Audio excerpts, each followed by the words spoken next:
Okay, we'll call to order the regular meeting of the Sunshine Ordinance Task Force for January 3rd, 2024. Cheryl, if you could read the introduction. Remote access and or in-person participation. The Sunshine Ordinance Task Force and its committees convene hybrid meetings that allow in-person attendance, in-person public comment, remote access for petitioners and respondents, and remote public comment via teleconference.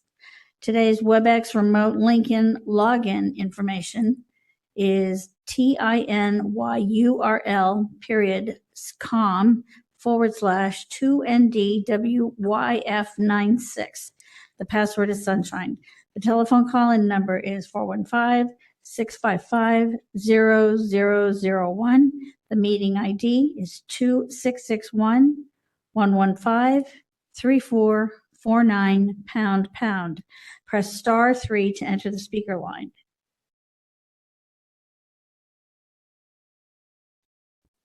Chair Yankee, do you want to read meeting decorum?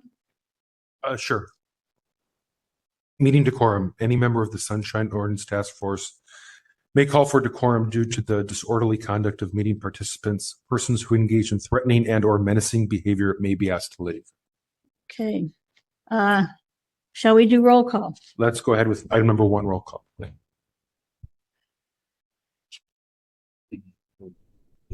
Item number 1, call to order, roll call, and agenda changes. Let's begin with roll call.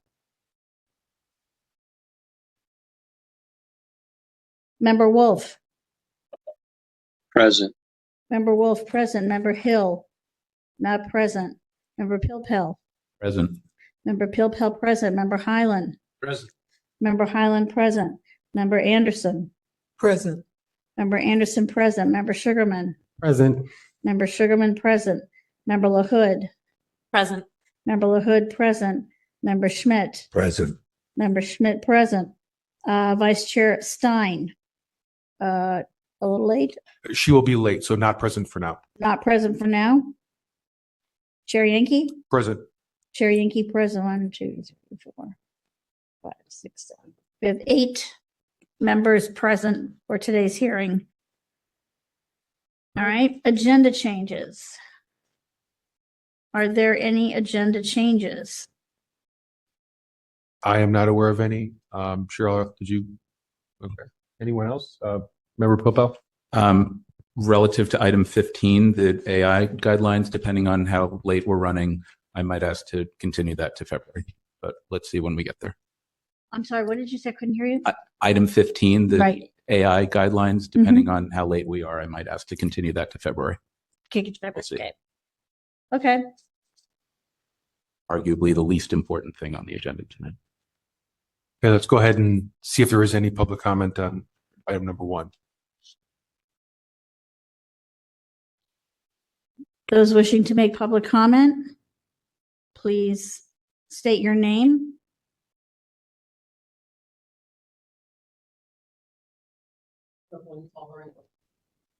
There's one caller in the queue.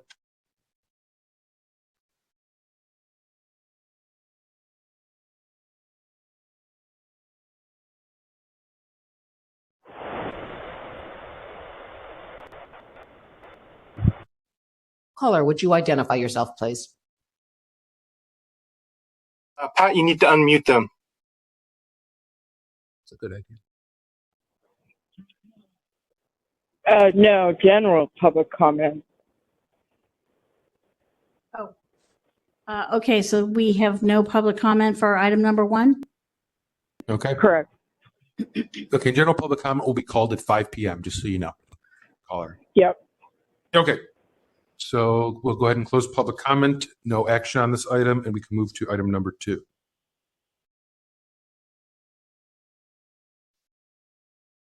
Item number 2, approval of the minutes from the Sunshine Ordinance Task Force meeting of November 1, 2023. I've already received some information from Member Pilpel. Does anybody else have any changes that are outstanding or want to discuss? Maybe Member Pilpel can give us a review of what he submitted. Sure. So the substantive changes welcome to new task force member Maxine Anderson. New task force member Anderson introduced herself. It just makes it a little more clear. That's all. Adopt the minutes, delete October in 2 instances, not bold. I thought it was a good idea to spell Angela Calvillo correctly. Angela, she sort of likes that. And I reworded that sentence about remote public comment to say Chair Yankee stated that he spoke with clerk of the board, Angela Calvillo, about the Board of Supervisors' decision to no longer take public comment remotely, but that the task force can continue to offer remote public comment at its meetings. I think Mark Bruno made a comment on item 6, the administrator's report. We may have to go back and find that. My notes indicated that he commented both on the administrator's report and then later on general public comment. I didn't keep track of what exactly he said.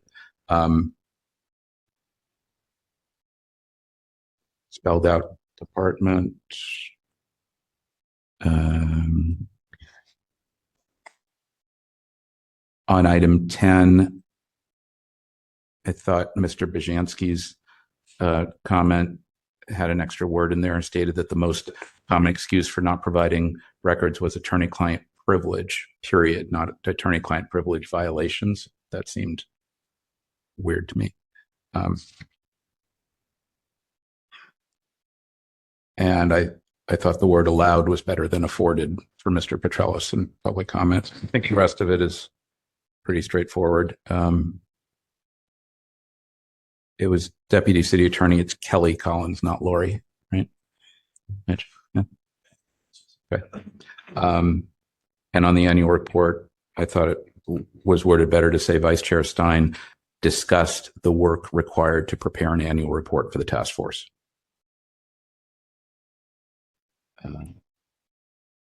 And Chair Yankee, your comment about the next election will be a fairly big season. Were you referring to March 2024, December, November, both? No, the 2024 is the year. There's 2 elections. Got it. Okay. So, all right. So let me think about that. Busy How about election year. that next year's elections, plural, will be fairly big. There It you go. talks about Yeah. a season, and Right. I didn't hear about a witch. And anyway, okay. So Cheryl, on the edits, that's the only change to what I provided. Okay, I'll get those on the tape. Okay. Because I don't have. So that Chair Yankee stated that next year's elections, plural, will be fairly big, and that the task force should put out guidance on the rest of it. Okay. Those are my suggested edits, and with that, I so move to approve the minutes as amended. Okay. Moved by Member Pilpel. Do we have a second? Second. Okay. Seconded by Member Anderson, and totally non-substantive, but there's a extraneous page 3 with nothing on it. We should delete. I got it. You got that? Okay. All right. Any other discussion on the minutes? If not, we'll open it up to public comment. I have Member LaHood. one thing. I noticed that public comment was taken and then there was a break and that all of it happened. And I was not at that meeting and all of it happened before 5 p.m. Don't we generally take public comment after 5 p.m.? To Member LaHood, it actually happened after 5 p.m. This note should be before. Okay, so that was a correction. Makes sense. Thank you. Yes. Yep. Good catch. So did you already make that? Yeah. You did. It was just to move it up. Yeah. Gotcha. All right. Okay. I think we're ready for a public comment on the motion to approve the minutes as amended. If you wish to make public comment, please raise your hand and let us know.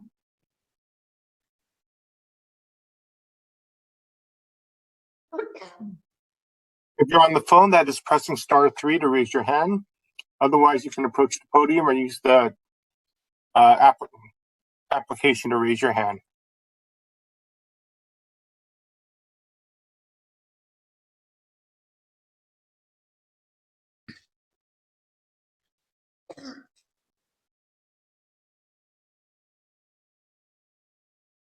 I'm not seeing it. I can't see the screens. You have to let me know if there's no public comment. It appears that nobody has raised their hand to let us know they're available for public comment. Okay. So seeing no one here at the podium, we'll go ahead and close public comment.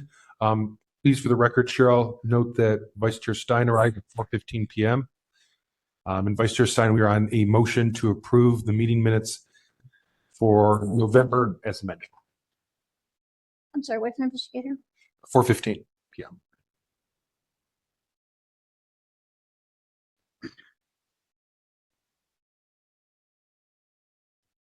And Cheryl, when you're ready, we can go ahead and take that vote.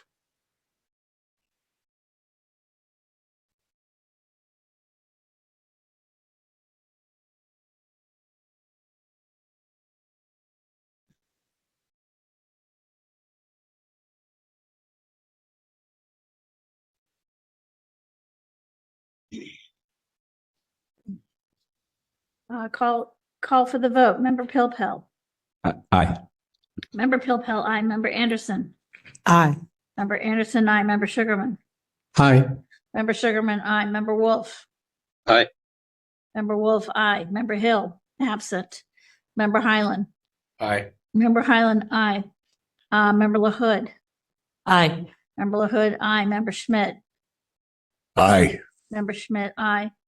Vice Chair Stein. Sorry. You should vote if you're I here, s- unless you. Are we just Yeah. approving it as they are? Yes, as amended. As Okay, we have aye. 2 minutes. Vice Chair Stein, aye. Chair Yankee.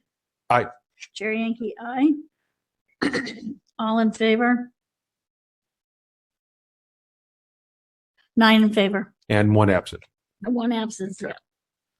Okay, let's go ahead and move on to item number 3. Item number 3, approval of the orders of determination. File number 20055, complaint filed by Liza Morosky against the Department of Public Health. File number 22020, complaint filed by Sergei Zveranov against the Police Department. File number 22114, complaint filed by Michael Petrelis against Jonas Ionian, President Diane Matsuda, and the Historic Preservation Commission. File number 22119, complaint filed by Michael Petrelis against Supervisor Rafal Mandelman. File number 23002, complaint filed by Stillian Bazansky against Deborah Liu and the Office of the Treasurer and Tax Collector. File number 23080, complaint filed by Mark Bruno against Patrick Hannon in the Department of Building Inspection. Do Okay. we have any changes, Mr. Pilpel? I'm sure you do. Me? Who? What? Yes, I have a number of edits that are all style, no substance, but I have one question on the first matter, the 20055 Murawski versus Public Health. On the third page, there's a kind of a status update that EOT heard the matter in November and closed it.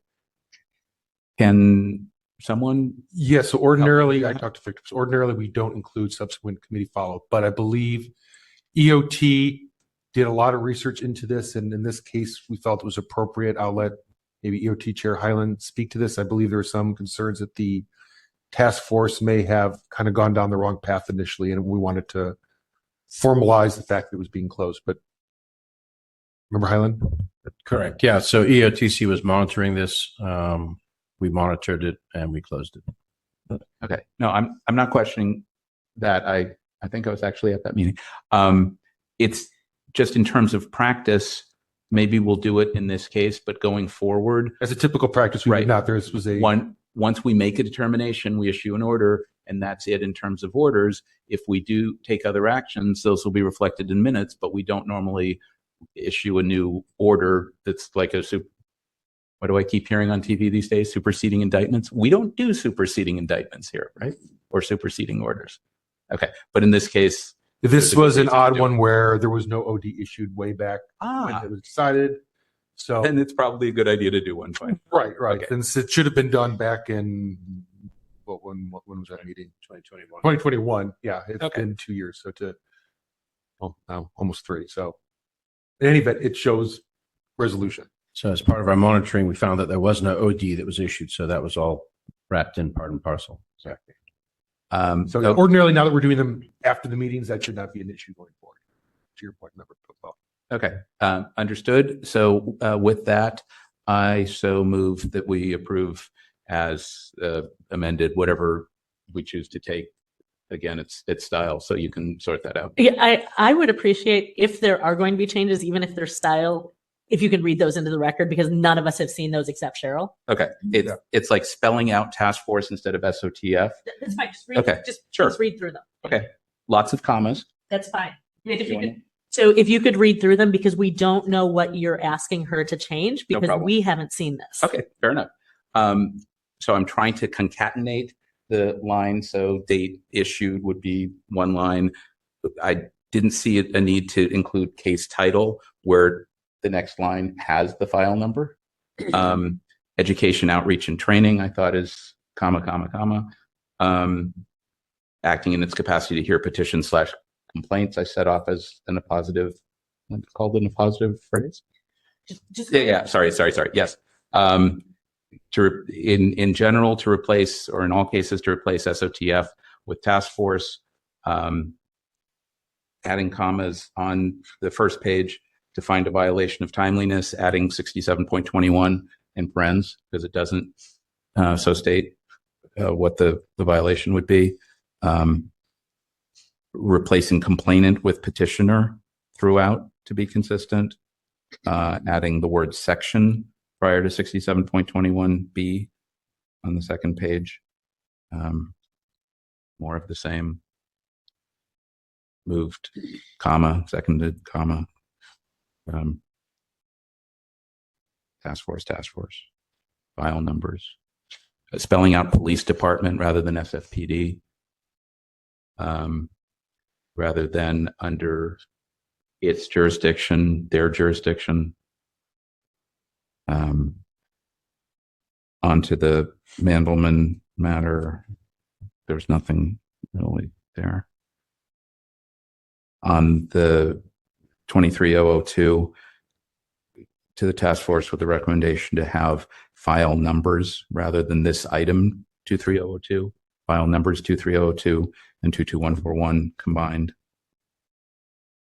On the Mark Bruno matter, spelling out Department of Building Inspection, inserting 2023. So the motion to continue is to be more specific to the October 2023 complaint committee hearing. I think it's putting consent calendar in parens. That's it. Unless you really want to hear all of the commas. Okay, actually, I have a question because on these ODs, I have been trying to consistently include the case title - file number because it was specifically requested because it used to be right directly below order of determination, and we decided. Can you use your mic? It was discussed the last time we decided to change our format. Where the words order of determination are, there used to be the title or the date the determination was issued, and we eliminated that. Case title and file number was something that was specifically asked to be included at that spot, and now you're deleting it. It just seemed to me like the next line says file number, whatever, with the long title. And so having a repetition there that with a line that just says case title, file number, blah, blah, blah, that's below just seems like an extra line. I was trying to get the format down to one page where possible. I'm not sure how much this really matters. I don't care that much. Jerry Yankee? I bring it up because it was brought up the last time Yeah. we discussed the format. I don't know that. Does anyone have a formats preference? Yeah, it's in stone, whatever. Where it says case Yeah, what do title. you guys think? I do not. I think there's a little bit of a, it's like we have these title headings, and it's kind of consistent with the date decision in big letters, the hearing and action in big letters. It just it's like a title heading. So I'm okay with it there. But That's kind of where I was leaning to. I think it's just easier if you're seeing a lot of these it kind of jumps out at you more than having to jump into a paragraph instead. But I don't have a strong preference. It's redundant, but it doesn't pain me. Yeah, it's redundant, but it also kind of helps you with the organization. If you're, I'm going to speak into your. it's redundant, but it helps you with the organization. So it sounds like we'll keep it if everyone's okay with that. Okay. We're going to keep that. Keep Keep the keep case titles, yes. And then I think We can always revisit this. we can always revisit it. It's Yeah. so not important. Okay. Anything else on this? Anyone? Okay. Is there a motion? I forget. I so moved. Oh, you did. Okay. So we have a moved by member Pilbel to approve with those non-substantive amendments. We have a second. This is member LaHood. I'll second. Okay. So seconded by member LaHood. Let's go ahead and open that up to public comment.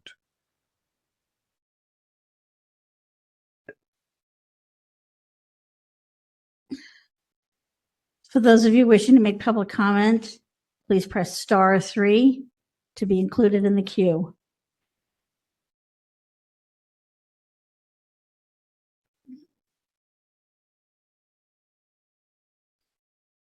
There are no callers in the queue.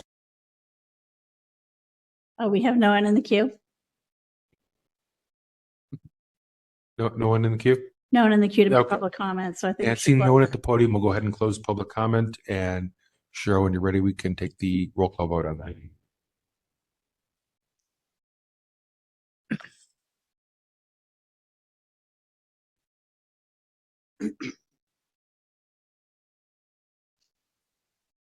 Member Pilpel.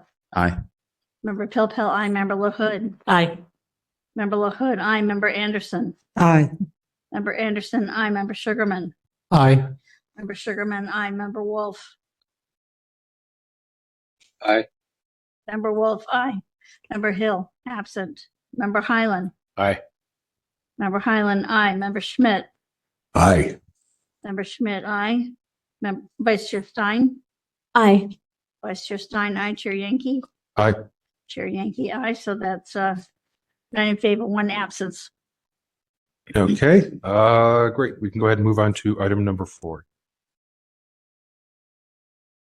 Item number 4, adopt Sunshine Ordinance Task Force 2024 regular meeting agenda. This was a 1-page document that was provided by Member Pilpel. I hope everybody had a chance to read it. I have reserved the conference room, this room, for all of 2024 for all our hearings that took place in December. So Okay, I'll turn it over to member Pilpel since this is his memo. Okay. So, as you may well have read, there was a bit of confusion about regular meeting dates, and I thought it would be a good idea, as a number of other bodies do, notwithstanding language in their bylaws or rules of order, to actually adopt a specific meeting schedule for the entire calendar year. I think in the future, it's a good idea to do this earlier, like October or November. But I went through, checked each of the dates on the regular schedule that we've been using. First Wednesday at 4 for the full task force, third Tuesday at 5:30 for complaint, fourth Tuesday of even numbered months at 4:30 for compliance and amendments, and fourth Tuesday of odd numbered months at 5:30 for EOT. And it's my understanding that the Rules Committee still exists in the bylaws and only meets at the call of the chair, and that we do not currently have any special or ad hoc committees operating. So I spelled out those dates. I checked the calendar for various holidays and flagged a couple of dates as possible problem dates that we can either address now or throughout the year in advance. But it is my hope that we can act to adopt a schedule tonight so that we have a regular meeting schedule, and then thereafter, all of the meetings that occur on those dates would be regular meetings, and any other meetings would be special meetings. And if we cancel or reschedule a meeting, that we would give notice of a canceled or changed regular meeting, because there is some distinction between regular and special meetings. I'm trying to just address all of that with a big fat calendar. And I even brought a calendar if we have other conflicts to discuss. Thank you very much. If anyone is still awake, please, never mind.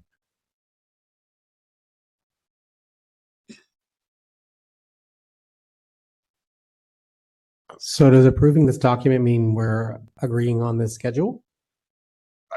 Yeah, I mean, my understanding is this schedule is essentially just naming the specific dates that are already provided for in our bylaws, just that it's naming the actual dates for this year versus the bylaw just says like first Wednesday of the month for this and so forth and so on. So this just names the specific dates. I don't think there's any changes from what our bylaws state. Is that right? I believe when I looked at the bylaws that they're specific to first Wednesday of the month for the full task force, but I don't think there's any specificity about the committees. So they've just been operating pursuant to a schedule set eons ago. And in my experience, and Member Wolf and Member Highland can chime in as well, I think we've done it both ways to have committees either set their own meetings or have the full task force set regular schedules for committees over the years. I think it can be done either way. All I was trying to do here was bring some clarity to the party. Mr. Chair. I'm sorry, Vice Chair Stein and then Member Wolf. I was just going to say, I think this is a great proposal. I really like the idea of before the year starts, just kind of laying out where everything falls. It just makes it very clear for all the members of the board. Thank you. Member Wolf? Yeah, I mean, it's okay to list all the dates. I don't necessarily think it's necessary because the specificity of first Wednesday, third Tuesday, I think it's been fairly clear. The specificity of the committees is really based upon the availability of the room and the amount of time that we've been allowed to have staff. So that is what has driven how the committee dates are set. And we have approved those, I would say in years past, in December, or it was brought up in November, if I recall correctly. I don't necessarily think we took a vote, but it was announced that, and there was no objection, but we could have taken a vote. I'd have to go back and check out.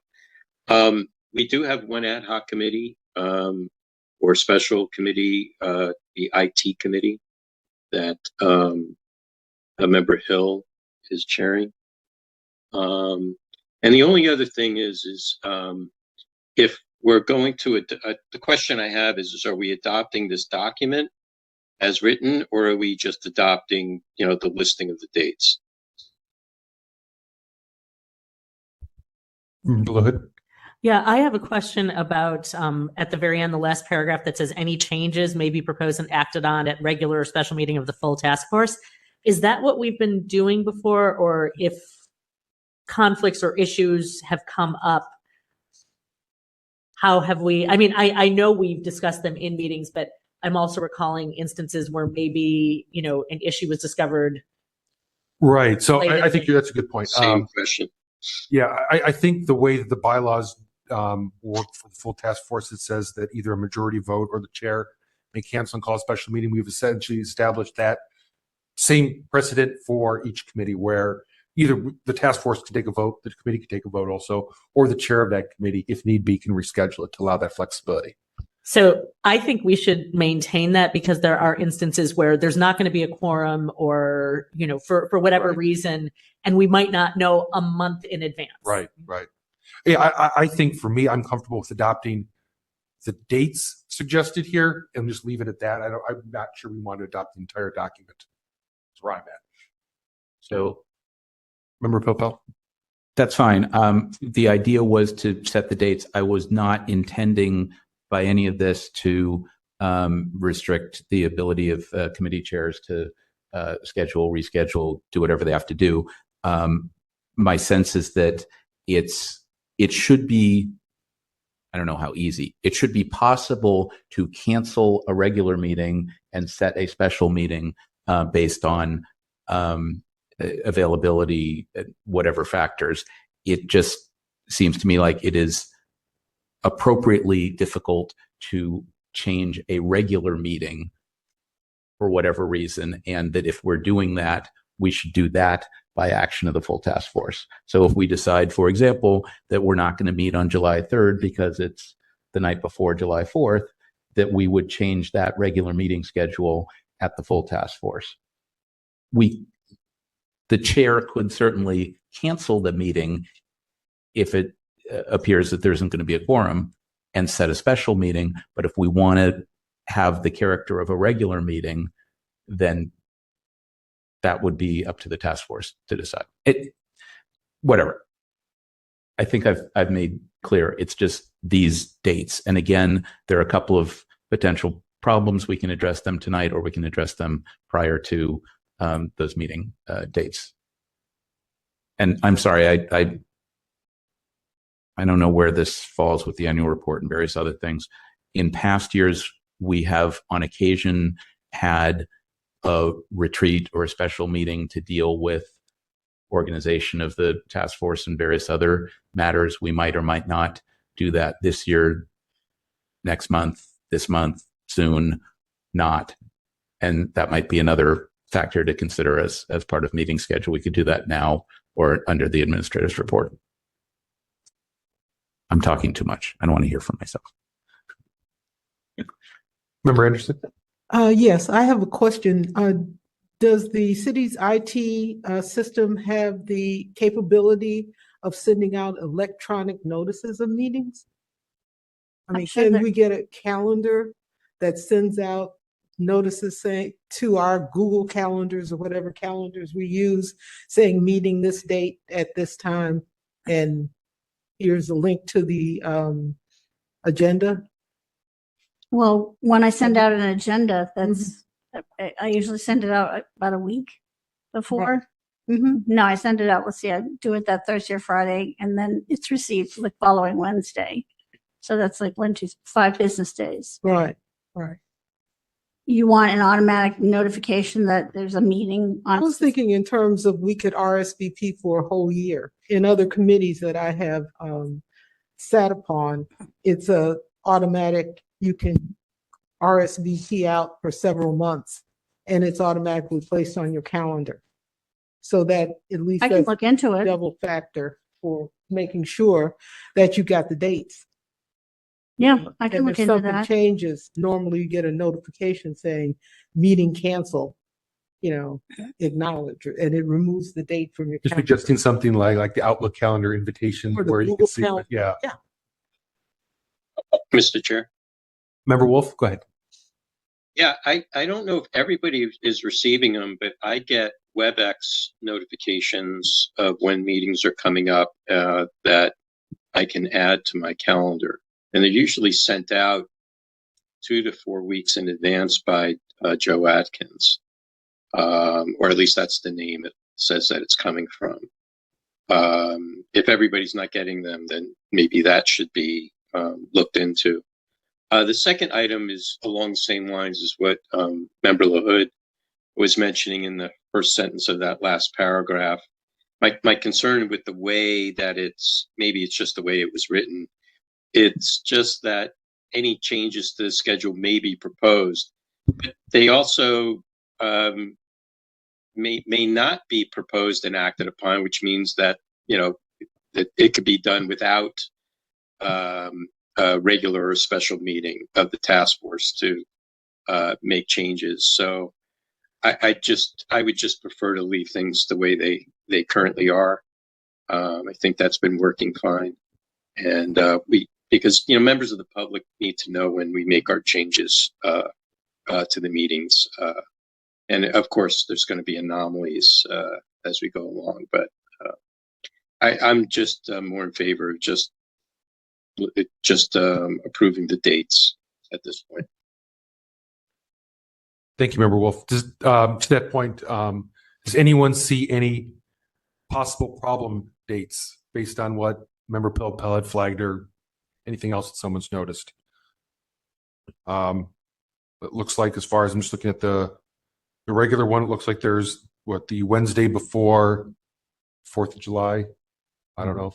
Maybe it's too soon to have that discussion if that's going to be a problem or not. October 2nd was flagged. I don't know what that is. It's not coming up on my calendar as a Labor Day. It's actually the first night of a Jewish holiday, so causes an issue, at least for me and possibly for others. okay. So I was appointed into a seat that's actually expiring in March, but provided that I'm still here after that, I would not be available August 20th for the complaint committee. That's one. And then the other one that I saw was November 26th, that's 2 days before Thanksgiving, on the Education Outreach and Training Committee. Okay. And then let's see. We also had, remember, Pilpa, maybe you talk about just the other dates too that you had flagged, just so everyone knows why we're flagging those. Sure. You mentioned July 3rd and October Yeah, then we can move 2nd. to the committees. Looks like complaint committee Fine. flagged June 18th. I wasn't sure when Juneteenth. Next day. Right. So if it's the next day, people may or may not want to meet the night before if it's not a regular city workday the next day. It's an option. I was just flagging it. Okay. And then compliance and amendments, April 23rd. Let's see what the issue was. That's also a Jewish holiday conflict for some of us. And December 24th is the night before a non-Jewish holiday conflict for some of us. The Jewish holiday starts on the 25th this year. Yes, we've. Sorry, just FYI, of the ones that I looked up for that one. Something to look forward to. For some of us. Anyway, so yes, there's all of that. I think my suggestion for these possible problem dates is to just be aware of them, and in Cheryl's list of upcoming hearings, maybe to just add that as a parenthetical potential problem date. So as we see those coming up, a month beforehand, we can say, okay, does it look like we're going to have a quorum? Do we need to cancel or change that? That's a way to deal with it. So with that, unless there's further discussion, I would move that we adopt these specific dates as the regular meeting dates for the task force and these committees for this year, again, subject to change. Okay, so motion to approve the dates in the memo as the regular meeting dates of the task force and its committees, 2024. Any second on that motion?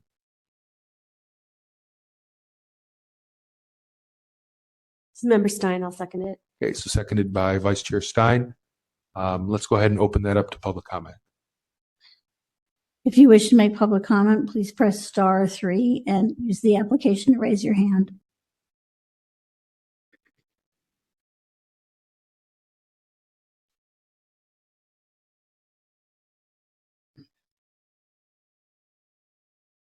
I don't see anybody in the queue ready to make public comment. I suggest we close public comment. Yeah, okay, and see no one at the podium, we'll go ahead and close public comment. If there's no other comments from the members, we go ahead and move to a vote on that.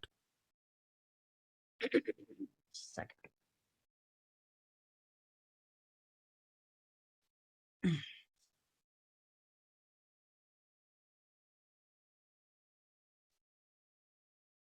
Member Pilpel. Aye. Member Pilpel, aye. Vice Chair Stein. Aye. Vice Chair Stein, aye. Member Anderson. Aye. Member Anderson, aye. Member Sugarman. Aye. Member Sugarman, aye. Member Wolf. Aye. Member Wolf, aye. Member Hill, absent. Member Highland. Aye. Member Highland, aye. Member LaHood. Aye. Member LaHood, aye. Member Schmidt. Aye. Member Schmidt, aye. Chair Yankee. Aye. Chair Yankee, aye. 9 in favor, 1 absence. Mr. Chair? Go ahead, Member Wolf. Yes, I need to step away for an urgency, and I'll be back in 30 minutes. Okay. Thank you. So we'll have the record show at 4:46 p.m. Member Wolf is not present.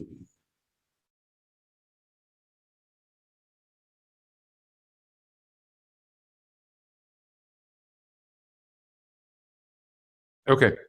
Let's go ahead and move on to item number 5.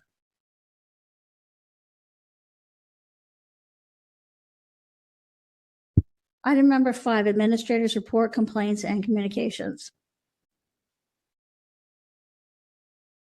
So it wasn't the robust report that I try to provide every month, but I did give a tentative. I tried to pay specific attention to, as David had suggested, we have the correct dates on our tentative hearing schedule for 2024. Okay, let's stop there. Did any concerns about the tentative hearing schedule? I know there was some thought about a special meeting. I know we didn't have our last meeting. Is there any interest in having a special meeting? Doesn't have to be this month. It could be at some point in the future. I could. Would this be for the retreat?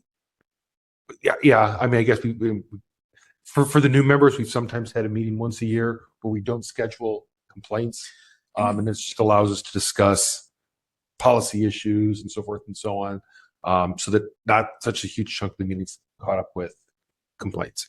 Oftentimes we'll do that as a special meeting. I don't know offhand. I haven't had a chance to speak with clerk's office staff, and I don't know if you've had a chance to see when the room would be available. So we probably couldn't take action on that now, but if that's something we're interested in, maybe we could get some possible dates, or we could always do it in lieu of a committee meeting is another option if people are interested, but there's certainly no requirement that we do that.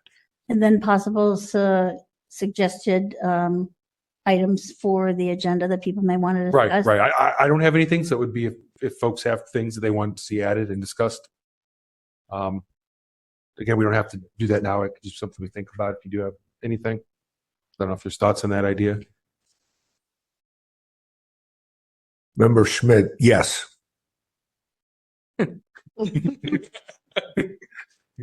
We should get dates. If we should talk about dates for an extra meeting to make up for the one that we missed.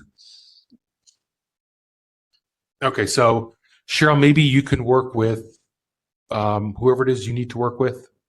I don't know if it needs to be Elisa and whoever else to see what possible dates we could hold a special meeting.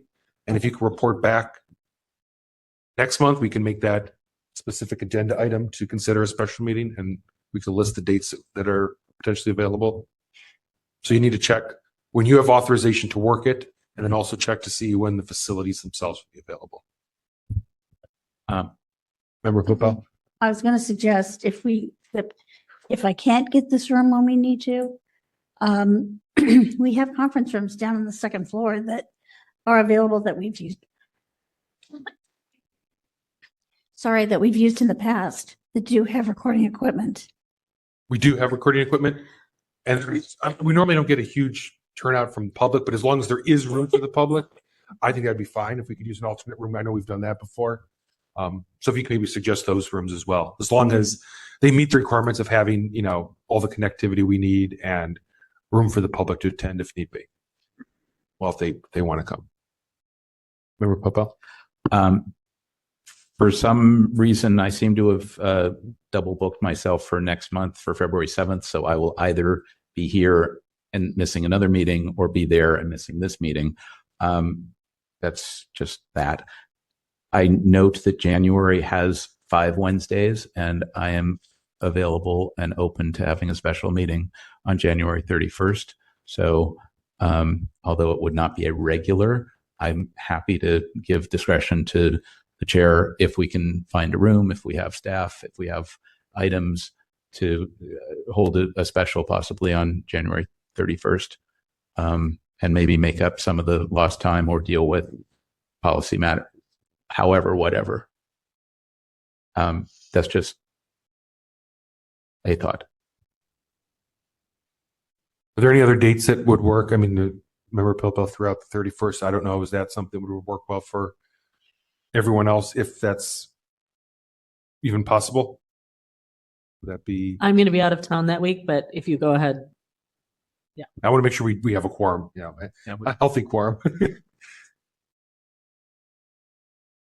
whether it's January or other months, It could be. fifth whatevers of the month tend to have rooms available because they just do. So let me see what else there is. We could probably just, I mean, I could call the special meeting as chair if need be, so we don't have to take a vote. We could just do an email poll on availability once we know that and kind of move from there. Yes. Nice of me. So it sounds like we're not going to take any formal action here. We're going to wait to hear from Cheryl, and then she'll distribute that information to everyone, and we can kind of do a poll from there and work it that way. So we'll do it that way. All right. I think we can move. If there's nothing else for that part, we can move on to the next section of the administrator's report. Okay, December was a very lean month for new matters, December and November. We have on item 3, the pending petitions and complaints before the task force. I expect that the year 2019 come February, we'll have 0 awaiting meetings for the task force. And the same for 2020, we only have 1 other meeting, so I expect to be able to clear that up in the near future. We continue to get cases for 2023, but not now since the new year has started. We had quite a few. It was a lean year, but I think we had a total of 103 complaints that came through, and excuse me, typically we have between 130 and 140 complaints that come through most years. So, Cheryl, I have a question on part 3. You put today's agenda includes Task Force 3, Orders of Determination 4, Task Force Compliance 1. I'm not sure what that's referring to, because we approved 6 ODs. We have 1, 2. In all honesty, I think those were changes that Pat had suggested, and perhaps she can address that when she returns. She's right. Right there. Oh, she's right. What are you doing? She's right. She's Do you want to take a look at this? Because I know I didn't put it on there. Underneath the chart.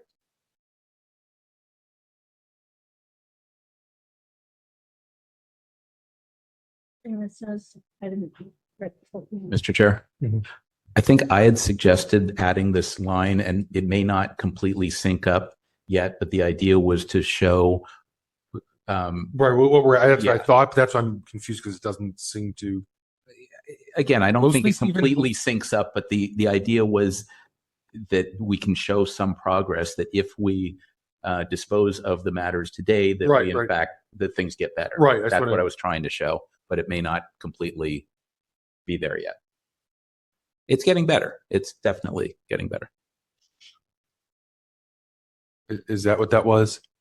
Was that supposed to reflect what's on today's agenda, that section? That, like, if we're done and we close these things, that we would remove those?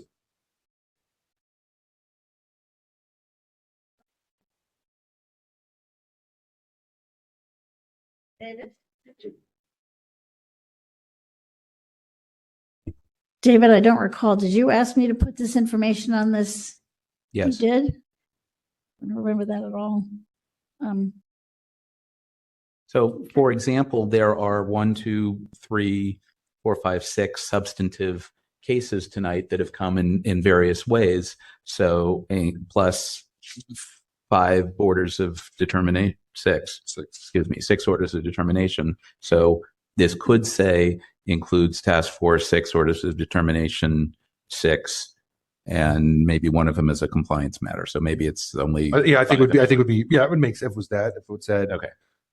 But 5, yeah. But that was the idea, is to summarize what we're doing compared to what the stats were at. Sure. It's just those numbers don't match up. Yeah. I actually wanted to call attention for a second to the 2019, 20, and 21 years for which we still have 8 cases open or pending. I don't need to hear the specifics of them right now or why. So I'll just say I've been working with Victor on some of these old cases. Okay. Victor's taking this on. I don't know if he's still there. The sooner we can Yeah. get them, And I don't think disposed any of. of these are necessarily even coming back to the task force. I think these were just Fine. ones that had to have ethics referrals finalized. Whatever. Yeah. Just the sooner we make those go away, the better. I hope that happens. Thanks. Are we all set? Yeah, I think we're good. Just if we're going to include that, let's make sure it syncs up to the agenda going forward. Okay. Item number 4, communications from the public. These are 3 separate communications that I received in November. I didn't get anything in December.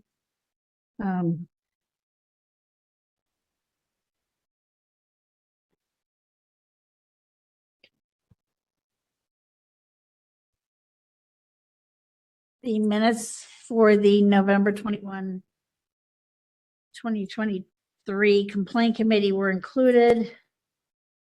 The communications are behind that. And that's pretty much it. Okay. Member Popo? And just one other mention of appreciation on section 2 here, the new petitions complaints. I'll wait for a second.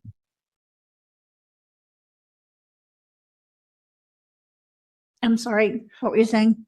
On section 2, the chart with the new petitions complaints, I just wanted to appreciate Cheryl and or Pat and the people behind the scenes.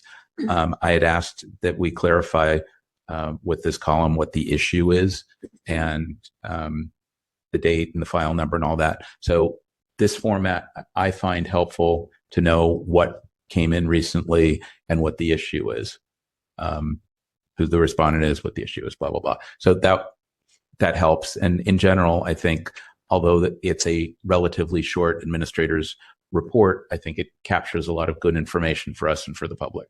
So I appreciate the continuing minor tweaks and improvements. Thanks. Anyone else? Okay, let's go ahead and move to public comment. If you wish to make public comment, please press *3 to enter the speaker line.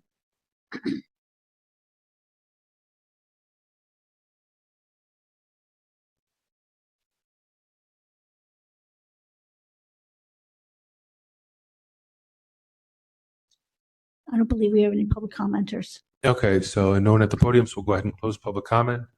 No action on this item. We can My move on. apologies. There were 2 public commenters on the list. Oh, okay. We're going to. I assume Pat's having some difficulties with the system. Yes, she is. I'm going to go ahead and unmute the first one.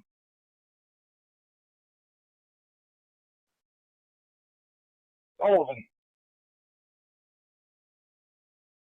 Mr. Sullivan, are you ready to begin speaking? Yes. Go ahead, Go sir. ahead. I appreciate you guys using the words special meeting instead of retreat. Retreat is just confusing. Makes you guys sound like going out into the woods or something. Thank you for your time. Okay, thank you, Mr. Sullivan. We can go ahead and move on to the next public commenter. Next public commenter, please give your name. They just unmuted me again. Is this general? This is not general public comment. This is public comment on item number 5, the administrator's report. Mr. Jabot, can you not touch your speaker button for a moment? Every time I unmute you, you mute yourself. So just leave it alone for a moment. Is this general public comment and I am not touching anything? This is not general public comment. This is comment on item 5, the administrator's report. Thank you.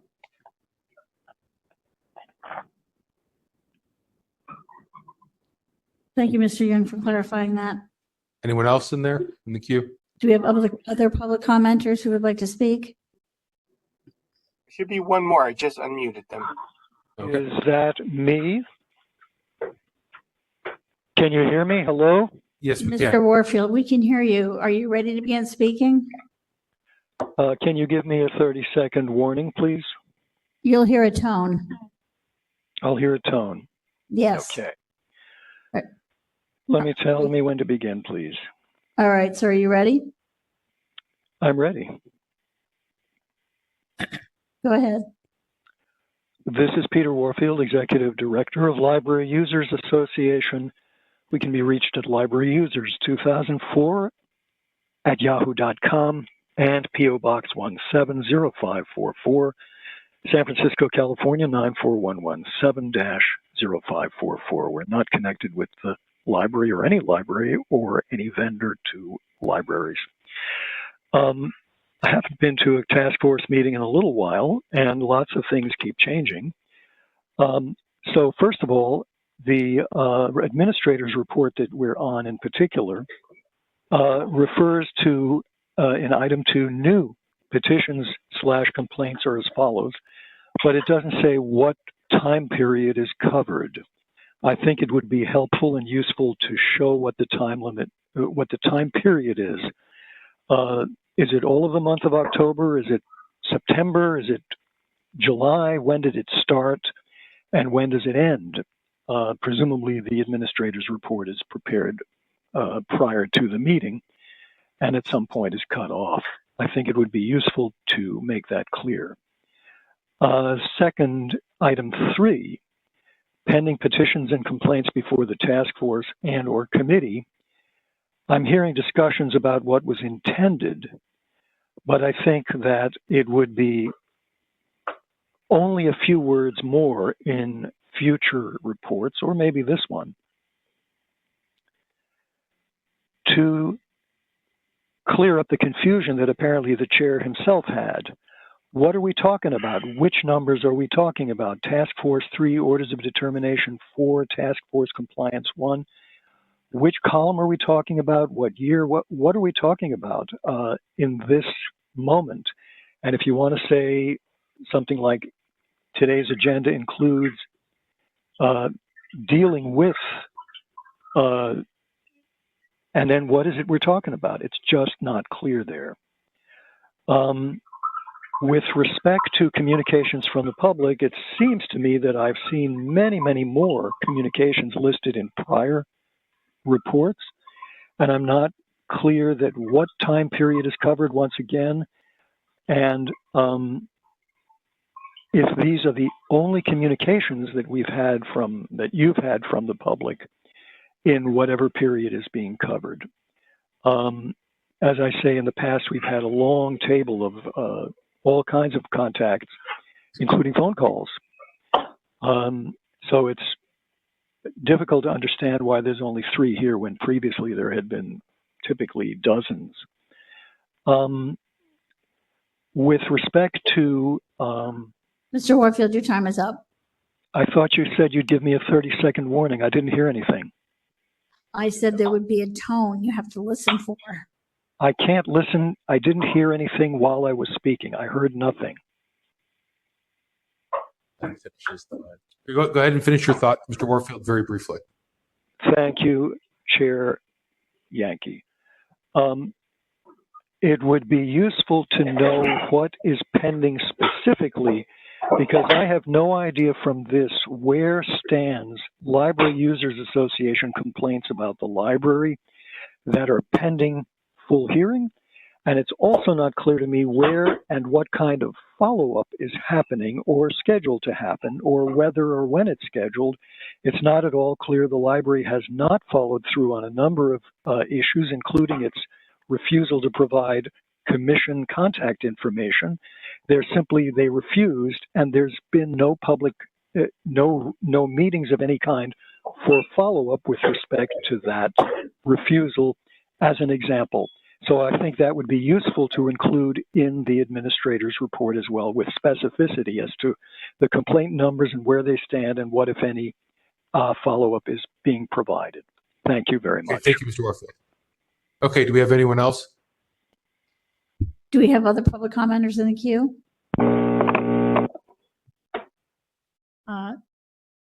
Administrator Peterson says there are 2 public commenters.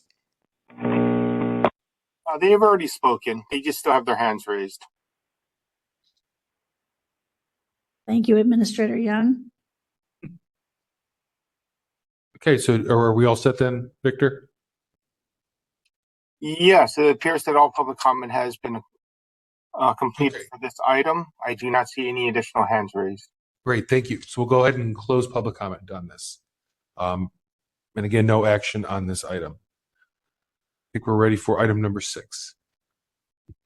Item number 6, hearing attorney-client privilege memorandum. Hearing to discuss waiving attorney-client privilege on all or part of the January 2021 legal advice memorandum referenced in file number 22052. Okay, so members, we last heard file 22052 a few months ago. I want to say maybe October or September. And during the hearing on that, Mr. Heithus had requested to have all or part of a legal advice memorandum be made public and disclosed to him. So that has to be scheduled and agendized at a separate meeting for us to take action to waive attorney-client privilege on that. So that's what this item is.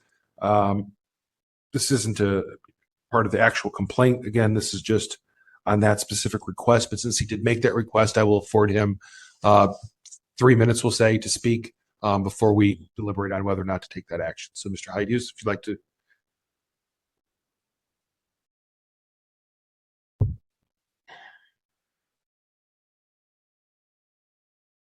Not seeing a bit interesting for the last time. I don't think his microphone does. Yeah, it's not. All right, let's go ahead and get him set up there. Okay, are you ready to begin speaking? Yes. Okay. Go ahead, sir. Thank you, commissioners. It's nice to see you probably for the last time. As you know, my petition prevailed, but because FAMSF refused to produce the documents that the task force would like to have. And as I understand it, task force has no subpoena power. We're kind of between a rock and a hard place. I prevailed on the points, but in reality, we're not going to see anything because the Fine Arts Museum doesn't want to produce the documents. But during the last meeting, when I was here, part of the discussion was around a memorandum that was published by the city attorney in January 2021. When I spoke, part of my observations were, I would like to see that memorandum because I'm aware, and the task force has pointed out, the Fine Arts Museum has been the subject of a number of complaints, if you will, in the past several years before the task force. And I believe this memorandum addresses some of those concerns that were voiced in previous complaints. So if nothing else, for sunshine, so to speak, and so the public can have access about how the city attorney feels the responsibilities are of the FAMSF, COFAM, and the other entities, which are the Fine Arts Museum.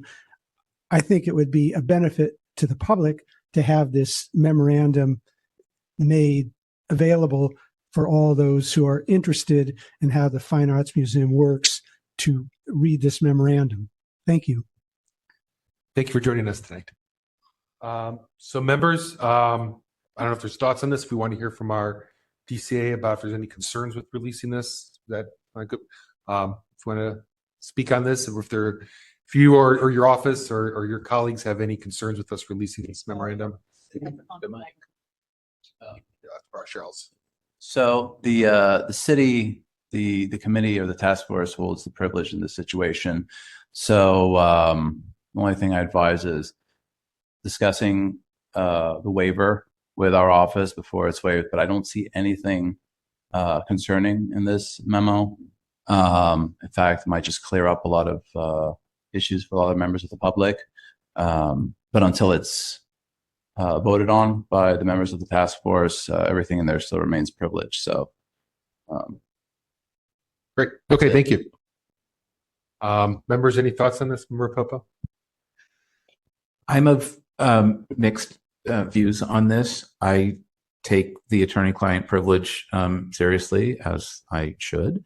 At the same time, I think there is a public interest in understanding the relationship between the city and the fine arts museums, some of which is discussed in the memo. So I don't have a strong view right now as to whether or not to waive. I'm certainly open to this discussion. I could be persuaded either way. I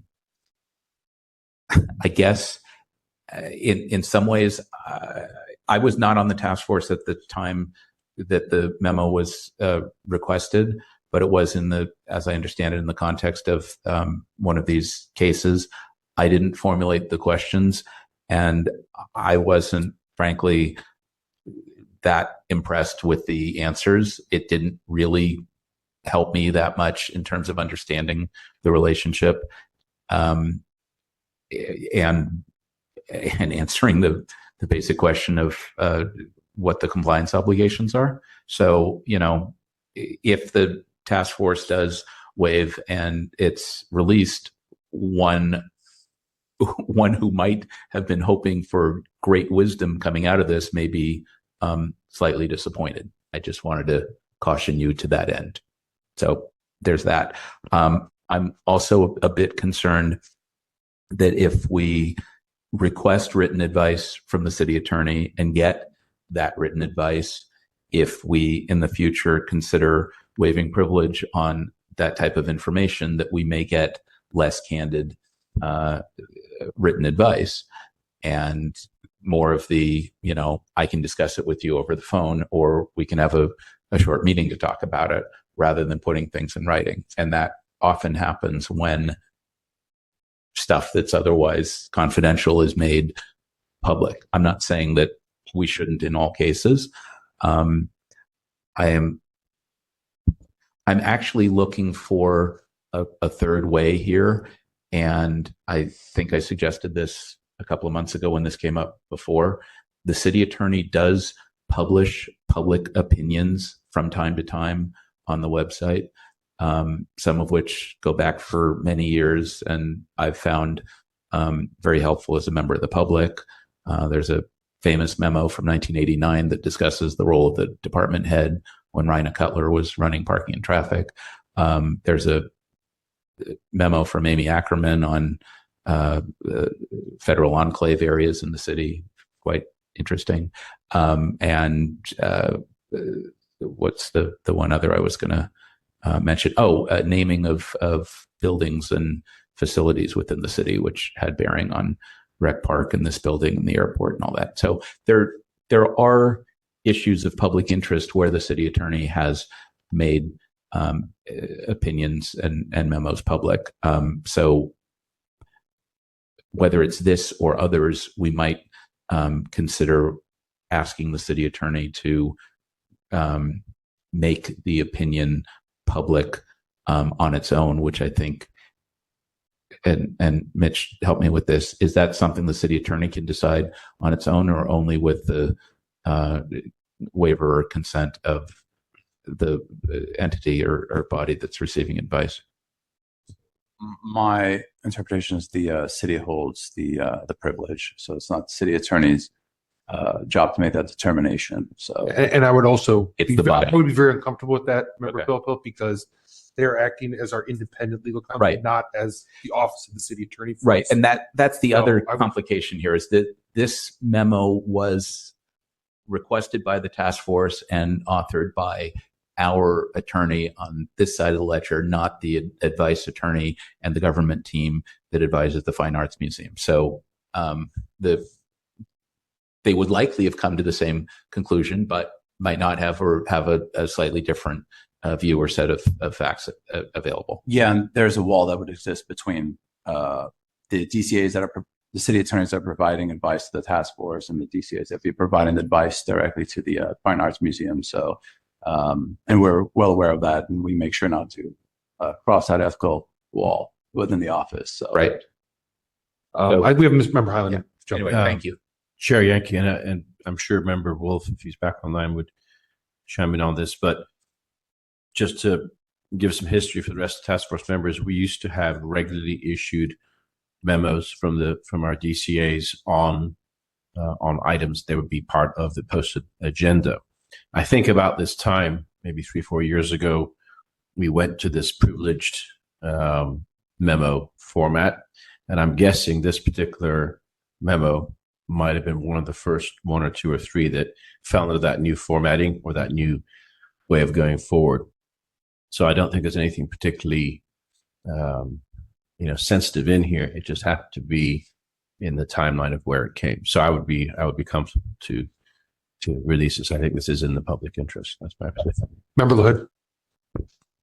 I would support waiving our privilege on this document. I think there's a lot of useful information. This, the issues related to the museums and other nonprofits working with the city come to us regularly. I think the more transparency there is and the more awareness of what's going on, others in the city might decide to take action on this. Members of the public might decide to request changes. And I think if we don't provide this information, I think by providing this information, we're giving people useful material that they can make decisions about what they're going to do. And I think it's in the public interest to release this. Thank you, Member LaHood. Vice Chair Stein. Sorry. Are you back, Member Wolf? So 5:18? Yeah, I've been back about 10 minutes. Oh, okay. So we'll say, 5:08? Were you back? For the record. Yeah, that's good. That's fine. Okay. So sure, for the record, 5:08, Member Wolf. Okay, go ahead, Vice Chair Stein. Yeah, I just want to say, this is Member Stein. I understand why the default position is for these memos to be confidential, but I agree in this case, I don't think there's anything that's particularly sensitive in this memo. And more importantly, I think the memo deals with why managing entities related to the DeYoung are or aren't subject to the Sunshine Ordinance. And I think that's an important question whose complexity should be known to the public, and the public should be able to understand the nature of these entities, even if they don't agree with this memo. And I think it also bears on the problem of public governmental bodies allowing private entities to perform services and actions that are intertwined with city actions and services that may then be exempt from transparency and accountability. And so again, I think that for me raises it to this level of something important for the public to understand. Thank you, Vice Chair Stein. Member Wolf, go ahead. Yeah, so I echo members' sentiments on this. I have a question. Was it reviewed whether this memo for which it was created for that particular complaint, which we had already released it? Yeah, so Member Wolf, it was not written in relation to this most recent complaint, but we did not release it at the time. I know the city, our legal counsel went back and looked. We did not take any action to release it with the prior case that it was written as part of. Okay, thank you. Yep. So I'll add the same thing. I think Member Highland's point is well taken, that in the past for the new members, we used to get like kind of a default memo. It was not necessarily this in depth, but nonetheless, it was included and it was public. We kind of moved to a format now where we only get legal advice where we ask for it, and so this way they can focus on more of the legal issues. And this is one that we did. So I think, Member Highland, you're right. It's maybe one of the first ones we did back then. It doesn't necessarily make it sensitive, just everything by default that comes in written format has that privilege. And since, our legal counsel doesn't seem to have any concerns, and I think, this is helpful for members of the public. It's probably, I think, the third version of some type of complaint with these issues. I kind of agree with everyone else that this, I think, will at least help inform everyone what the structure is legally. And that's, like Mr. Haidu says, there's not much more we can do in this particular case, but it may inform future actions elsewhere. So I'd also be in favor of waiving it here. Okay. Member Schmidt?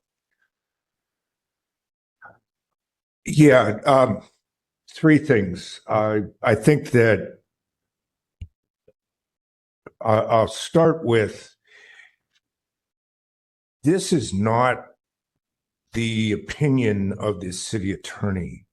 We need to be very clear that this is a document that was sent by the section of the city attorney's office as advice to the task force, but we have no idea what the city attorney's opinion is on this.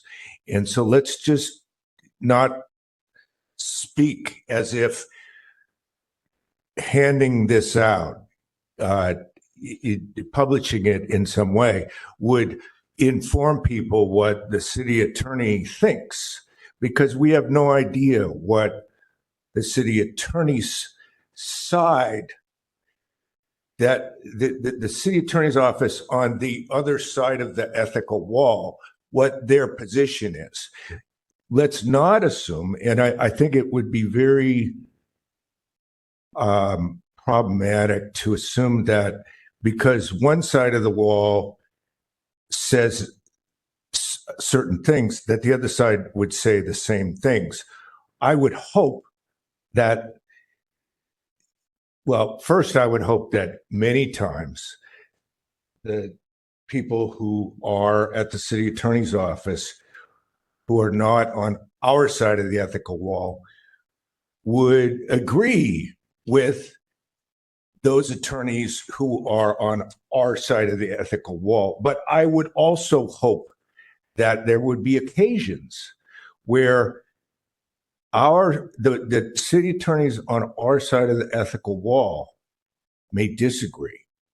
And that's the type of situation where I want to be able to give them comfort that they could communicate with us in a privileged manner, partly because these are attorneys who they will shift back and forth from one side of that wall to the other side of the wall. These ethical walls, we are dealing with an ethical wall here, but these are not the most cut and dry kinds of situations. And the city attorney's office, and this is not a complaint about how they do business, but there will be people who shift back and forth from one side of the wall to the other side of the wall. And it could be that they would have a different opinion at one time, and yet they shift to the other side, and they say they sort of have to work with those people going forth. That's my first point, that this is not the position, and it's supposed to be advice that's given to us in confidence, which leads to my second point, which is that I know I've given my reasons in the past, so I don't want to get too repetitive, but I would not vote to waive because I believe that there is a value in having a privileged communication channel with those attorneys who are on our side of that ethical wall. And I would also like to not have it be communicated to those attorneys that as a matter of habit, whenever they give us information in a privileged form, that we will simply turn around and publish it to the public, which is to waive that privilege. So that's why my vote would always be no on waiving. I know that this information may seem like it could be something that the public may like to read, but I don't think that waiver is that common across the city. I don't think we should be treating this issue any different than any other agency. My third point is, I thought Member Pilpel mentioned this. I thought that memo was, even though it was lengthy, it was not very helpful to me.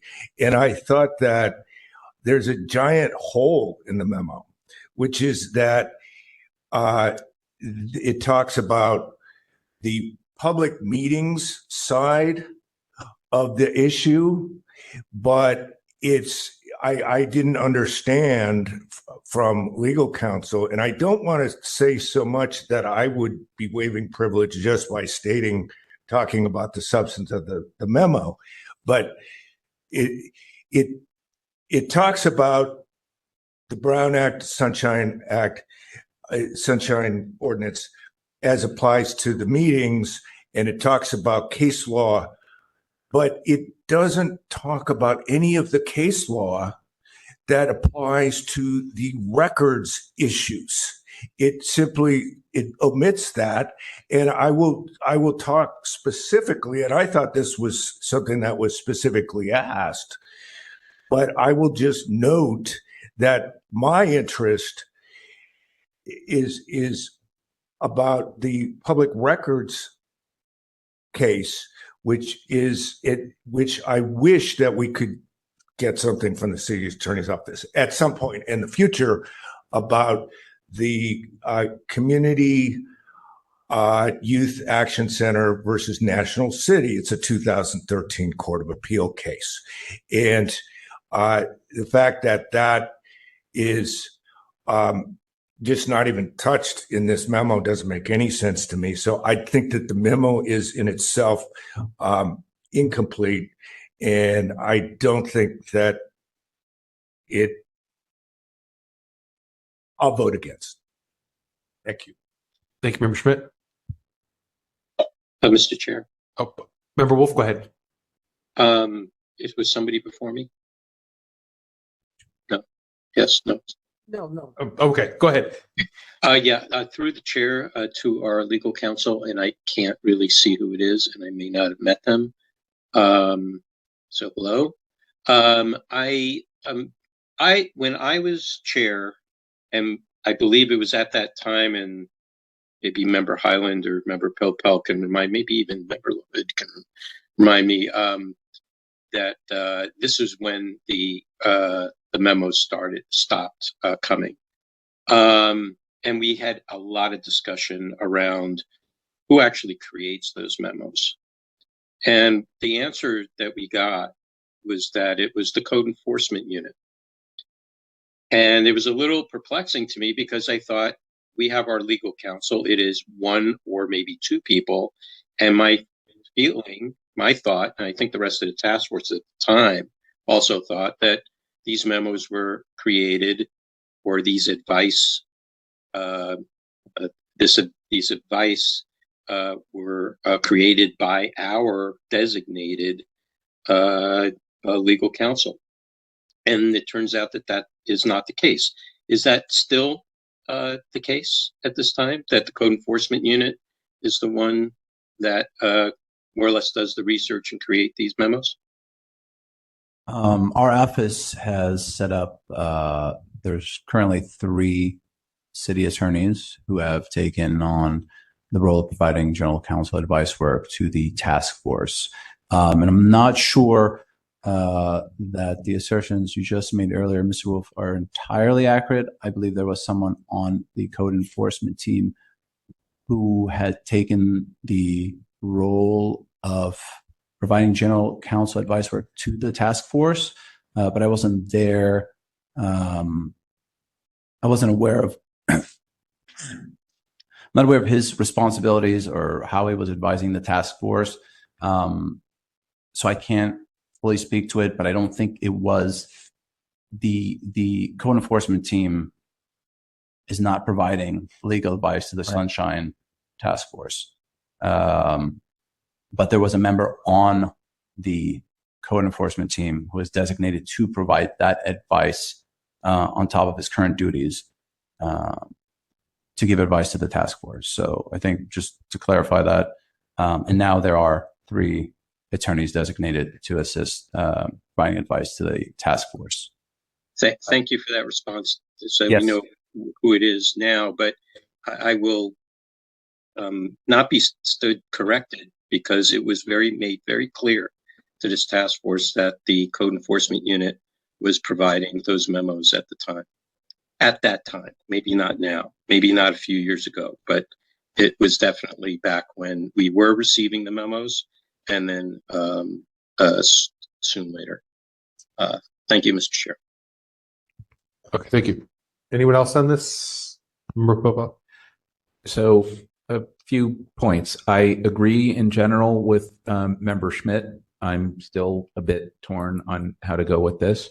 I agree with much of what Member Schmidt said, except for the part about people in the office going from one side to the other. In my experience, city attorneys have not gone from our side to the other side or whatever. They've either been involved in advice to city departments, or they've assisted us or not been involved in sunshine matters. But I'm not aware, and Mitch, maybe you can tell me if you think otherwise, that people have gone from one side to the other. I think the way that we call it an ethical wall, but it's really a due process screen, the standing due process screen. I think the way that's structured is that people don't really end up. Can you just clarify that? So I don't think, correct. I don't think that the city attorneys just kind of flow from team to team. It really just depends on what team you're on and who you're providing the advice to. So, but it can happen. So I understand Mr. Schmidt's concern, but yeah, I don't think it happens. In practice, I don't think it has. It was my point. It could, but I don't think it actually has happened. Well, I'm just speaking about just my understanding that people within a large office like the city attorney's office by nature may be reassigned. They may ask for a different assignment within the city attorney's office. And I do know that, for example, the writer of this memo is no longer on, as far as I know, on our side of the ethical wall. And he's now working. I doubt if he's working on these same issues on the other side of the wall, but technically he's on the other side of the due process screen wall, whichever I'm not sure that he's on. I think he's just not assigned to the task force right now. Okay. Is the point. Okay. But yeah. But coming back to, there was a couple other things here. I'm trying to. And then I believe that the people who have come to give us advice and at this time are sort of sitting on our side of that screen or wall. Possibly they had been on the other side. I'm not saying that it's some kind of insidious practice that people are shifting back and forth. What I'm mainly trying to say is that they have a different client on one side versus when they're on the other side. And so their job is different with regards to sometimes the same issue. Wow. And they work in an office, they have, their personnel issues, et cetera. And so we just want to be aware of that, sort of that real nature of what a city attorney's office is like. Right. I don't want to get any more complicated in this than necessary. My understanding is that the city attorney has one single client, and it is the city. And when you've got different arms of the city that may be in conflict, that's when screens get set up on a particular matter, or if there's a general issue, that there's a standing screen that's set up to address these kinds of conflicts. But the way I've always read the city attorney's view of the world is that they have one singular client, and that's the city, period, as one entity that has these different pieces. And Member Anderson has some experience on this, and I'd like to hear from her as well. I would just say this, regardless of how I vote on the matter, and I'm still listening. If we do waive, I would suggest that we ask that the memo itself be retitled as a memo that was originally issued as privileged and confidential, but that its contents, that the privilege was waived by the task force on X date, so that it's very clear that the version that we have is still a confidential version, and that a public version be created that doesn't change the content itself, but changes the header and can be then posted on the task force's website. Because I don't think that a memo that's entitled privilege and confidential should be in circulation, even if we waive it. Does that make sense?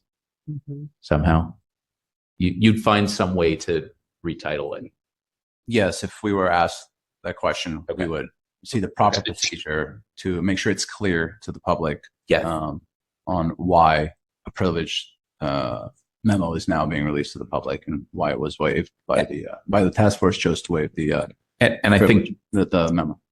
And I think just to agree in part with what Member Schmidt said, I have seen other instances where some part of the city has waived privilege, but it is indeed rare. And I have witnessed lots of this going on, but it is very, very rare that an entity that has written advice has waived privilege on it. It has happened. I'm not saying it can't. Try to move on, but here, so I have Vice Chair Stein, then Member Anderson, and then you, Member Wolf.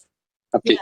So I just want to say, I know we're talking about all of this in terms of like advice and we're the clients and we've been given some kind of legal advice. But when I look at I think every single memo that I've seen from the city attorney's office since I've been on this task force, what I see there is really just legal analysis of a situation, the kind of thing that you might see if there was a court case and different sides would put their briefs in and there would be an analysis of this is why we come to this particular conclusion.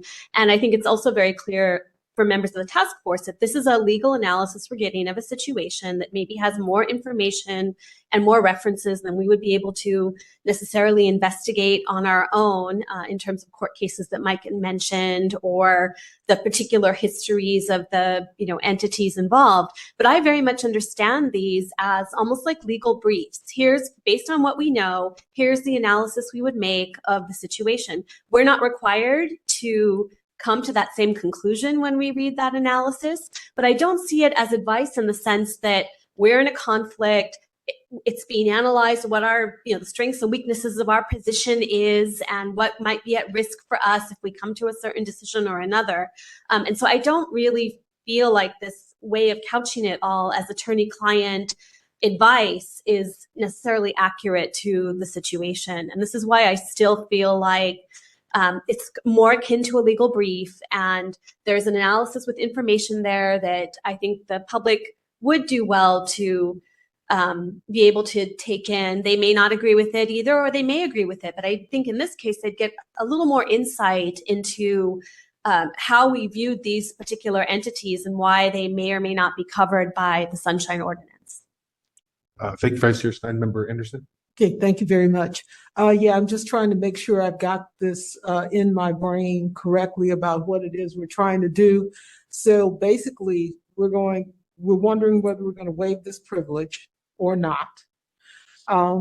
It appears that from what I've heard, that the consensus seems to be that there's information within the document that would be helpful to the public, and maybe we should just waive the privilege, that it should not be an issue based on what's in the document that we've seen. However, there are some concerns about whether or not our waiving privilege would cause a negative effect as far as our future dealings with the city attorney's office. So if that's pretty much it in a nutshell,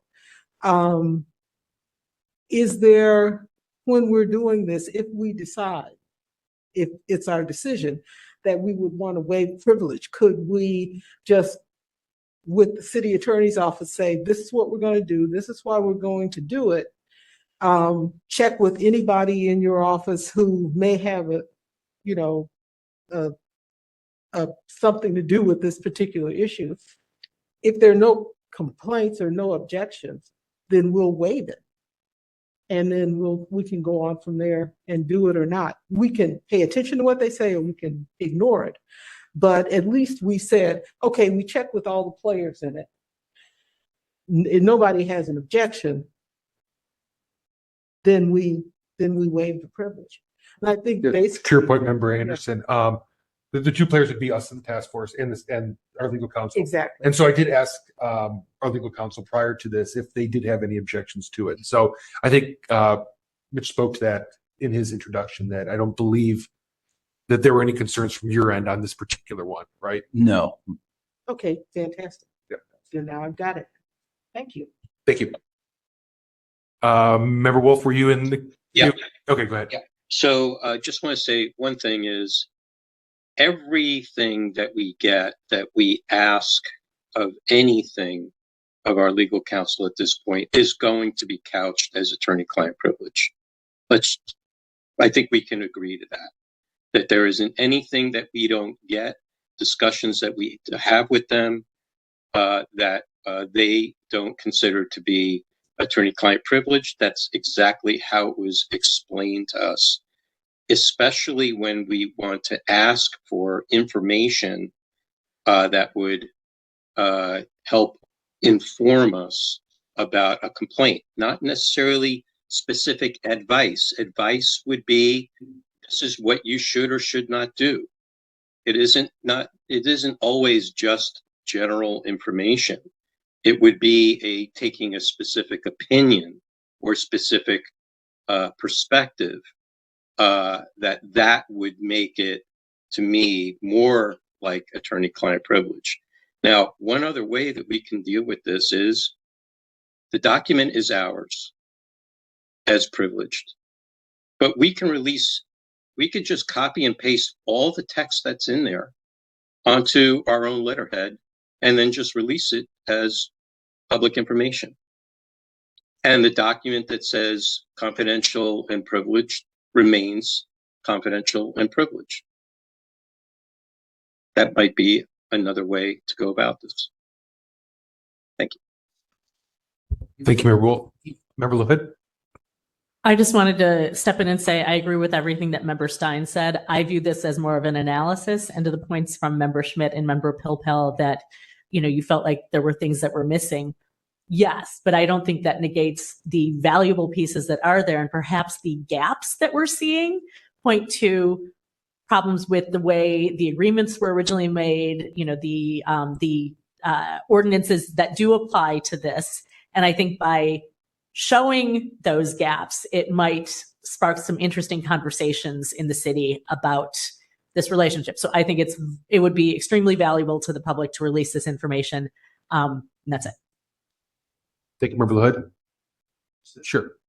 Address Mr. Wolf's last statement. I just have a concern about taking any type of action about cutting and pasting any non-public advice that has been given to the task force.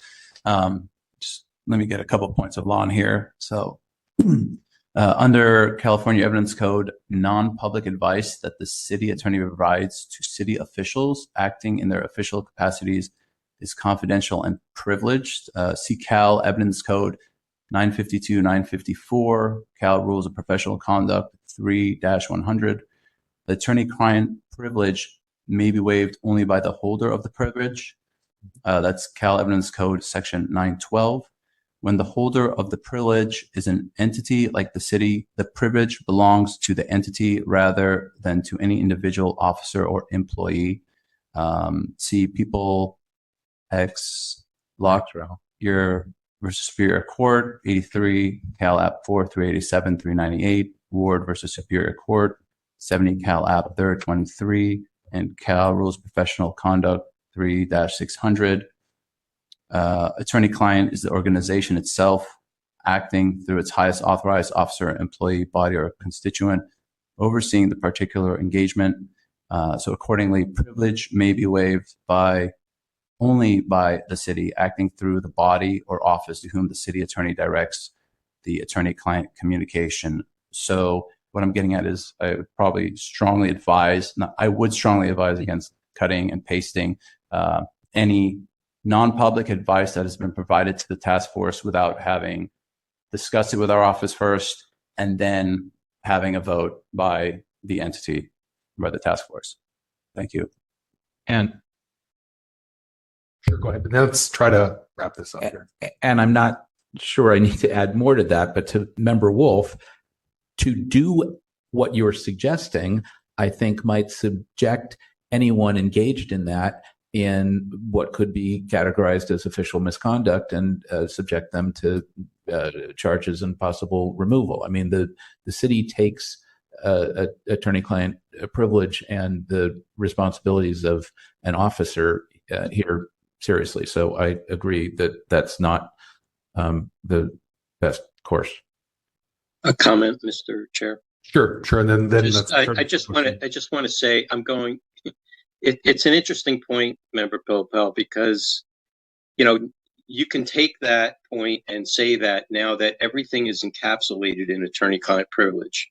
But if we take the kind of the understanding the way Member Stein has presented it as it just being a legal brief, it's just an explanation.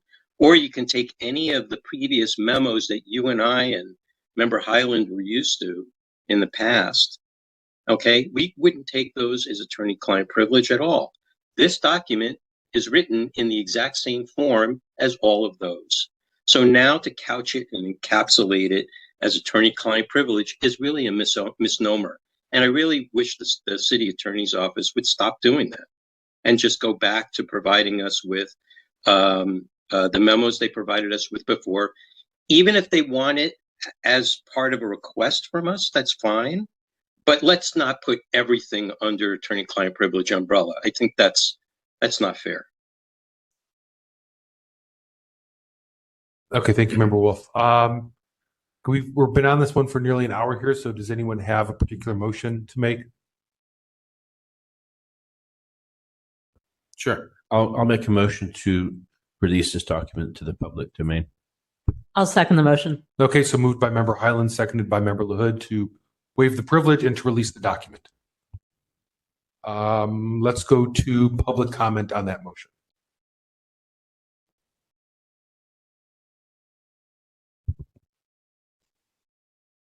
Mr. Chair, there are no callers in the queue for public comment. Sure, you said there's no public commenters? Okay. All right, I think we're ready for a vote then. Hang on a second. Oh, he was still at the mic. Oh, he already spoke. Did you have anything additionally? It was a very enlightening discussion. I mean, obviously, I hope you vote in return of the task force. Member Stein said that I think there is a public interest in viewing this memorandum, if only because the whole issue around JFK Promenade, which is why I bought my original complaint, went to the heart of a lot of these issues. And there was the fact that I would say the Fine Arts Museum was so adamant about not disclosing the documents. This publishing, this making it public will not produce the documents I was seeking, but it will give a public sort of a perspective of those who choose to read it and how the Fine Arts Museum, COFAM, and the other entities that'll work in San Francisco. And I think, if nothing else, that would be helpful for the public to know. Thank you. Thank you. Quick question on the motion that we're making. Are we making the motion to release it specifically for Mr. Heidhus, who has made the public records request? Or are we also wanting to, I know there's been some talk along the lines of posting it somewhere on the website. I don't know if we want to include that instruction in the motion. I think in the motion I just said in the public domain. So what would that entail? Like, I suppose as a document on our website? How about that? I mean, right. At this point, I'm kind of looking at it as Mr. Heidhus almost made like a public records request for this document. Before we can release it to him, we would have to waive the privilege. Go ahead, Member. This is Member LaHood. So our motion is to waive the privilege and make it public. We could simply have Cheryl email it to Mr. Heidhus, right, that would work. Which means it's a public record that anyone else could then request and get also. Yes. Yeah, I mean, I mean, if we have a way to post on our website, I suppose we could do that to make it easy for everyone. But since we don't seem to have that, I think just having Cheryl email it. Right. So essentially, it would be subject to a public records request. Exactly. And Mr. Heidhus would receive a copy of it if the vote goes in the affirmative. I should just note that there doesn't seem to be necessarily clarity also about how the document should be prepared. There seemed to be some debate over. Yeah. So would you help if this goes to that? would you help the office then to prepare this in a format that would be releasable so it doesn't say, privilege? That's what I asked. What I like to do, I don't know if this is possible. We can go back. I'd like to actually provide a written memo from our office explaining that there is, or provide written advice to the task force that we can waive this, that there's no legal issues to waive this particular memo. I have seen no issues with doing it. I wasn't sure that we were going to do it right now, that the vote was going to happen now, but I prefer to have written advice to the task force saying it can be waived, and then a vote on it in the future. Is there any issues with that? So you're suggesting that we put off the decision tonight? Correct. Okay. I don't agree. We're here. The item's on the agenda. I mean, it's up to that. It's up to you. My advice would be to, I don't believe we actually provided written advice saying that should be waived. I don't see why it should. I don't see any reason why this should not be released. I don't see any issues. I don't see any information here that's going to expose the city to any liability. And we've discussed this before as well. Right. I spoke to, Yes, I just didn't know that the vote was going to take place now. So.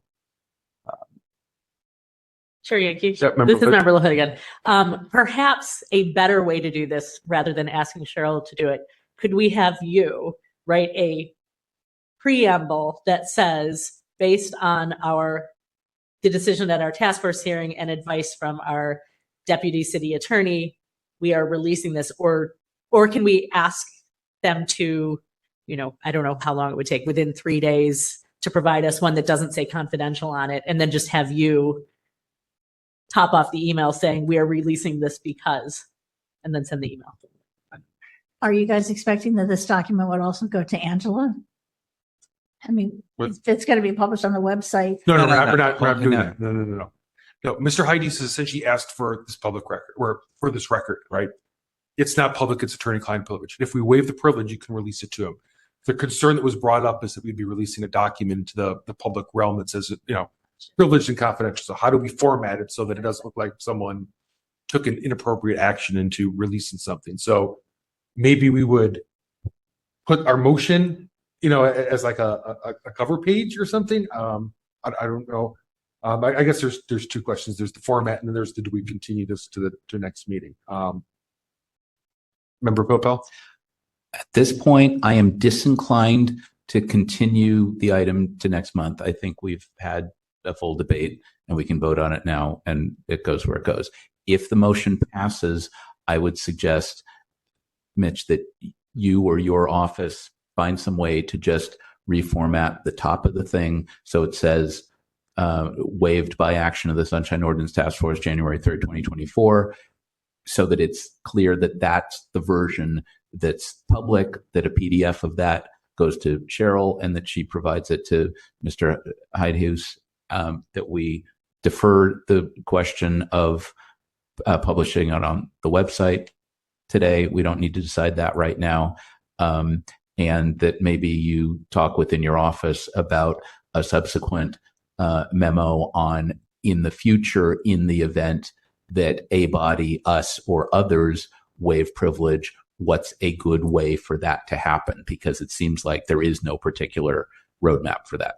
So as far as the way to do it, I think that's something our office can assist with, provide descriptive. The format, okay. Yeah, okay. Yes. But the other issue is, again, and I just am concerned about waiving the privilege without just getting a response from our office in writing as to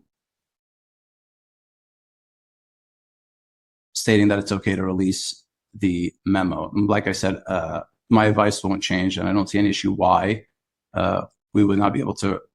We would advise not to release the memo. Spoken with the previous city attorney who wrote this memo, and again, it's going to be a decision to be made by the task force. However, I'd just like to have a written documentation on it. But that would be, in the end, if you're going to vote on it, you're going to vote on it. But I would just advise to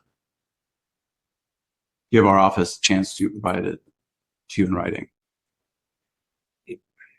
Can I I mean, Sorry. Can I just ask what it was pretty clear to all of us from months ago that at the December meeting, which got canceled and continued to tonight, that we were going to decide tonight whether or not to waive. Was it not clear to you or your office that that's what was coming soon to a theater near you? My understanding was it was going to be discussed, not the actual waiver was going to take place tonight. No, this is the exact way it was worded when I spoke with DCA Lopez, who was originally signed for our December meeting. It's phrased as a discussion and action items. This would be the actual waiving of it. That's what this item was intended to do. I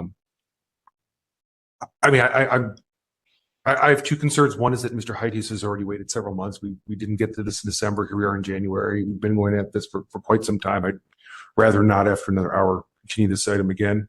And I also see kind of a circular problem here that if you send us something in writing that says you can waive this, that also would be attorney-client privilege. And so I'm not sure that would take us any closer. It's not like that would be a public communication, presumably, because that would be giving us advice that we could then waive it. And so that also would be not public. So I'm not sure that really. That would be non-public advice, which we could discuss whether or not task force wants to waive it. But as far as the memo would be, do you want to waive the memo? Sounds like you want to waive the memo. That's what I'm understanding based on the vote tonight. So I would just advise to let our office send something to the task force in writing concerning the waiver. But if it was up for action, my understanding was it was just going to be discussed tonight. I'm sorry, just to throw this out there, what would that, if hypothetically, if that happened, how would that change the timeline? We would have to continue it to, I mean, I guess the option B would be to continue this item till our next meeting, put it out, re-agendize it.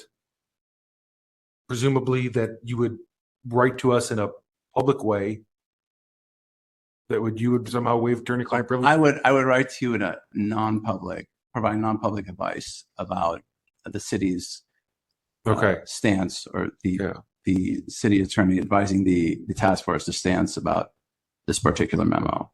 But I think I've made it clear. I mean, for transparency's sake, I spoke with Mitch about this before, and I also spoke with DCA Lopez about this. Was originally going to do our December meeting, and the input I received from both you and DCA Lopez was that this was fine. We can go ahead and do it. I thought it was, frankly, fairly clear that it was written as an action item.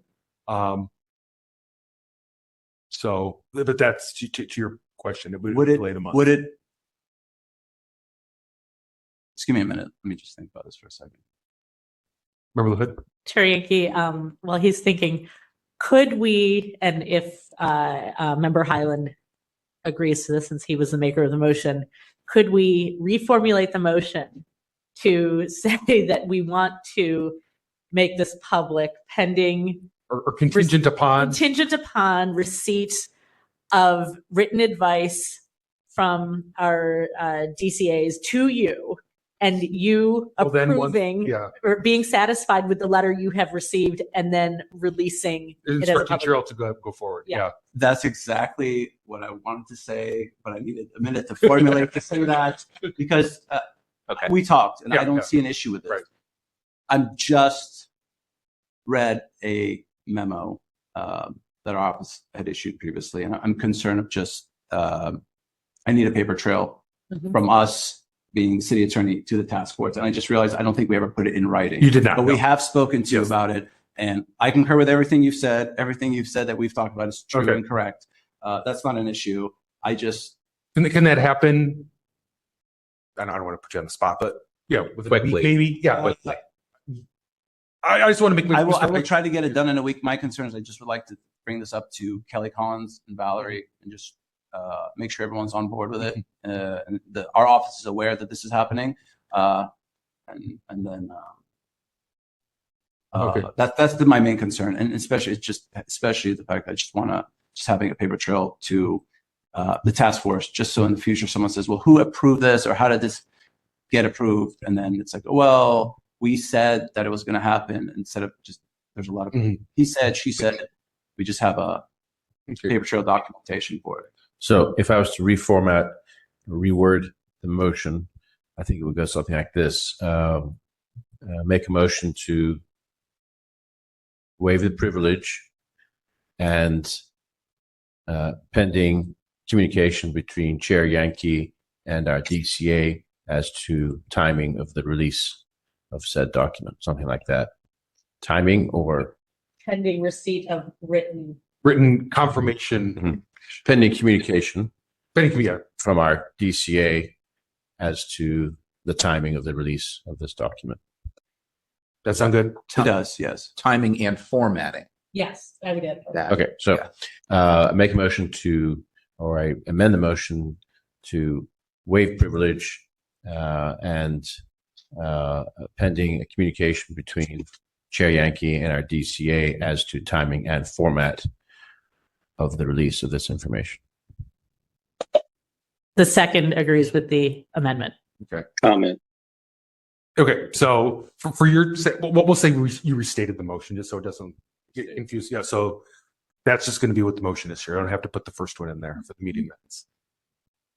Oh, I'm sorry. Want to get the motion correct. Okay. Member Wolf, I'll get you as soon as we get Cheryl to have the wording correct here. Member Highland moves to amend. No. We're just, this is the motion again. We were just updating. Member Highland moves to waive the privilege pending a communication between Chair Yankee and our DCA as to timing and format of the release. Sure. I had 4 other words in there. Waive privilege and release the memo. Didn't have that.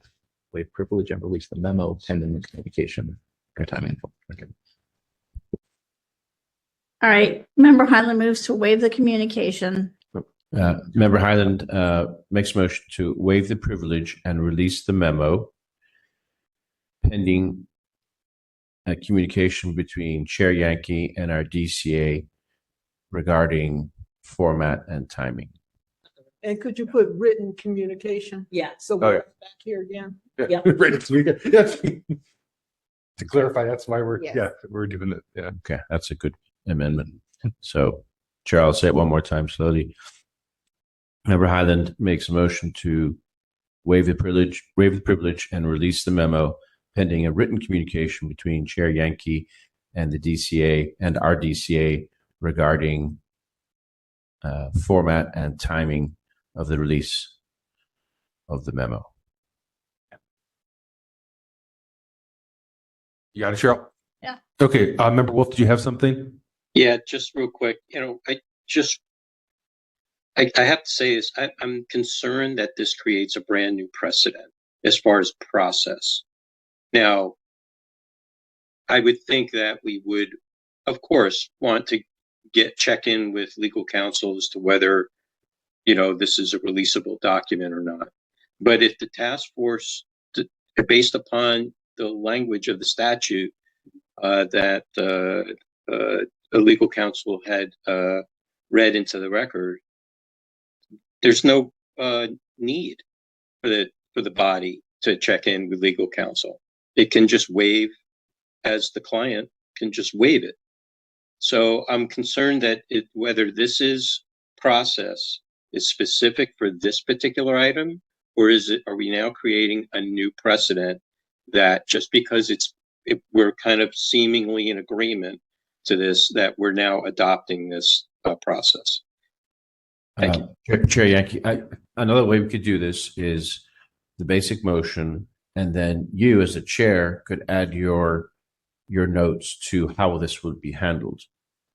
Right. So, I mean, my to Member Wolf's point is I think this is very specific on this item. This is not like a procedure. Right. Member Wolf is absolutely right. That in the future, when we might just say we're disregarding everything the DCA says and we're just releasing, or we could go the opposite and say we're not touching. I think it's case by case, and that's okay. I think in my mind, this is very specific. The only question that was agendized here is what we're doing on this specific legal advice, not setting precedent. We didn't this isn't being added to the complaint procedures or our bylaws or anything like that. So I'm comfortable with the thought that this just applies to this one scenario. All right. Probably should take some public comment on that. Just Mr. Stein. Just to say briefly too, I mean, my sense is that we're sort of a little bit late recognizing what an ideal process would be, where we're getting an official take from the city attorney's office. But I would also assume that that doesn't bind us to vote one way or another. And if the city attorney's office comes back and says, oh, I don't think this is a good idea, that we probably will be discussing this again next time and deciding whether we want to override that or not. Right. Since it's our privilege. And so our office provides advice to the task force, and the task force can decide whether they agree or not agree with the task force. So I just want to, with the city attorney's opinions, I just want to preface that. And the reason I thought there wasn't going to be acted upon today was because it says the hearing was to consider waiving the attorney-client privilege. So when I read that, I thought it would be considered, but I have told Chair Yankee that I don't see an issue with waiving, with the task force waiving the privilege. But I am concerned that there's no paper trail from our office to the task force. And I want to make sure there is a paper trail. Okay, so if for some reason, to your point, Mr. Stein, I get something contrary and that opinion changes, and I get told I was wrong verbally, don't release this, then what I would do is re-agendize this in February and say, I'm not releasing it because now they've given contradictory advice written to me, and that we would then, like you said, we could vote to override and do it anyways. That's And we're essentially saying with this motion that we trust your judgment on that. Yes. Well, one of two things are going to happen. Either it's going to become public in a week or 10 days or sooner, or it's going to be back before the task force at our next meeting. So something's happening here, assuming the vote passes. And Mr. Chair, I think our legal counsel made a good point. The way it is described on the agenda is not the intent of the action that we sought to take out today. I mean, somebody could question that, and he's being very terse. I get that. I appreciate that. Good legal mind to do that. But I think our intent was whether to actually release this or not, and not to take a vote on whether we would actually move forward to even talk about it or not. So I would, in the future, I think we need to review how we're writing the description in the for the agenda. Thank you. We could, Member Wolf, if I were to put hearing to waive, I guess I could put hearing to waive, but that would suggest, at least to me, that we're going to with some type of prejudice as if we should be waiving it. And the consideration is do we or don't we? So that's why I phrased it the way it is, because it may be that we considered not to waive it. But the question under parliamentary procedure would be, shall we waive? That's what we're putting before us, is shall we waive attorney-client privilege, yes or no? That's kind of the way it would be put. The agenda is Chair Yankee, I think the agenda reads quite clearly. Yeah. I think it's good. I think we should take a vote on this. Okay. All right, let's go ahead and take a vote. Oh, well, you know what? Because there was some back and forth, I'll just give one more chance for public comment. Sure, go ahead. Do we have public commenters in the queue? There are no public All right, commenters. Mr. Heites, go ahead. Thank you. I just, want to say I've been a legal worker for 25 years, so I'm conversant with legal procedure. And this is kind of frustrating because this is the fifth time I have been at the task force, once before the committee in May of 2022, and now 4 times I've come to meetings. In my mind, on October 4th, there was a different deputy city attorney here. When we discussed this item, there was no doubt, I think, in the task force mind what the intention was. It was, are we going to release this document?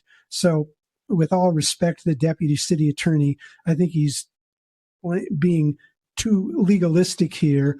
He, at the beginning, said the city attorney who he represents, David Chu, has no problem with making this memorandum public. So now, after almost an hour and a half, the deputy city attorney is saying, well, we have to go back one more time to make sure that it's all good. And we think we're going to release it, but we just have to dot the I and cross the T's. As a layperson, I think you can understand why people get frustrated, with how government works, how the city attorney works, how attorneys work in general, because I think there's a certain disservice being done to a member of the public here who is the one who has got this before you now for over 2 years. So it's sort of frustrating that I may have to come back again next month and re-air this whole issue because the deputy city attorney feels he needs to go back and sort of get another memo to you that it's okay to make this happen. Thank you. Thank you. Is there any other public comment? We have one public commenter in the queue. Could you please identify yourself and say your name? Yes, can you give me an oral 30-second warning, please? I'll do my best. You ready, Peter? All right, can I speak? Go ahead. Okay, the raised handstand thing has been cleared according to the public. So this is Peter Warfield. Can you say that you're here listening still? You can still hear me? Peter, we're all here. We're all ears. This is Peter Warfield, Executive Director of Library Users Association, Library Users 2004 at yahoo.com, and P.O. Box 170544, San Francisco, California 94117-0544. I think a number of things haven't been said that I've not heard it. I didn't hear at the very beginning, but let me quote from 67.21I, as in indigo. And I'll read the key sentence. It's a fairly short paragraph, 2, 4, 6 lines or so. And the last sentence is, all communications with the city attorney's office with regard to this ordinance, including petitions, requests for opinion, and opinions, shall be public records. And I'll repeat it. All communications with the city attorney's office with regard to this ordinance, including petitions, requests for opinion, and opinions, shall be public records. Now, I understand that there was a legal case of some sort that overruled this as a legal matter, but you've also heard, this is the intention of what was in the original Sunshine Ordinance. And I think that's very significant. Furthermore, you've heard that it is the client, which is you, who has the ability to say whether or not they want to waive privilege. I don't know what more you need to hear in order to make a determination in this case or in any other. Or for that matter, in general. It seems to me that that's certainly would be at the top of my mind in making a determination on this case and as well in others.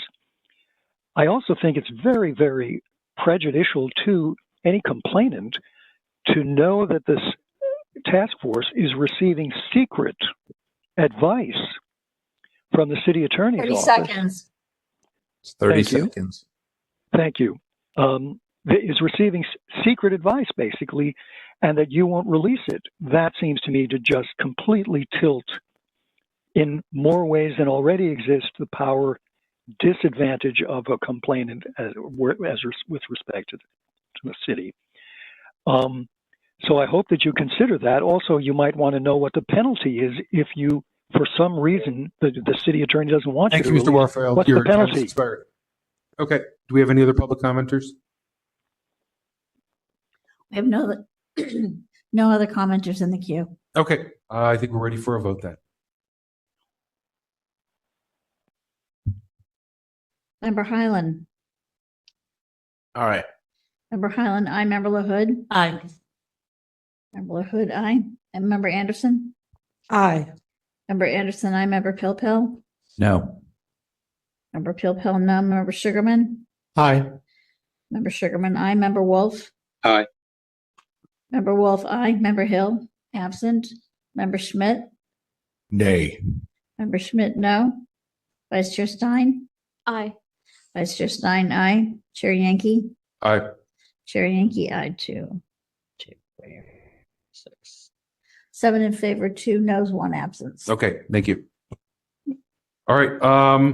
May I ask, because I was a little bit confused. Sure. That either this matter will be made public within 7 to 10 days, or it will be on the agenda for next month. So how did? Okay, so Mr. Heithus, what we anticipate happening is that city attorney will write a memo to me saying, go ahead and release it. That's verbally what he has expressed. But once I receive that written okay, I'll direct Cheryl to go ahead and release it to you. Okay.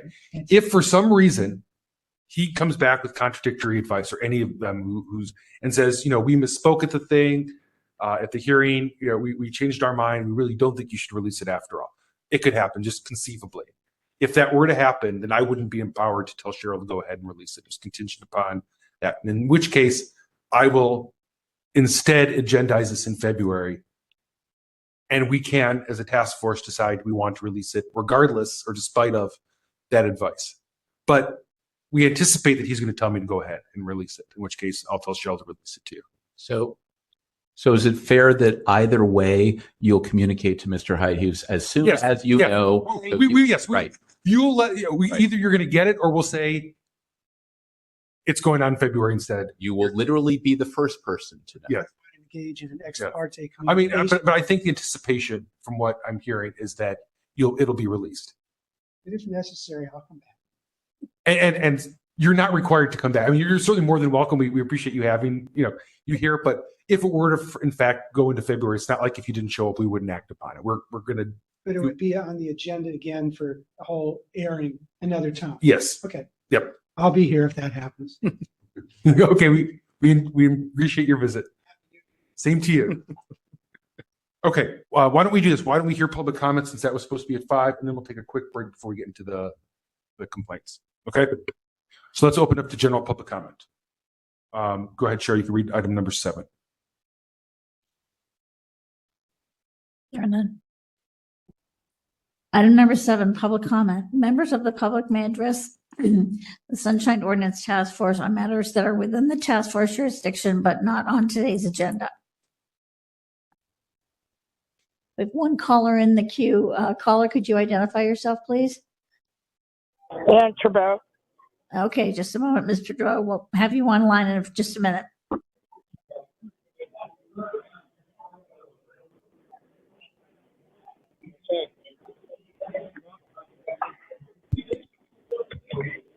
Ms. Trudeau, are you ready to begin speaking? Yeah. Go ahead. 6714C of the San Francisco Sunshine Ordinance says that every public meeting held in City Hall shall be audio or video recorded, and that they are public records, referring to the California Public Record Act 6250. The city shall post them on www.sfgov.org. The San Francisco Arts Commission has posted all of its full commission meetings on the Internet Archive and not on www.sfgov.org. The San Francisco Arts Commission was created in 1932. That is over 92 years of monthly full commission meetings taking place in City Hall that are not on sfgov.org's website. That amounts to 1,102 violations of the Sunshine Ordinance. That's it.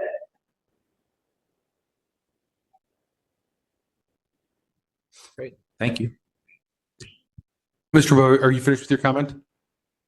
I am. Okay, thank you. Do we have any other public commenters? Okay.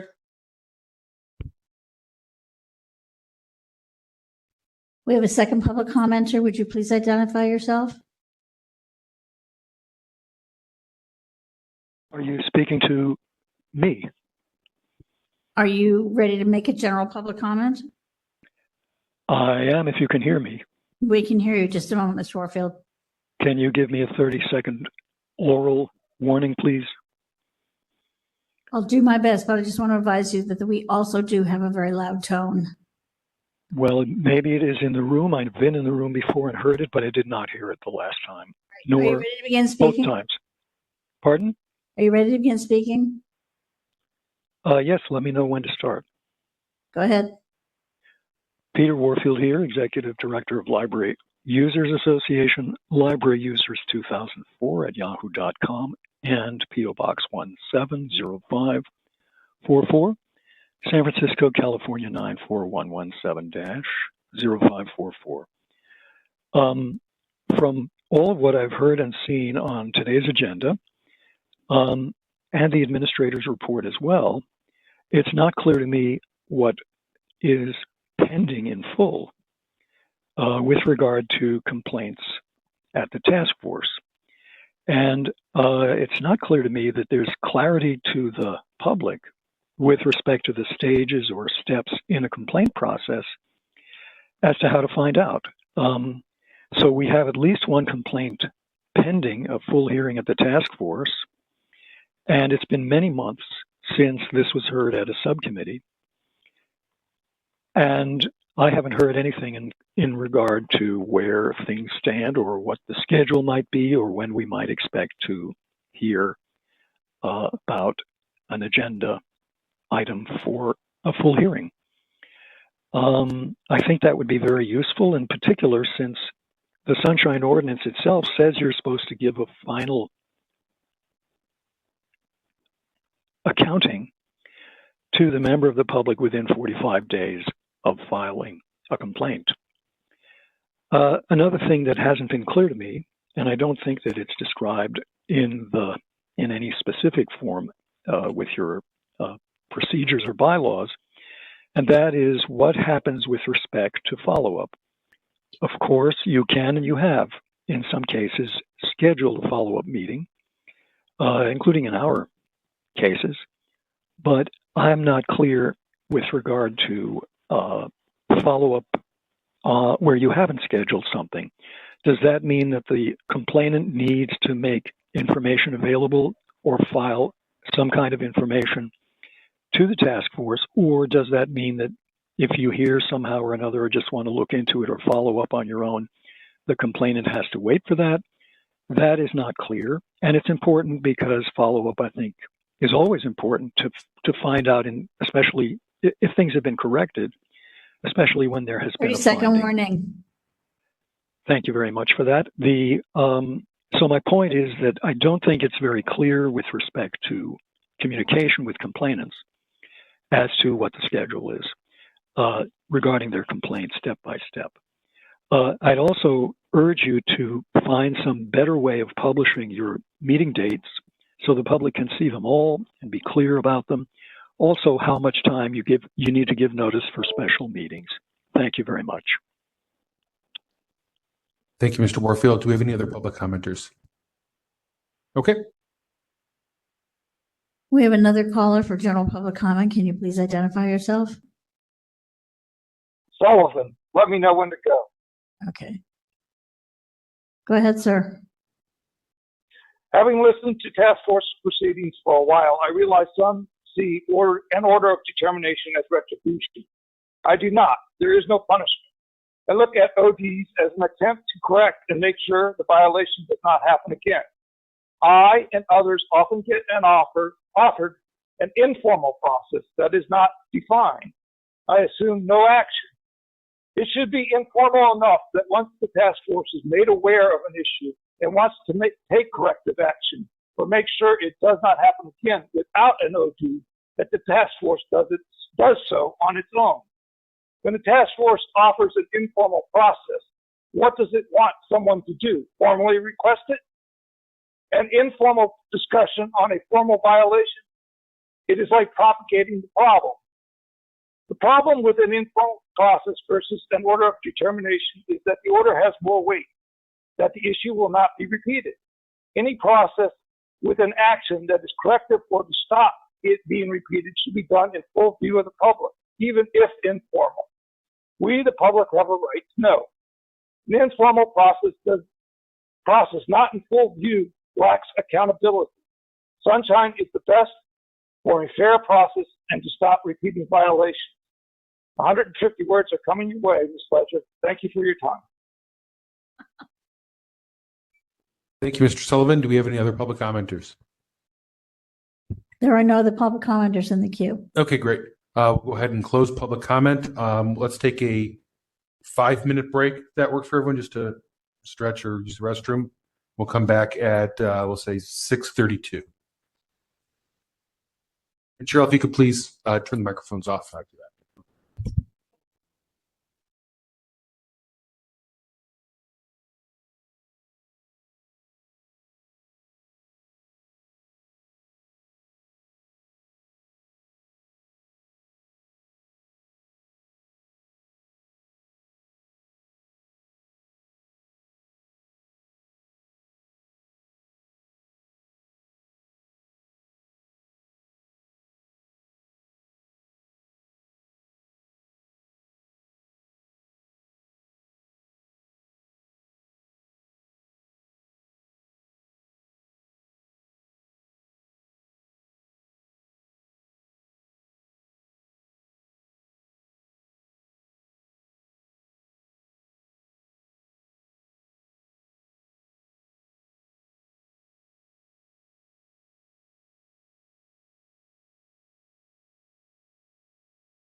I have 6:41 PM, Chair Yankee. Shall we reconvene?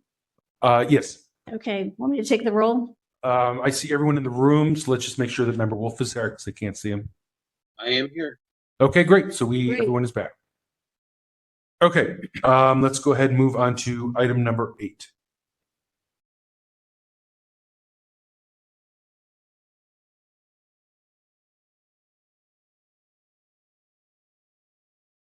Item number 8, file number 20008, complaint filed by Ann Trabeau against Dwight Moore and the Office of the City Attorney for allegedly violating Administrative Code Section 6725 and 6727 by failing to respond to an immediate disclosure request in a timely and or complete manner. On November 21, 2023, the Complaint Committee moved to find that the requested records are public, the task force has jurisdiction, and referred the matter to the task force with the recommendation to find a violation of Administrative Code Section 6725 by failing to respond to an immediate disclosure request in a timely and or complete manner. Okay. Ms. Trabeau, are you still with us? And if we could make sure that her microphone is unmuted. Okay, and then do we have someone from the City Attorney's Office? Yes, I believe Jen Court is on. Okay, so let's make sure she's unmuted too. And then very briefly, before I get to someone from the Complaint Committee to brief us, all the task force members were just handed a packet. So what Cheryl does, she sends out a notice of appearance. I think everyone's copied on this, asking for any supplemental. Who's ever on the phone, can you kind of yourself quiet? Let's just mute them until, okay. We'll unmute them when it's their turn. Okay. So Cheryl sends a notice of appearance out and gives everyone a deadline to submit supplemental materials. That deadline was 5 p.m. on December 22nd. As you can see on the date stamp of what was just distributed, the City Attorney's Office did meet that deadline by 1 hour and 44 minutes. Nonetheless, this did not make it into the packet that we have online. Ms. Trabeau was provided an email copy of this today. She and I had some communications back and forth. She said, go ahead with the hearing. But I did want to make that clear for everyone in case there is any objection to proceeding, that this is not on the online packet. The chair?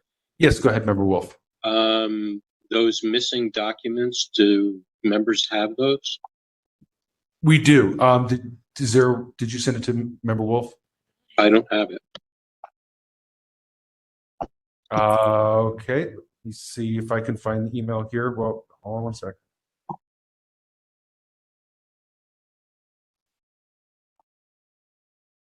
Are these all documents that we're missing, or Yeah. just some of this? Presumably, this is the entire thing that was missing. Hang on. Could I chime in? Is that okay? I'm sorry? Could I chime in about the amount of documents you should have? You are. I'm sorry. I can't see you. Okay. Who is this? Who's speaking? All right. Let me just send this to Member Wolf by email. 1 second. Hang on. I don't want to. I would like to get the documents too, if that's possible.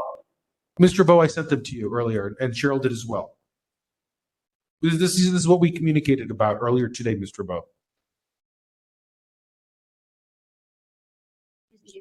Can we confirm that she received them? That she received them? Just the supplemental packet from the city attorney, right? But 1 second. I can only do one thing at a time. Let me send this to Member Wolf first, since he's not here to get the hard copy.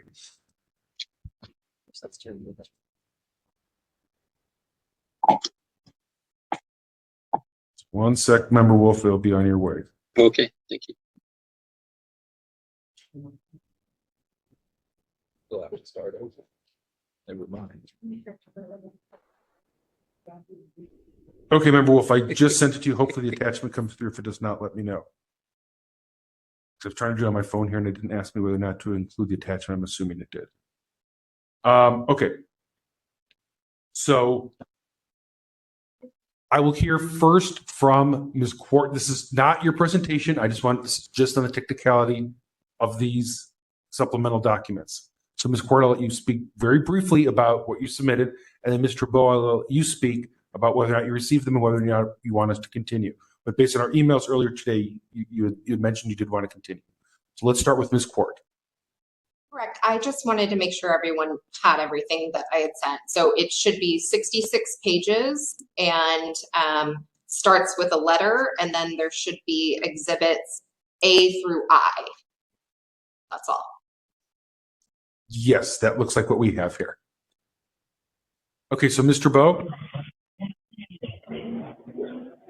Did you have any concerns? Yes, Mr. Bowe. Did you have any concerns with us proceeding? This is what was the supplemental materials that Cheryl and I emailed you earlier today when we were corresponding. As I noted to you, I am in Florence, Italy. That does not have much of an internet connection. I only got bits and pieces about supplemental documents around 3 hours before this hearing. And in my email to Chair Yankee, I expressed the fact that I'm not near an internet and I cannot get any documents that may or may not have been sent to me. I also said, yes, go ahead with the hearing. I'm prepared to go ahead with the hearing. I also want to note that I called Ms.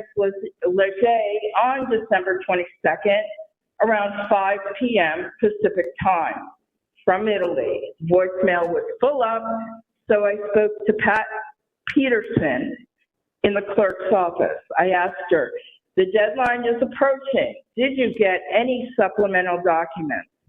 I waited on hold for a number of minutes while she searched, and she said no. Sometime later, a few hours later, I did get an email of the original response of 2020. That's it. That's all that I got. According to the Sunshine Ordinance, when a complainant or requester requests documents, the duty or the obligation is to send the complainant the documents. I was not copied on any email on December 22nd from the city attorney's office. I did not get any supplemental documents. I have not seen any supplemental documents. And I want to go forward because for me, it's almost 3 o'clock in the morning. Okay, so we will go forward with this, but I would caution the clerk's office, please make sure that if folks submit documents by the deadline, and in this case, it was submitted by the deadline, it was submitted to the general SOTF email address, which should be monitored and checked regardless of who's sick that day or who's on vacation that day, that it should make it into the packet, and this was not. So that is a major concern of mine, that administratively the ball got dropped on this.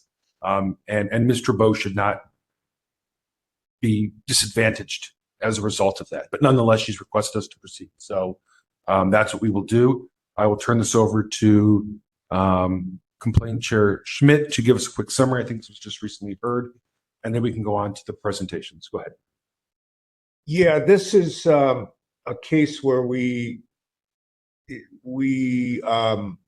got it onto the December calendar at the last minute because it goes way back to 2020.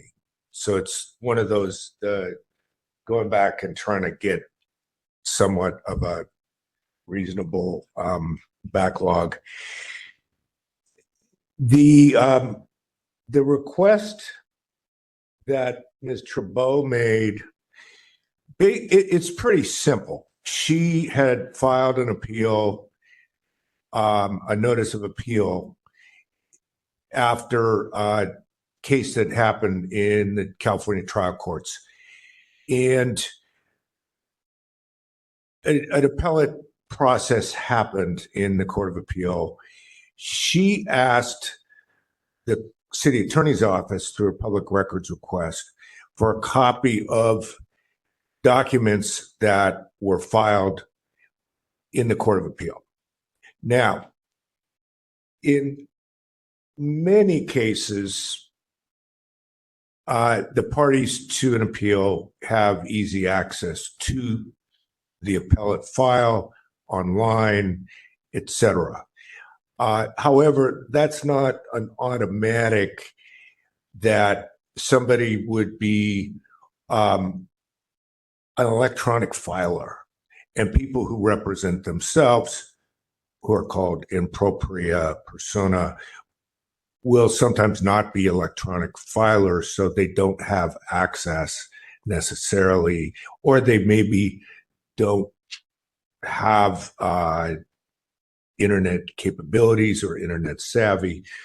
But it's our understanding from the complaint committee hearing that Ms. Trabeau, when she made her request, she was told, one, oh, those are public documents because they're in the appellate court file.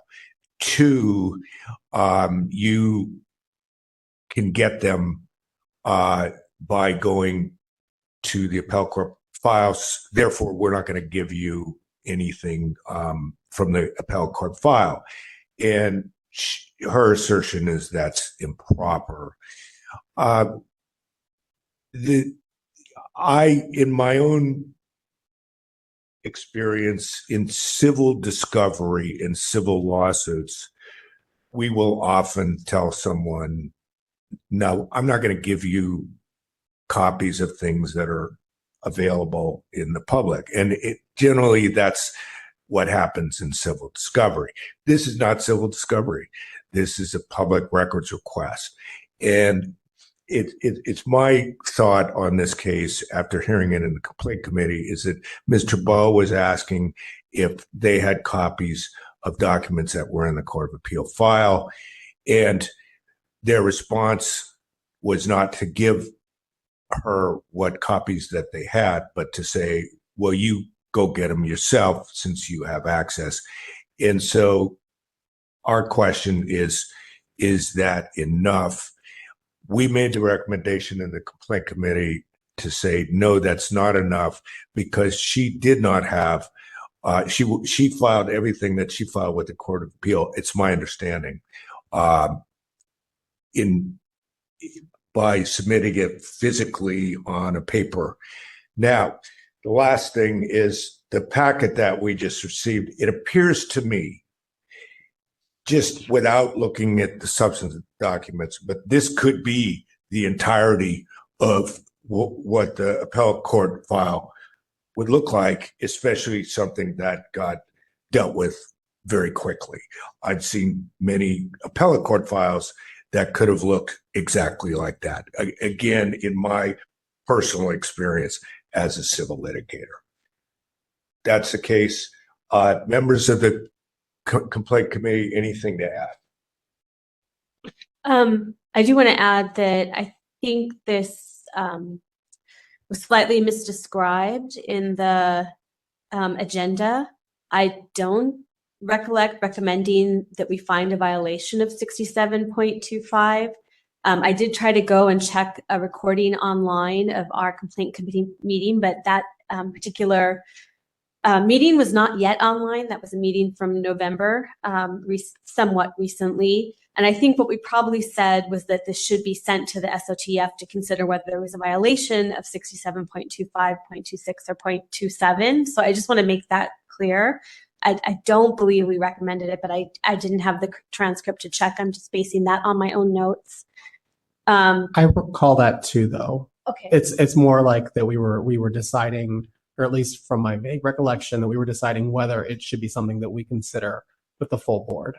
Not that we were going to find a violation. Yeah, and then we did have some critical questions, which I think that the respondent tried to address here, that they addressed in their letter to us, including whether or not Ms. Trabeau had ready access to these documents through the court document process. And we also had asked for confirmation that from the IT department that the IDR request that was made had actually gone to spam, which was what which was what the respondent asserted, and documentation of both of those points seem to be provided here, substantiating what the respondent said. And that's just based on my quick look of this packet that was just handed to us. That's all I have to add. I probably misunderstood. I just read the agenda and I thought maybe we had made a recommendation, but I believe my members that no, there was not an actual recommendation. I'm not 1,000% sure. Got it. And to that clerk's office staff, there's a time limit to get audio files online, and it's fairly short. So if those from November are not online, Yeah. that would probably be a sunshine violation of ourselves. So we really need to get those up there. It needs to be happening pretty quickly. Mr. Chair, Yes, And go I ahead. checked the Member Wolf. it's still I'm wondering if the complaint committee minutes reflect any of that. I suspect what happened is that what Cheryl does is she copies and pastes the motion from the complaint committee meeting minutes into this. The problem is the complaint committee didn't meet in December. That meeting was canceled. So this was never actually an approved or reviewed motion from the minutes. So this was just going on Cheryl's draft minutes, not an approved version. Does that make sense? Admin was the meeting. This is Pat Peterson. The November minutes from the complaint committee are my responsibility. I will make sure they get up online. We also have notification that the audio is not yet online, and we are tracking that right now. Okay, thank you. Okay, I think we're ready to start with the presentation on this. So, Mr. Bowe, you'll have 5 minutes to present, and Cheryl will let you know when you can begin.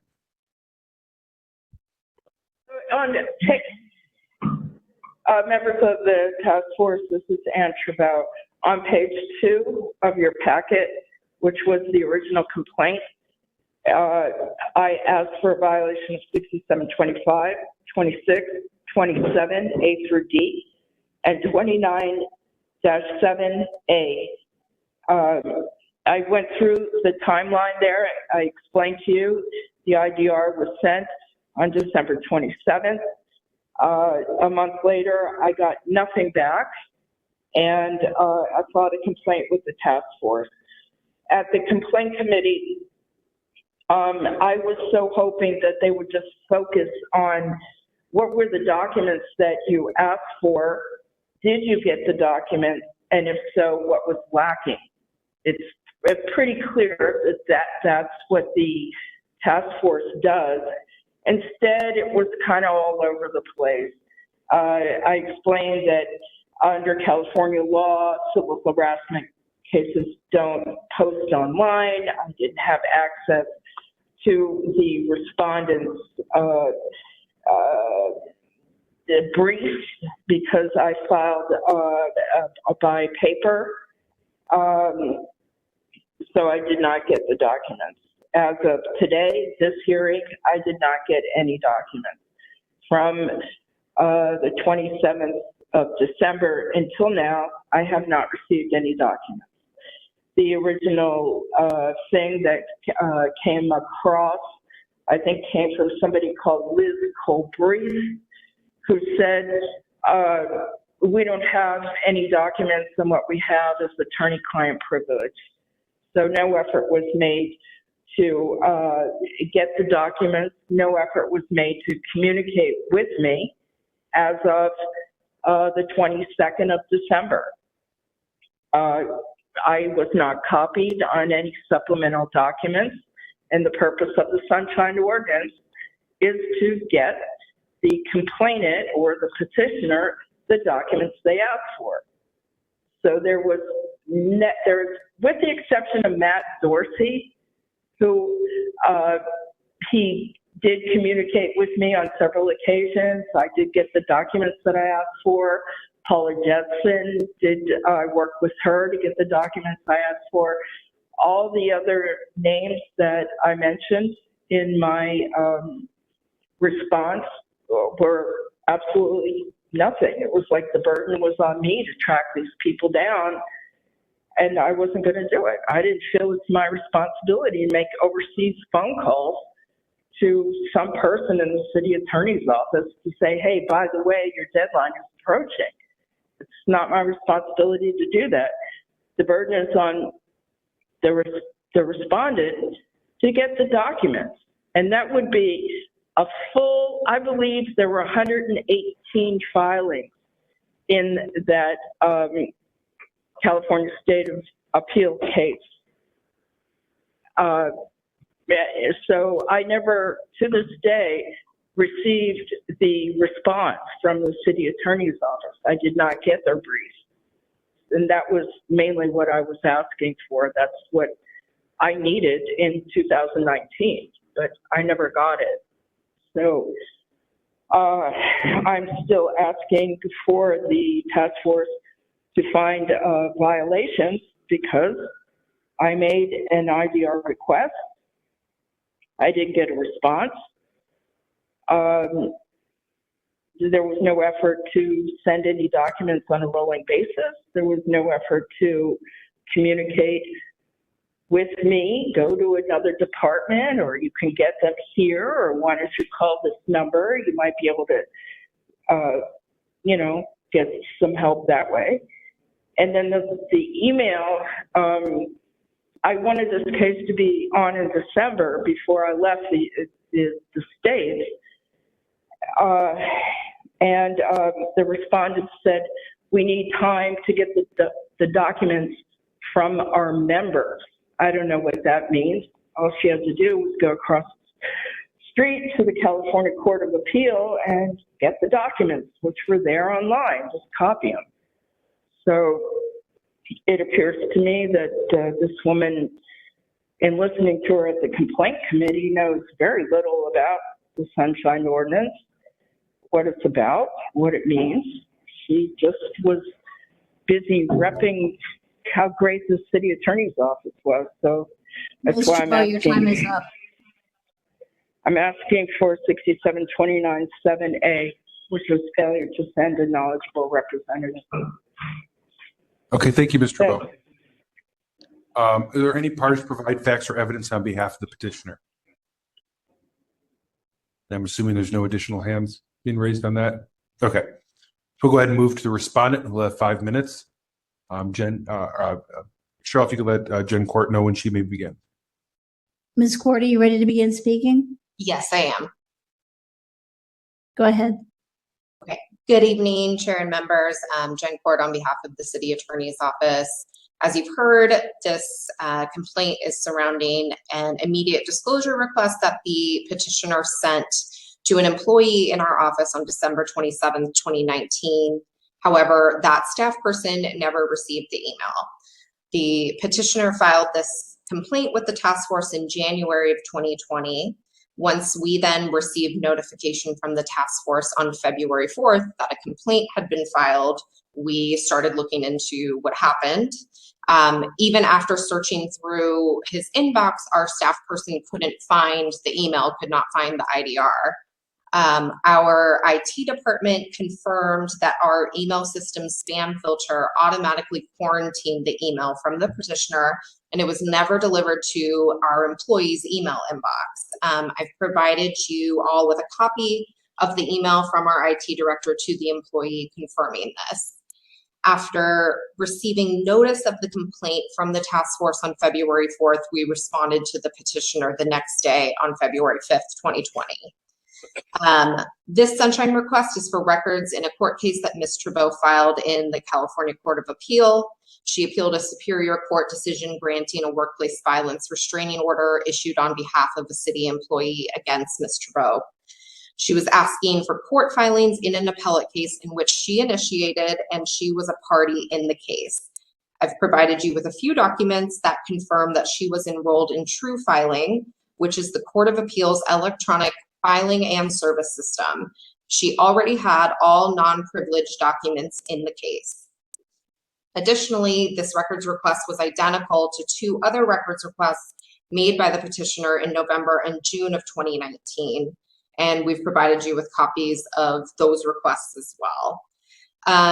We recognize that any city employee can be sent a records request, but as a practical matter, we have asked the petitioner many times as early as 2018 to send records requests to our designated public records email inbox. I've provided you with 6 examples between 2018 and 2020 of our office asking the petitioner to send records requests to that inbox. The purpose of that is that someone is always monitoring that inbox, and it allows us to ensure that records requests are received and processed appropriately. However, the petitioner continued to refuse to send requests to that email inbox. As you know, this is a rather old complaint, several years old. Because of that, some of the key people that were involved in this complaint and in this matter in our office have either retired or left the office. So there's a bit of, I don't have those people readily available to me to be able to ask questions about this. And then lastly, there are kind of a lot of issues surrounding this complaint, but as you alluded to earlier, this is the core issue of this complaint is a day after we were notified that this request even existed and had been made via the complaint from the task force, we responded to the petitioner the next day. So for all of these reasons, we just respectfully ask that you dismiss the complaint. And with that, I'm happy to take any questions. Okay, thank you, Ms. Court. And are there any parties to provide facts or evidence on behalf of the respondent? Okay, see no hands. All right, members, if you have questions, now's the time to ask.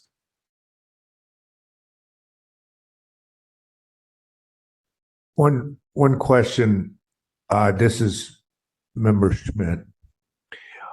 To Ms. Court, you said that you got confirmation that Ms. Trabeau is subscribed to or has access to True Filing. Where did you give us that information? Is that in one of the exhibits? Yes, sure. So in 2 different places. One, in Exhibit G, is Ms. Trabeau's opening brief to the California Court of Appeal. And on the second page of Exhibit G, you'll find that Ms. Trabeau confirmed to the court clerk of the Court of Appeal that she had signed up for True Filing.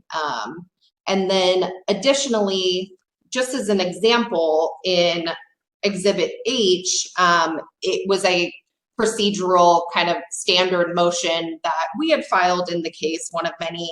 And in that exhibit, Exhibit H, it also shows that Ms. Trabeau was served with that procedural motion via True Filing. By the city.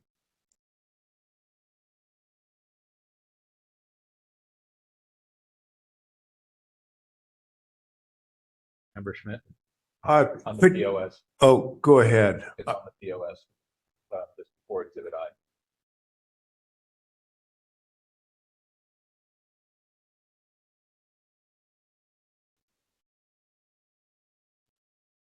Before Exhibit I. The first is G, which you're looking at. Yeah. It should be G and H, both of those exhibits. Yeah. Okay. Ms. Trabeau, did you sign up for True Filing?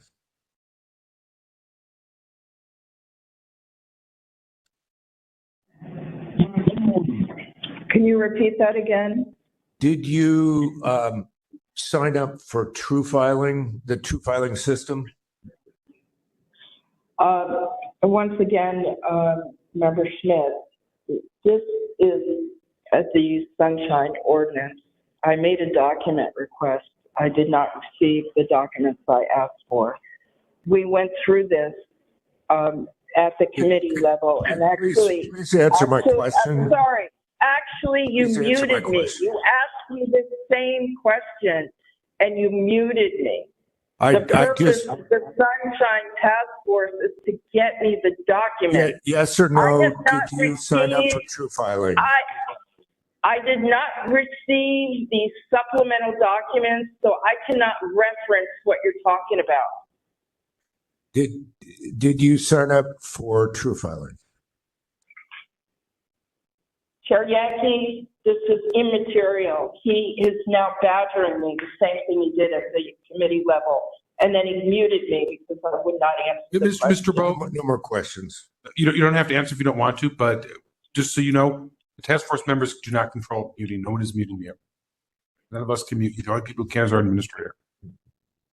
Understood, but I did not get the documents. You're referring to paperwork I have not received. Okay. Does anyone else have questions? Member Highland?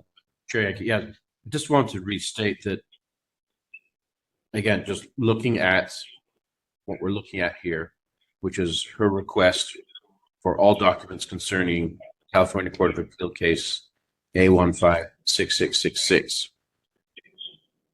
Correct me if I'm wrong, but most of what's in the public domain is already in the public domain for this, and the rest is privileged or privileged. So what are we talking about? What is it that she's able to get on her own? Can I respond? No, that's not a question to you, Mr. Bo. This is a question to our task force. Okay. I'm just trying to keep some point here. I'll try to see what I can do to try to answer that. I mean, it was as I recall, Ms. Trudeau told us she was not involved in the electronic filing system. And so that was part of what at least was in my mind, that she did not have, especially because this is a work, or not a workplace. Well, it's a violence restraining order case. And so there's only certain people who have access to the court files. So it was my thought that maybe if she was just filing her documents with the Court of Appeal, and then the other side was serving her in some way other than electronically, that maybe she didn't get certain documents, or maybe she lost her documents, like her paper copy. And so she was going back to the city attorney's office and saying, look, could you just give me the documents in the appellate file? This seems to change that a little bit, in that now it looks to me, since she wouldn't answer my question, that she did have electronic access. Now, in terms of, you were saying the substance of the documents she was asking for, these are all just documents that are filed down at the Court of Appeal. In most cases, that would be open to anyone in the public, that you could just either get on electronically or go down there and look at these. But since this is a restraining order case, I don't know, I honestly don't know how they control documents in a restraining order case, because I've never been involved in an appeal with the Court of Appeal in a restraining order case. I know that in the trial courts, restraining order cases are not public. They're one of the non-public courtrooms. Does that answer your question? A little bit, but I mean, basically, what is available is already in the public domain. Whether and what we're trying to find out is, if it is restraining order, then maybe some of it is behind that wall, some of it is not, and so I guess it begs the question: if all of it is in the public domain, does a city department have to do the legwork of reproducing what's already in the public domain? And that I think that's actually kind of the question here. Yeah, that's what I'm trying to get to. Yeah,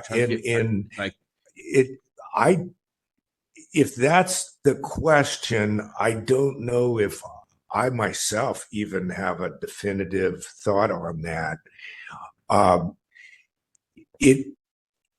I guess to me, I'm not sure if these documents even now are in the public domain because they're filed at the Court of Appeal and in the trial court, but only parties have access to them as far as I know. So I would not deem that to be public domain.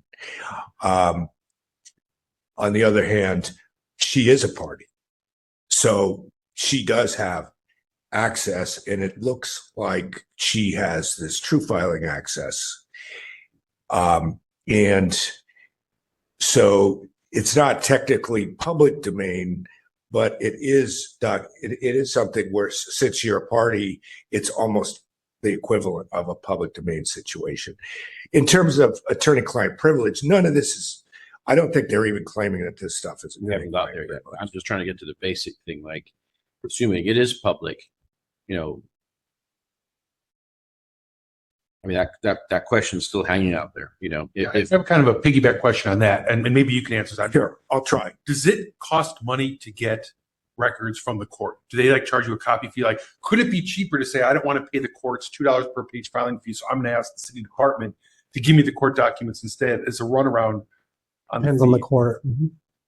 I don't recall were they having to pay anything. It depends if you're on a fee waiver or which court and which filing system you're using. So it depends. Yeah. So, I mean, that's what I'm trying to think. So why might a person in the public say, you know what, that might be true that the court has them, but I don't want to get them from the court because it's going to cost me $100 in copy fees. I know you have them in your packet. You give them to me because it's a lot cheaper to get them through Sunshine. Mr. Chair? Yeah. Just a point of order. We haven't gotten through rebuttals yet. So having a debate or discussion. Right. I think we're trying, we tried to ask the petitioner some questions, and that wasn't productive. So I think I don't think we're in trying to find out. I don't think we're in deliberation. I think we're still kind of fact finding and asking. Well, if I could ask the petitioner a question that kind of revolves around what you're talking about.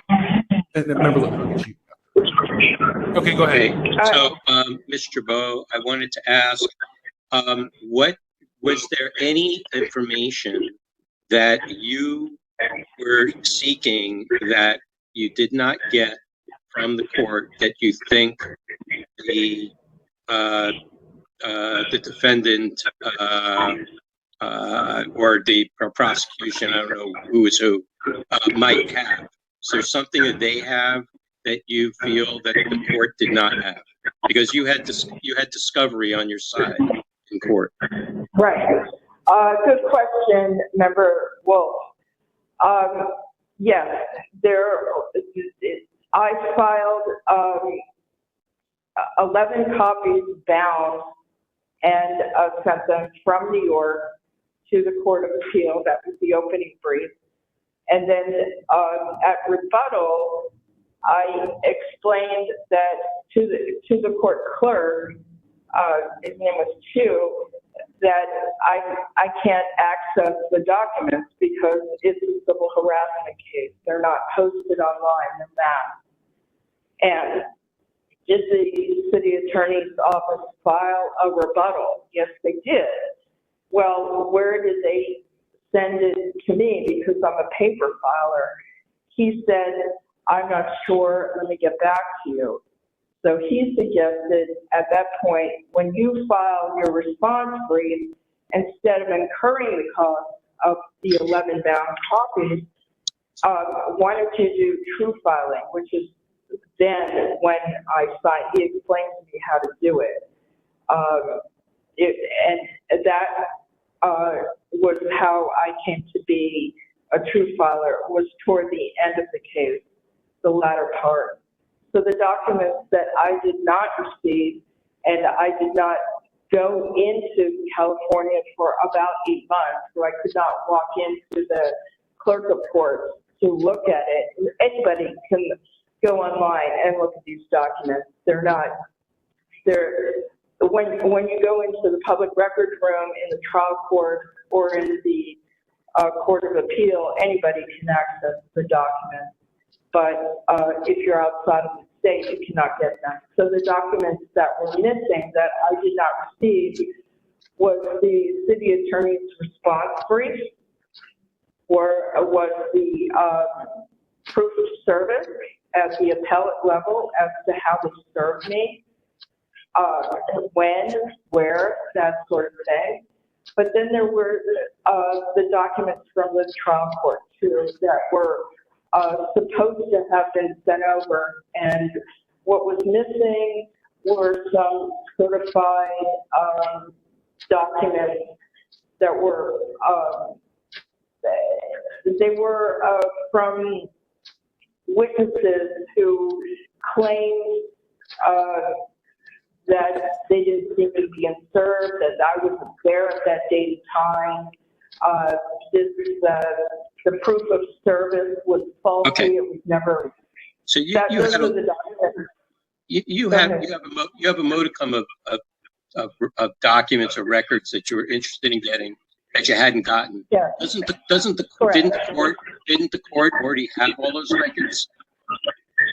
Yes, but they could not send them to me. Why not? I would have had to physically walk into the clerk of court public records room, and I was in New York for 8 months. I did not go to California. Okay, thank you. I'll stop there. Okay, thank you. Member Lohead? Okay. Anyone else? Oh, Member Popo.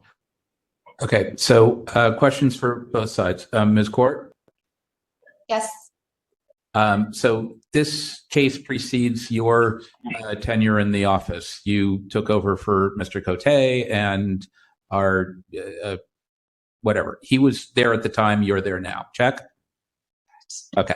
So going back to December of 2019 to February of 2020, looking at your supplemental packet for today, it appears that there was some email that was sent on December 27th, and although it's very small type, I think I've discerned from Exhibit B that the afternoon of February 4th, someone asked Dale, the IT guy, to track down what happened with the email, and he documented in an email to Dwight, which may have been copied to somebody else, it's redacted above, that in fact it was received but quarantined. So it did not get to Dwight Moore in December of 2019. Is that what I'm learning from Exhibit B?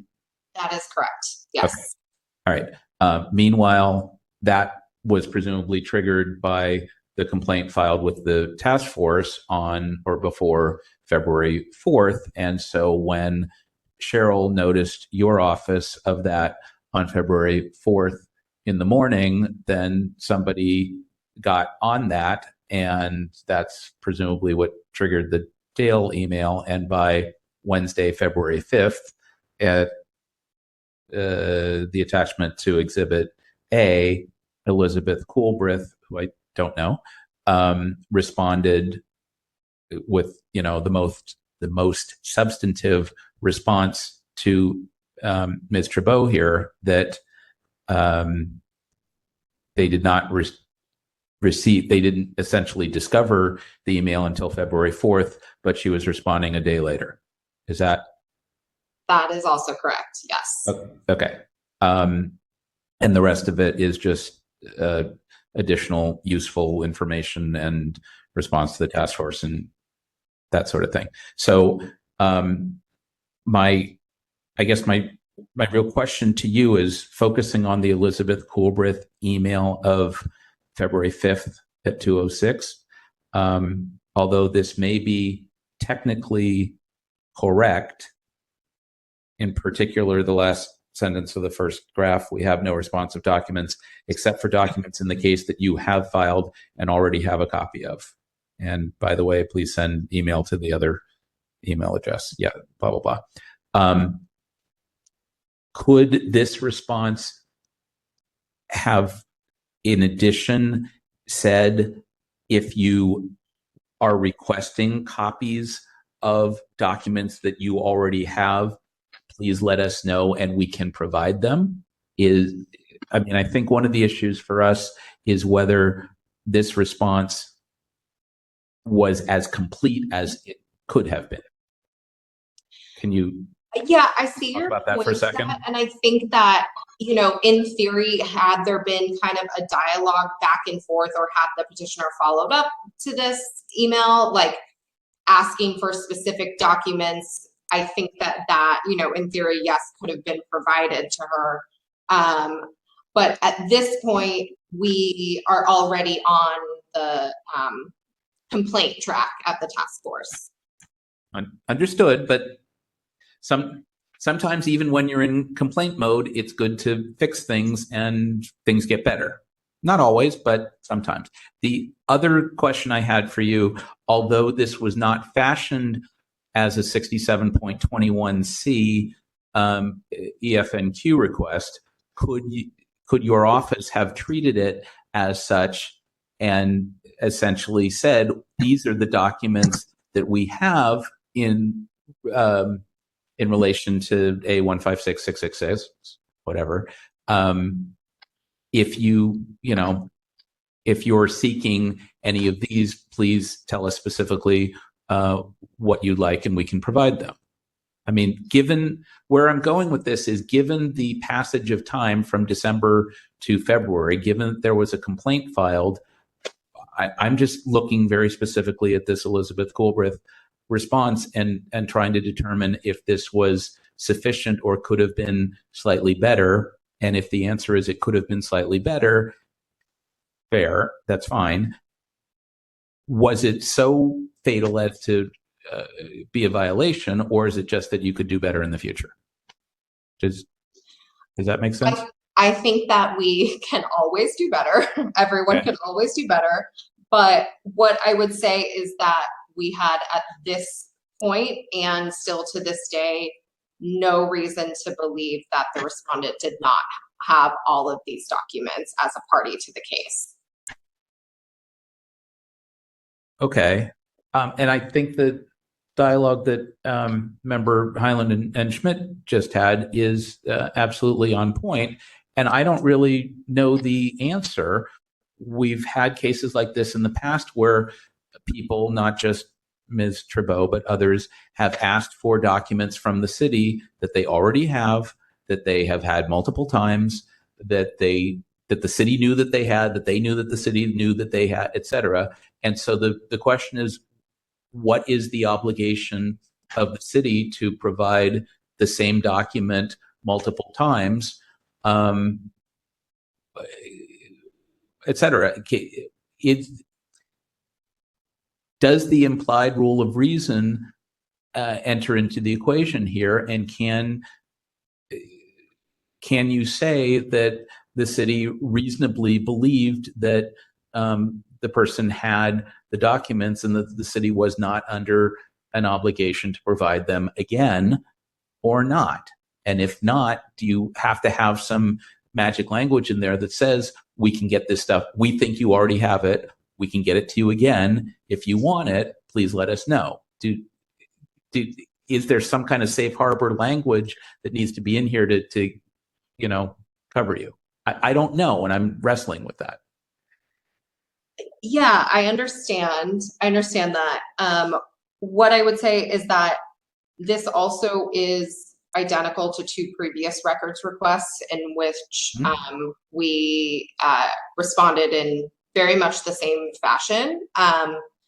So I do think at a certain point, it does kind of get to a rule of reason, and we are kind of at a point where where maybe common sense enters the equation, and, do we have to keep spinning our wheels for this same request when we know that this person already has these documents? Right. And I mean, I don't want to go into the whole history with Chemo Crossman, but your office has a lot of history with the rule of reason and applying it to specific circumstances. And if you can just think about beefing up the standard responses depending on the circumstances to say, we can and whatever, please let us know, rather than we have no additional responsive records. We think you already have what you need. Anyway, that's for you to think about. Okay.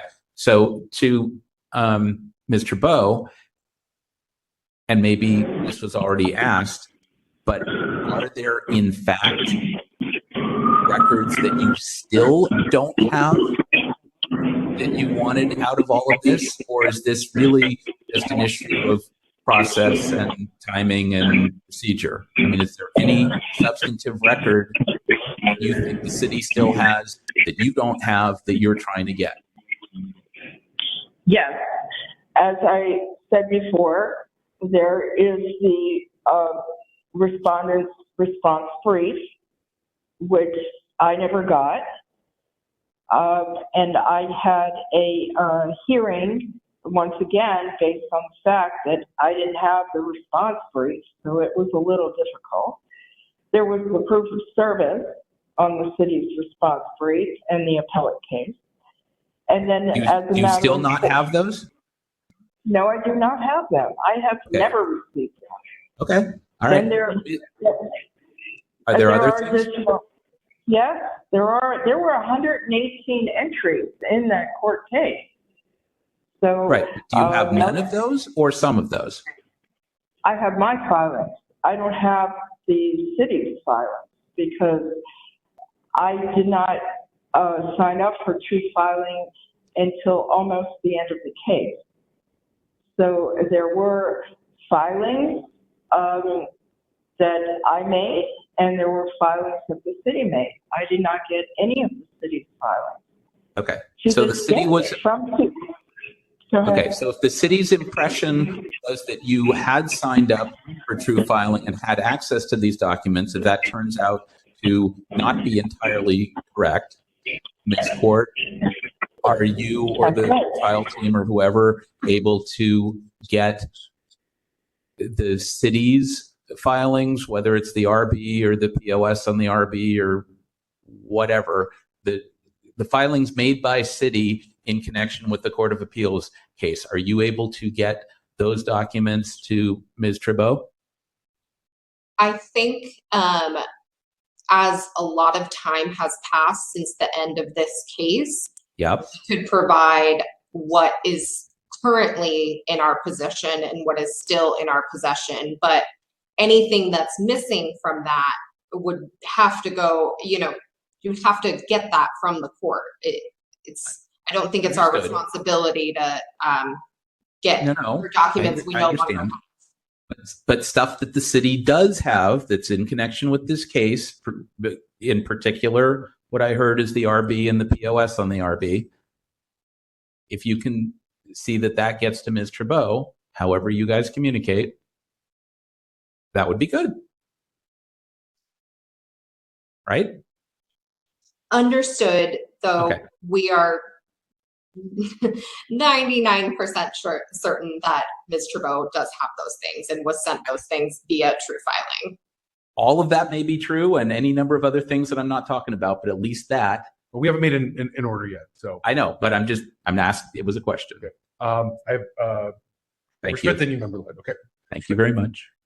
Yeah. First, I just want to say that not all members of this task force have a broad, consider the rule of reason to be as broad as what's been stated in certain publications made by the city attorney. In fact, I think it's supposed to be much narrower than what the city attorney says. So if we're going to get into rule of reason issues, I don't want to portray that the task force is sort of all of the same mind on that issue. So I just wanted, because I heard rule of reason. I have a question to Ms. Ford, and it's on a little bit of a tangent on the issues that we're talking about here. What I'm wondering is this. it's possible to me, in my mind, that these may not even be public documents. And so I'm going to ask you something. Your office handles certain types of cases that are more sensitive. They are like the court files, for example, are not made publicly available. This appears to me to have it's the type of case where it's very limited at the trial court level, and it looks to me like it's very limited at the appellate court level. And an analogy is, to me, I'm sure there's other kinds, but one analogy is juvenile cases. Another analogy is juvenile dependency cases, where the public can't see these. They're absolutely kept away. And I assume that if the city attorney's office, who does work in dependency cases, if the city attorney's office got a request from someone for files on a juvenile dependency case, you wouldn't hand them out. And so I want to ask you, because they wouldn't be public documents, do you know how the office handles this type of injunction case file? Is it something that you keep in any other different manner than regular civil litigation cases?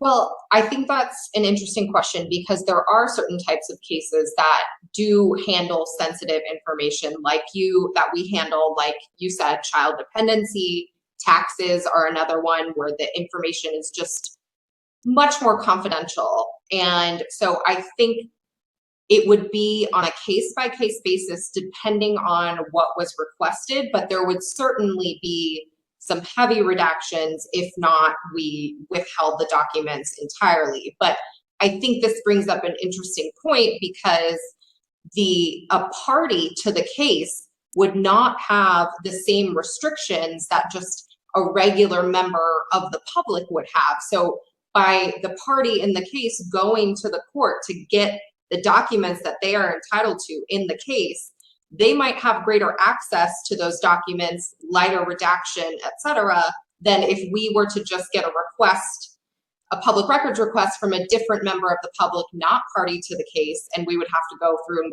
redact and withhold. Okay, thank you. That's generally what I'm considering here, is that I'm not even sure if even if these are public records, they may be protected by statute, and I haven't heard anyone cite a statute here. Not that I'm going to necessarily say it was someone's obligation or someone else's, but it might be that these are those type of sensitive records. But I'm just going to put that out there for the task force, that we may not even know one of the grounds for which maybe we don't really even have jurisdiction. Okay, thank you. Member LaHood? Yes, this is Member LaHood. Ms. Court, I have a question about the mechanics of true filing. Sure, go ahead. Go ahead. My question is, when one signs up for true filing, is it like signing up for a newsletter where you get the material that is sent out after you sign up for it, or is it getting limited access to a database where you can look up everything related to a case to which you have access? So I can't entirely speak to this just because I'm not an attorney, so I haven't signed, and I haven't been a party to a case, so I haven't signed up for true filing before, but my limited understanding is that basically once you sign up for true filing, everything gets emailed to you pretty much. Okay, so it sounds like it's more like the newsletter model where once you sign up, you get sent new things. And you get pinged, but I don't know if there's also a database component where you can go back and look at your records. I'm just not sure, and I'm sorry about that. Okay, thank you.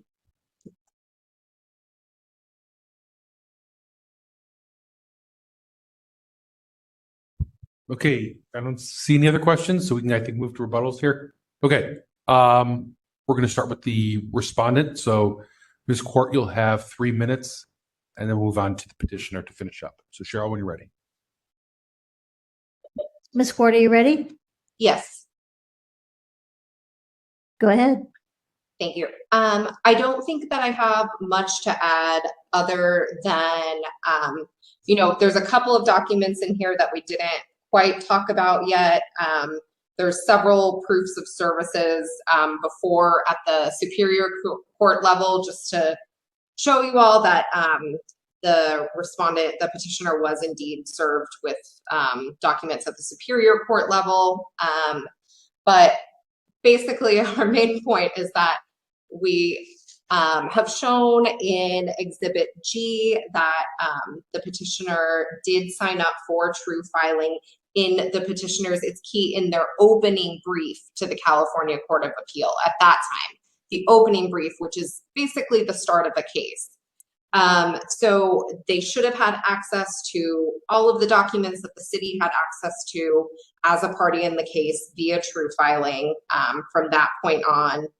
And the last thing I would just say is it's just not credible, frankly, to just say that they were not signed up for true filing. We've proven that, we've shown that, and they had all the documents that we had access to as well. And the main point that I just want to make is we did have a snafu with the IT issue. However, the day after we learned that this was even a request that existed, we did respond in a timely manner to the respondent. And thank you for your time and for considering this. Okay, thank you, Ms. Court. And we'll go ahead over to Mr. Bowe. Cheryl, please let Mr. Bowe know when she uses your minutes. Mr. Bowe, can you hear me? I can. Okay, you may begin. Okay. Members of the task force, once again, this was the one and only request I made for these documents. The request was simple. It was straightforward. I do not know about these supplemental papers because they were not sent to me, so I can't reference them. I am supposed to have already had the documents. No, not true. I made the IDR because I was wanting the specific information on a Court of Appeals case, not in a trial court case, and not proof of service on a trial court case. That's not the subject of the IDR. Secondly, I have one question, which is a curious one. My email was quarantined. Well, I have documented in my response to you 9 cases where orders issued against various people, employees of the city attorney's office. Several of them have to do with glitches in their emails that the person that they're sending them to didn't get the email. One of them, then at the time, Chair Wolf, referred that case to the IT committee, and they came up with the similar response that there was glitches, that the thing was quarantined. Well, why would they do that if the person, I didn't even get an out of office email. And this is the second time that Dwight Moore has done that. And that's the second time that they're using this excuse of a quarantined email. Was only my email quarantined, or are other people that might be known to the city attorney's office to ask for documents, are they automatically put on this terrible list? And if you look at the responses of the city attorney's office, they can't even get my name right. The original response that they sent to the task force was not sent to me. I didn't get it. And here they are making the same mistake again. You have 9 orders that have issued against the city attorney's office by various complainants over basically the same issue. And it gives a person Okay, Mr. Bowe, your time's up. pause. It Thank gives you, a Mr. person pause. Okay. So members, it's our time to deliberate and formulate a motion on this.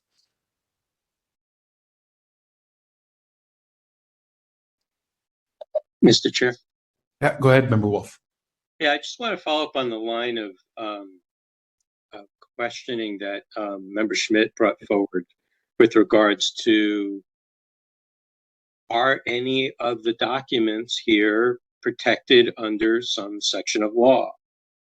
Well, that's not, it may be true, and maybe there is, but there was no citation or statute cited by the respondent as part of their defense. So we can only take this on what's presented in front of us. So since there wasn't any, even in their well-written response, then we cannot consider that any exist, that we have to take it on virtually face value. So be it as it may, question then remains, are the records public? And are the records that the requester, the complainant here, was looking for in the line of questioning I had asked her, they rattled off a bunch of different files that they didn't have, that the respondent might have or not. Then the question is whether those files or those records are still remain public. And then the question is whether the respondent should need to or have to respond versus assist the requester as to where they may find them. I'll stop there. Thank you, Member Wolf. Go ahead, Member Popo. Clearly, there are a number of different directions one could go on this.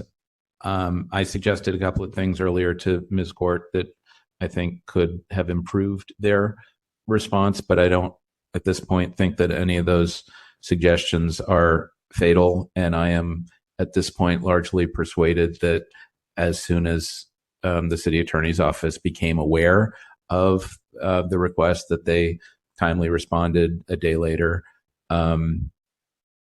as if it were an IDR that they had received on February 4th.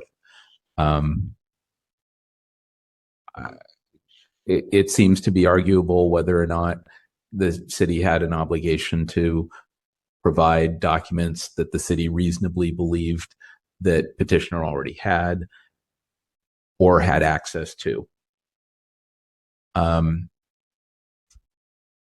There, apparently was no immediate follow-up from Ms. Chabot on that point. That was nearly 4 years ago. She certainly can request at any time for any of that. I kind of asked for a little of that earlier. So at this point, I am pretty much not persuaded that there's a violation here. Could things have been done differently and better? Yes.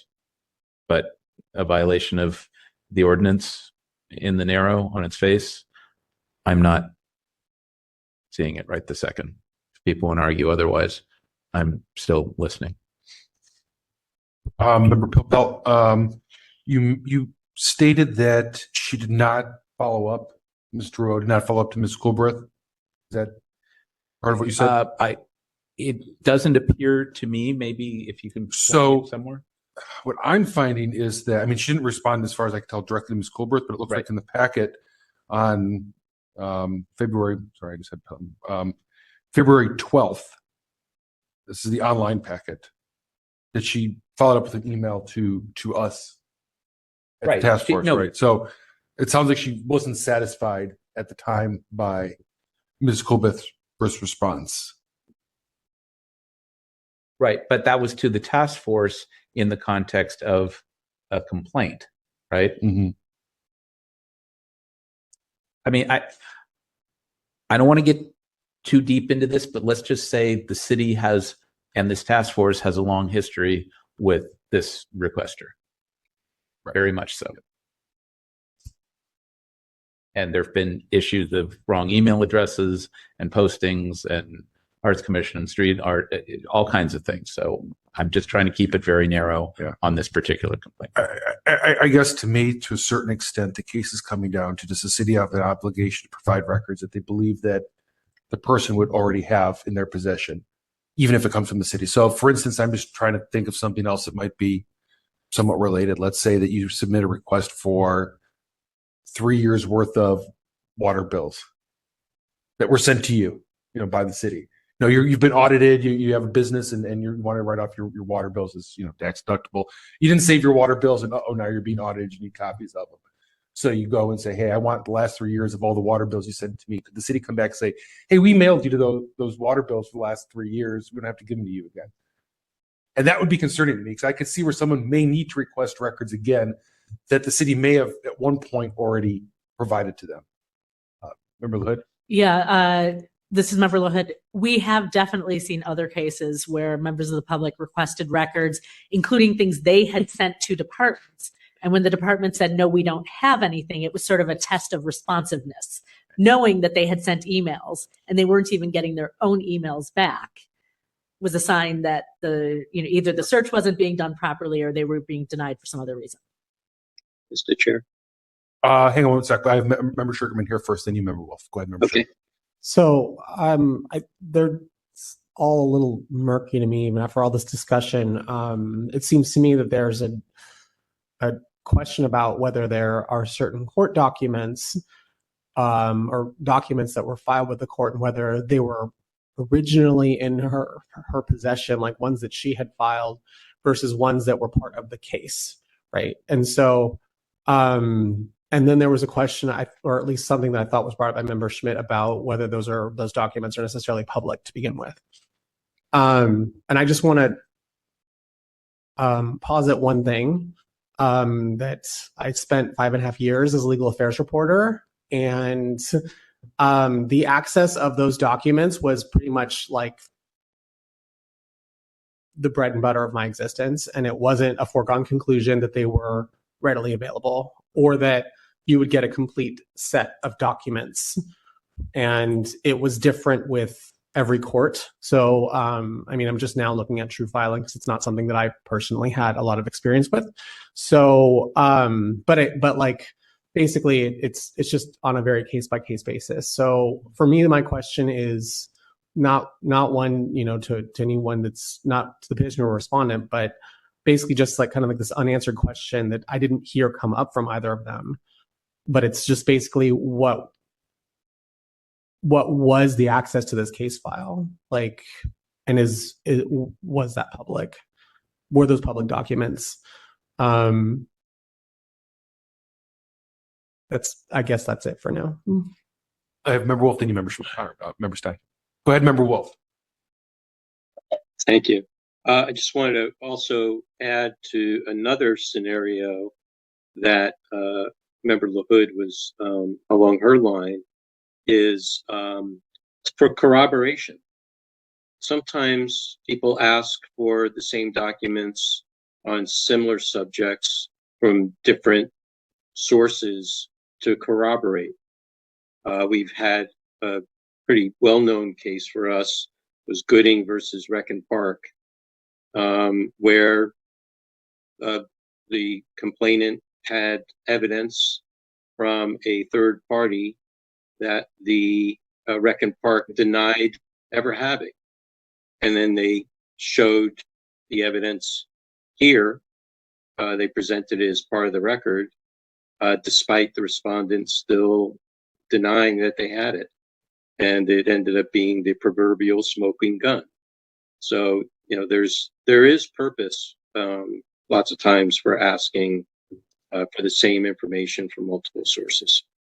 Thank you. Okay, Vice Chair Stein, go ahead.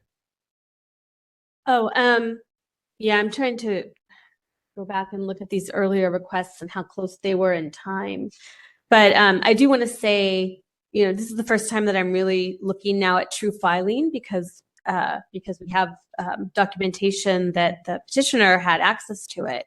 But I'm not finding anything in the documentation, just looking online at true filing, that shows that you could necessarily look at all documents related to a case. The language they use is things like download documents related to your submitted filings, which makes it look like, yes, you can look at what you've submitted, but you may not be able to look at what other parties have submitted.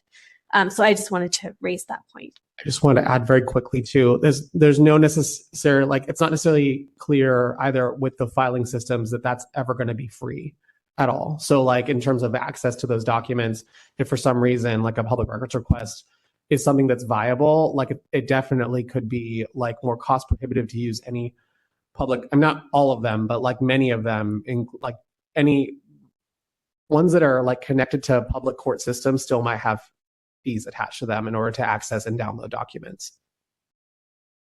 Seriously, there could be a very good financial incentive to Yes, PRA which is something you had brought up Right, as well. okay. And not just financial, but time and access. There are access limitations. There are time limit. There's some things that, as Member Schmidt indicated, where only you can present yourself, and they have to decide that you're you and you're entitled to that. And if you're not, then it's a whole. Dealing with the courts is its own. It's almost enough to make you feel like you spent 5.5 years, which is 80 people years. And as a legal affairs, yeah. Thank you for doing that.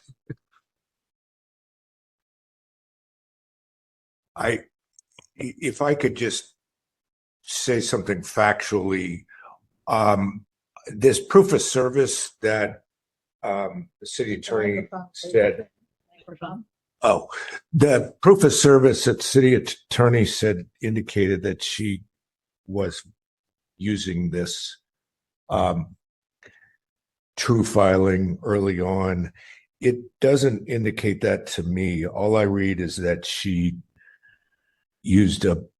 mailed things early on. So I don't see that. The way I read it, obviously these things can be ambiguous, but she says, I registered and I will try to do future filings through true filing. I don't know if that necessarily means that she actually did that.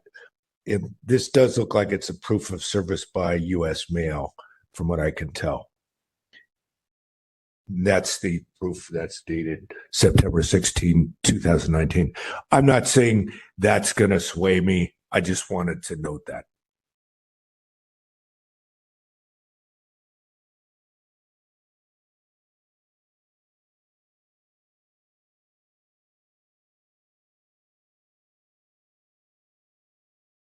Does anyone have a motion to offer on this one?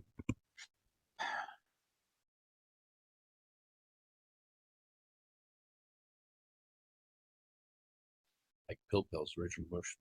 Well, I mean, I prefer not to make it, but I will if I have to. I think the city attorney could have done a slightly better job in their February 5th response, but I don't think it's fatal. And on these particular facts, on this particular case, I'm not convinced that there's a violation. So do you need me to make a motion to find no violation in this case? Second.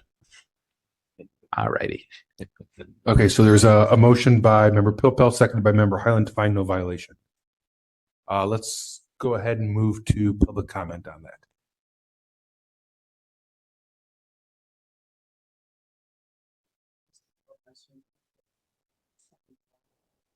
Okay, Ms. Trudeau cannot make public comment on her own item, so let's move to the second caller. Do we have a public commenter for this particular case? Sullivan, tell me when to go. All right, just a moment, sir. Are you ready? Yep. Go ahead. Okay, covering a lot of ground. Right now, the Sunshine Ordinance Task Force is violating the Sunshine Ordinance Section 67.9 and A and C, agendas of meetings and any other documents on file with the clerk or of the policy body when intended for distribution to all or a majority of all of the members of the policy group in connection with a matter anticipated for discussion or consideration at a public meeting shall be made available to the public. And since you distributed it to Mr. Wolf, records that are subject to disclosure under subdivision A and which are distributed during a public meeting prior to commencement of their discussion shall be made available to the public inspection prior to commencement of and during their discussion. This is also a violation of Brown Act 54957.5A, B2, and C. And to the requester does not have to know anything about the CPRA or the Sunshine Ordinance. All they have to do is make identifiable records. It doesn't matter if the documents are elsewhere. The 6721 says every person having custody of any public records or public information. And then if you jump down to 6721C, the assist the requester, a custodian of any public record when not in possession of the record requested shall assist a requester in directing a request to the proper office or staff person. So if they're not in possession, that's when they don't have to give the record. Rule of reason, Bruce versus Gregory was 1967. The guy came into the office and inspected the same records all the time, the logs. And the problem was that he was hogging the logs. And the court said that he couldn't hog the logs, that they must be made available for other people and or the staff when in use. But it also, they had to reasonably allow him to still do it. It wasn't a cutoff of him not looking at the same records over and over again. And we could go on more about that later, but that's it. Thank you for your time. Thank you. Are there any other public commenters? Okay, we'll go ahead and close public comment. Are we ready for Member LaHood? I have a question regarding that. Actually, a question to the chair. So I know you said you had communicated with Ms. Trabeau about these Yes. documents. And did she say that she wanted to continue with the case? Yes. Okay. So we are proceeding with the case based on the petitioner's request to proceed with the case. Correct. Thank you. Would you like me to read the email into the record? I can do so if you feel. Love that. That would be very helpful. Sure. Thank you. Let me do that for you. Just so I emailed Ms. Trabeau at 2:03 p.m. and said, Ms. Trabeau, are you requesting that your matter be continued? If so, what other dates would you be available? We meet on the first Wednesday of each month. Ms. Trabeau responded, no, Matt, I am ready tonight at 4 p.m. PST. I am on my time. I have not received any documents from Cheryl as of yet. Let's go for it. I said, sounds good. By the way, I just forwarded the materials you submitted to, I said, sounds good. By the way, I just forwarded you the materials submitted by the city attorney's office on 12/22. Those are the ones that here. I said, I just received them today myself. And she responds, let's go for it. Can I ask one other question? Sure. Can I ask our deputy city attorney? Given that the petitioner wanted to proceed and knew that there were additional documents submitted, was it acceptable that we were considering these?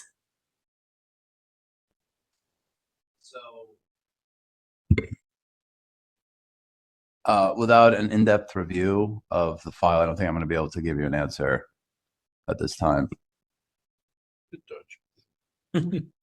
We can do it, but I would just request, I would like to take a look at it, and create a chronological timeline and make sure I'm not missing anything, and then provide an answer that way.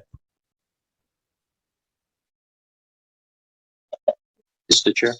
Go ahead, Member Wolf. So find it interesting. There are a number of statutes that the last public commenter made, but just the one on 67.9 A with regards to the documents that were not delivered as soon as they were received, that were distributed tonight. They also, even though I got one, that the general public did not. I'm wondering how that affects our process here. Well, Chair Yankee, just so Member Wolf knows, there were extra copies that are in the room, but online copies, correct. Looks like those would not have been. Member Schmidt. To Member LaHood's question, it seems to me that you could say that the petitioner, Ms. Trudeau, sort of consented to have a ruling, although that would not, I think, necessarily include the public's right to have access. In that maybe anyone other than Ms. Trudeau and the public commenter, I think that's the point he was making, is that it's not available to the public regardless of whether she would waive something. And Chair Yankee, Member Highland here again. In the past, when things are submitted at the last moment, we don't include it. Isn't that our policy? So why was this one different? I guess that's a follow-up question from Member LaHood, I'm guessing. I mean, I know we... Well, no, because this was not a late submission. This was a timely submission that the clerk's office failed to timely put in a packet. This was when we've done that before, and it's like, hey, someone did it the day before. We said, no, you didn't meet our deadline. In this case, the deadline was met. The clerk's office failed to put it in the packet and put it online. Exactly. So I offered Mr. Bowe the opportunity, did you want to see this before you proceed? But this is a timely submitted supplemental packet. So I guess she had the option of continuing, or yes, I would have just administratively continued it based on the clerical error of it not being included, because that wouldn't have been fair to Mr. Bowe, because we shouldn't just get to look at this and not give her the opportunity to look at it. Mm-hmm. But this all happened 2 hours before the meeting. And that's why I just would like to make sure I have the exact timeline down before I give any advice. So we discovered 2 hours before that it was not in the packet. That's today. And the discussions continued until about 2 hours before this meeting started. It was this morning. I'd like to note that Ms. Trudeau's hand is raised. We should Member Highland here, we probably should have just continued it, period, without even any discussion. But I appreciate that the chair gave the plaintiff the option, because this might have been a timely issue for them. So I feel like we've done the right thing by the plaintiff, even though we're in some muddy water here as far as our procedure. Yeah, I mean, part of what has made this difficult is that the petitioner has said that she's international and has had a very difficult time getting access to this meeting. Yeah. And that she made special considerations to be here tonight to do this. And that if we just, for instance, moved it to February, she may not then be able to attend. And so I wanted the task force collectively, not me just 2 hours before making a call on this, because it could have done another disservice to her to delay this several more months, particularly when you look back, this was delayed. And if I recall from meetings ago, the clerk's office didn't agendize this back in 2020 when it should have been, and we caught that. So this is already like 3.5 years delayed. At the risk of whatever, considering that it's probably 10 after 4 in the morning there, could we maybe hear from Ms. Trudeau very briefly on whether at this point in time she would like a continuance to next month, or whether she has any objection to us taking a vote now on the motions that's before us? I'm fine with that. Particularly if she has her hand raised. Sure. If we want to ask, have her speak to that question. And members of the task force, there were additional emails that I sent to Chair Yankee today. He didn't read all of them. It was very cryptic with Cheryl in the beginning. She just said there are additional documents, and I said, what documents are you referring to? And then, of course, I couldn't get her on the phone. So then I got Ms. Peterson again. She asked me to wait on the line for like a half an hour and couldn't give me an answer. But I made it very clear to Ms. Peterson, because I couldn't have a conversation with Cheryl, that I could not get, if you were frantically trying to send me additional documents by email, I would have to travel about 20 miles to get internet access. And if this, you were knowledgeable about this early in the morning, Pacific time, why am I finding out about it 2 hours before the meeting is to take place? And once again, the burden is on me to scramble to get internet access. Mr. Bell, I think just we need to answer the question. Yes. Not the history. So the question, I forget who asked at this point, Member Pilpel, was, did you, at this point, now that we've made it this far through, we're offering you another opportunity, would you prefer us continue this matter to a future date to give you an opportunity to read this, or do you want us to take our final vote now on this matter? Just to answer that question. Until I can continue it until I get the documents. It's not fair to me that this respondent is basically doesn't have any personal knowledge of the court system or true filing. She's referring to exhibits that I have not seen. Mr. Rowe. Continue. So you would like us to continue? Are you requesting? It's a big inconvenience to me, but I really have no choice in the matter. Okay, so you would like us to continue the matter? Yes. And, okay. And Mr. Rowe, to that point, is there a, next meeting next month? Are you back stateside, or is there a, maybe you can let Ms. Leger know what your schedule is so you can continue and.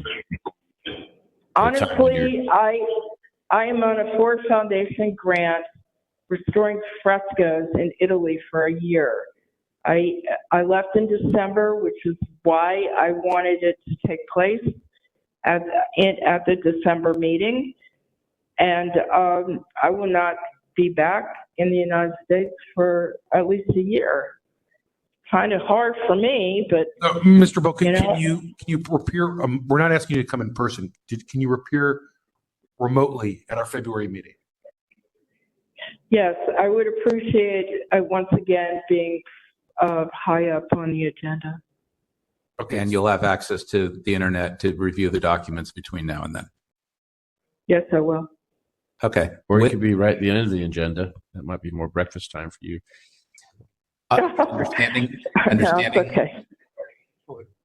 Member Highland, understanding all that, I am willing to withdraw my motion if you'll withdraw the second and substitute a motion to continue this matter to the call of the chair so that you have discretion in scheduling. Seconder agrees.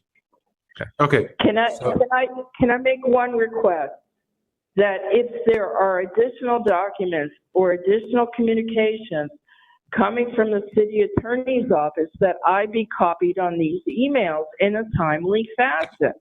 So Mr. Bo, the request that we have is for petitioners and respondents to send the materials directly to our administrator. City attorney's office, you can ask Ms. Court to CC, but we can't force her to do that. No. It's our administrator who needs to make sure that all the submissions get included in the agenda packet. And that should have happened. The agenda was pushed. Yeah, I agree. Okay, so. Okay, so see you next month? So, yeah. Well, hold on. Well, we haven't voted yet. So, okay. We have a motion now to continue. Moved by Member Pilpel, seconded by Member Highland.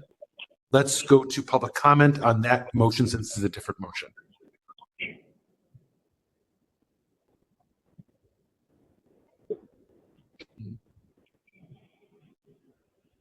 Do we have any public comment? There are no callers in the queue. No callers. Okay, so we'll go ahead and close public comment. Members, we ready for voting on this? That's okay. So go ahead and take the roll on that motion.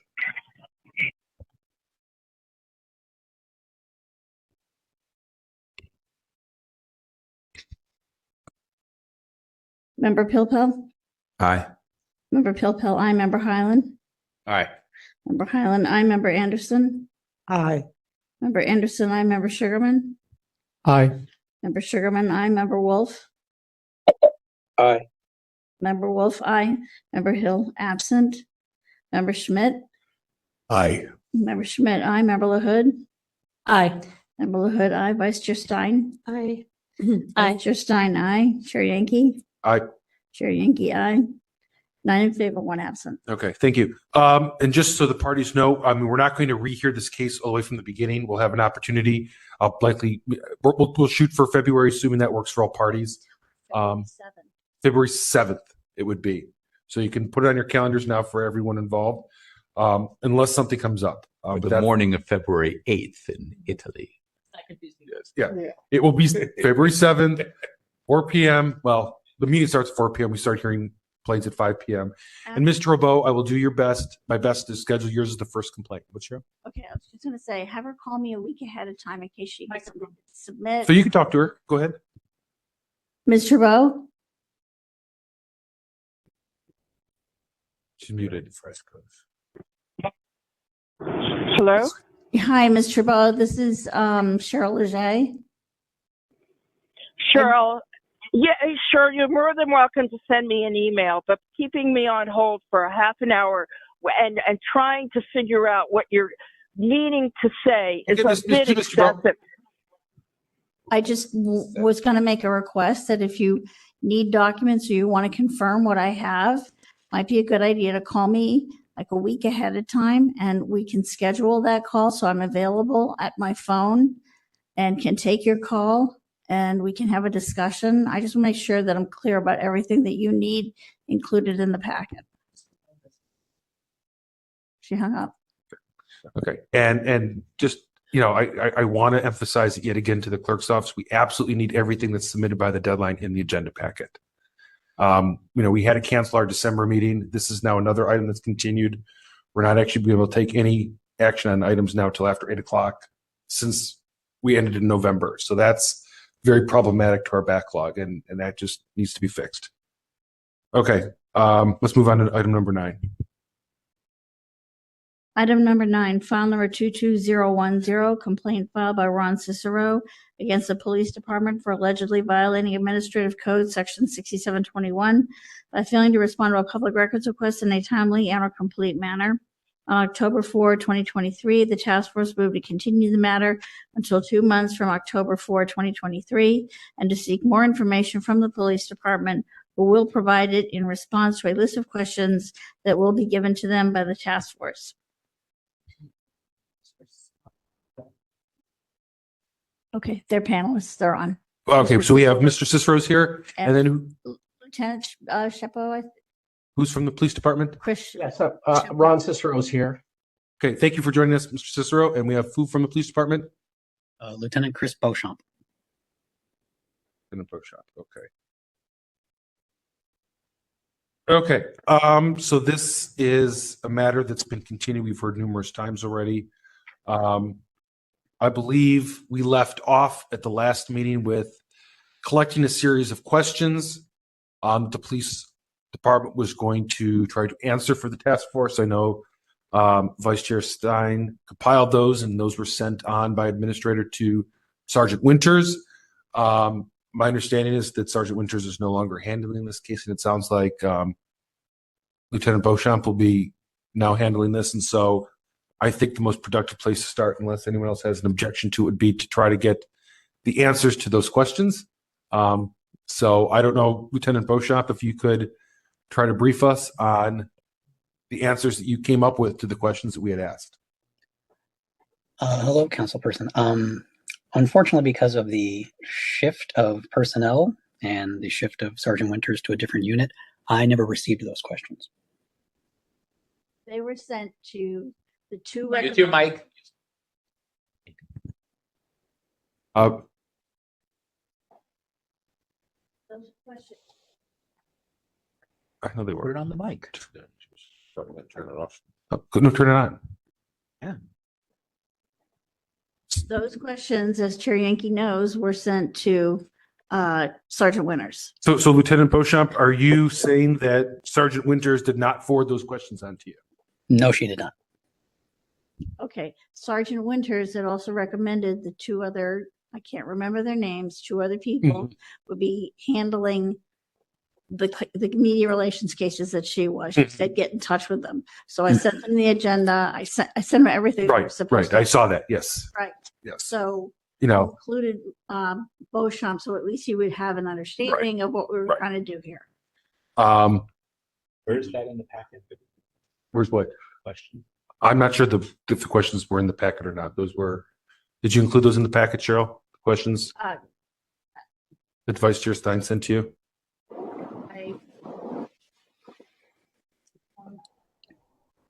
But Ms. Leger, I just because Mr. Beauchamp's not here, I don't know if he can hear you if you're not speaking into the microphone. Just want to ask if you could speak into the microphone. They were emailed. I don't know if they're in that large packet or not. I can find them.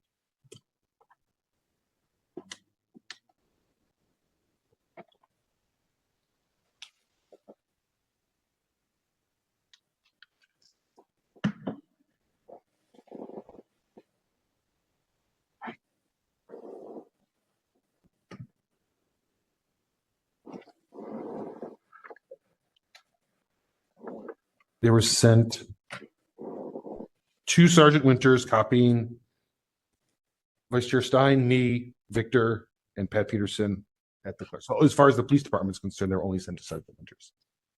All right. This was weeks before her transition out of that office. In the future, when we send something to a department, particularly a big department, can we try to also send it to somebody else there? So in case somebody gets reassigned or is ill or hit by a truck or whatever, that somebody else has seen it. That would be good.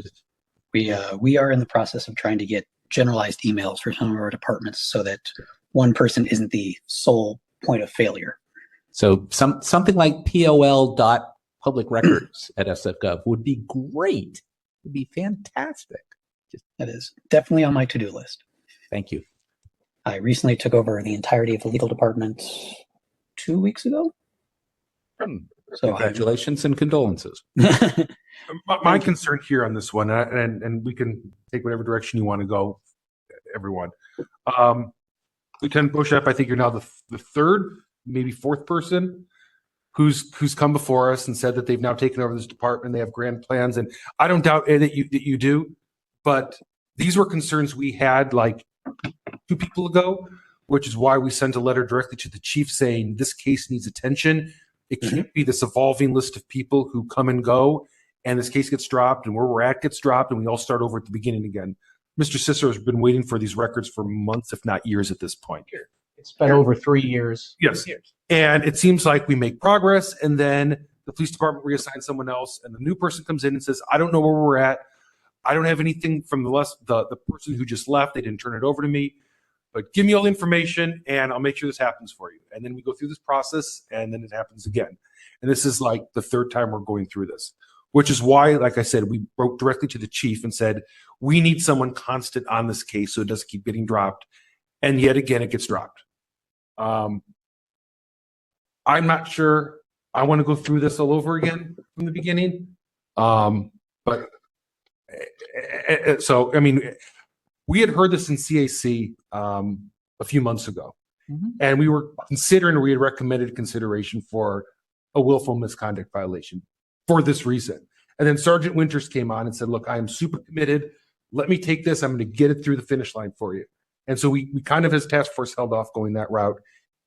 But yeah, I think now we've backtracked. I think we made 1 step forward and 2 steps back. And so I'm not sure if we maybe move this over to the ethics commission and say, look, we've tried our best, but someone needs to hold the police department accountable. I don't think it's fair to Mr. Cicero for him to keep waiting, to keep coming to these hearings. This isn't going to get resolved tonight. And I just find that frustrating. Member Popel? Sorry, 2 or 3 brief things. It's Lieutenant Beauchamp? Yes. Okay. you're the lieutenant officer in charge of legal, Jack? Yes. Currently. Who's your number two? Do you have a sergeant over there? I have a variety of sergeants in charge of various tasks. Can you give us a sergeant that might be handling public records? We have a few different sergeants covering different public records requests. Point person would be Sergeant Walter Ware. Okay. W-A-R-E. Yep. Like Walter Ware, who used to be the head of cable car at Muni, probably his father, maybe not. Okay. So if we can't reach you in the future, we can copy Sergeant Ware on matters related to this. Jack? Yes. Excellent. Okay. I'm not yet convinced that sending this over to ethics is helpful because they're going to go into their whole process of whateverness. I'm actually kind of interested in getting Mr. Cicero access to the records that exist in the two boxes and anything else that may be relevant so that he can produce his piece on, the killings from 50 years ago. That would be helpful. Again, I'm not sure we can deliver that tonight, but that's what I'm focused on is access to the records, not necessarily, holding more hearings over at ethics or elsewhere. I don't know how to get from here to there. I'll defer. Hammer Schmidt?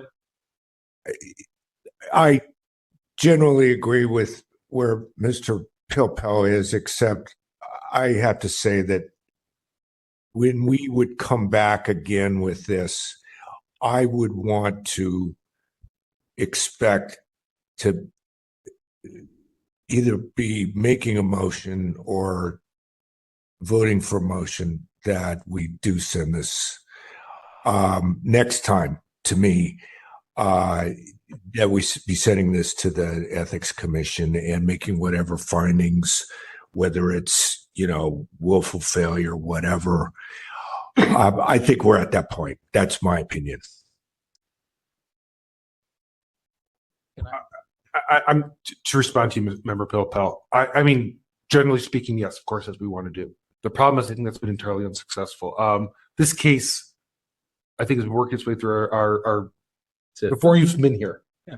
And it was first that we can't find the things. They're in a big warehouse somewhere, and one day we'll come across the 1970s, but right now we're in the 2000s. And once we get to that shelf, maybe 5 years from now, who knows how long we can turn them over, right? Then it totally changed. But at the time was once we find them, you can have them, the records, right? So they found them. And now suddenly it's this whole new list of open investigations and all this type of stuff, which is fine. That was what today was supposed to be about, getting to the bottom of that, answering those questions, and that's not going to happen.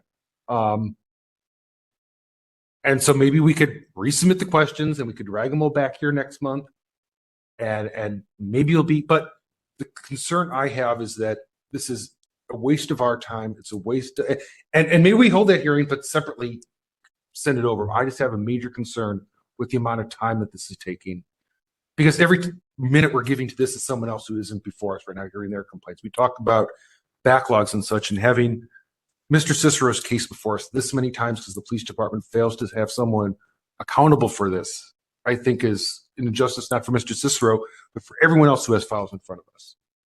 Member Hood?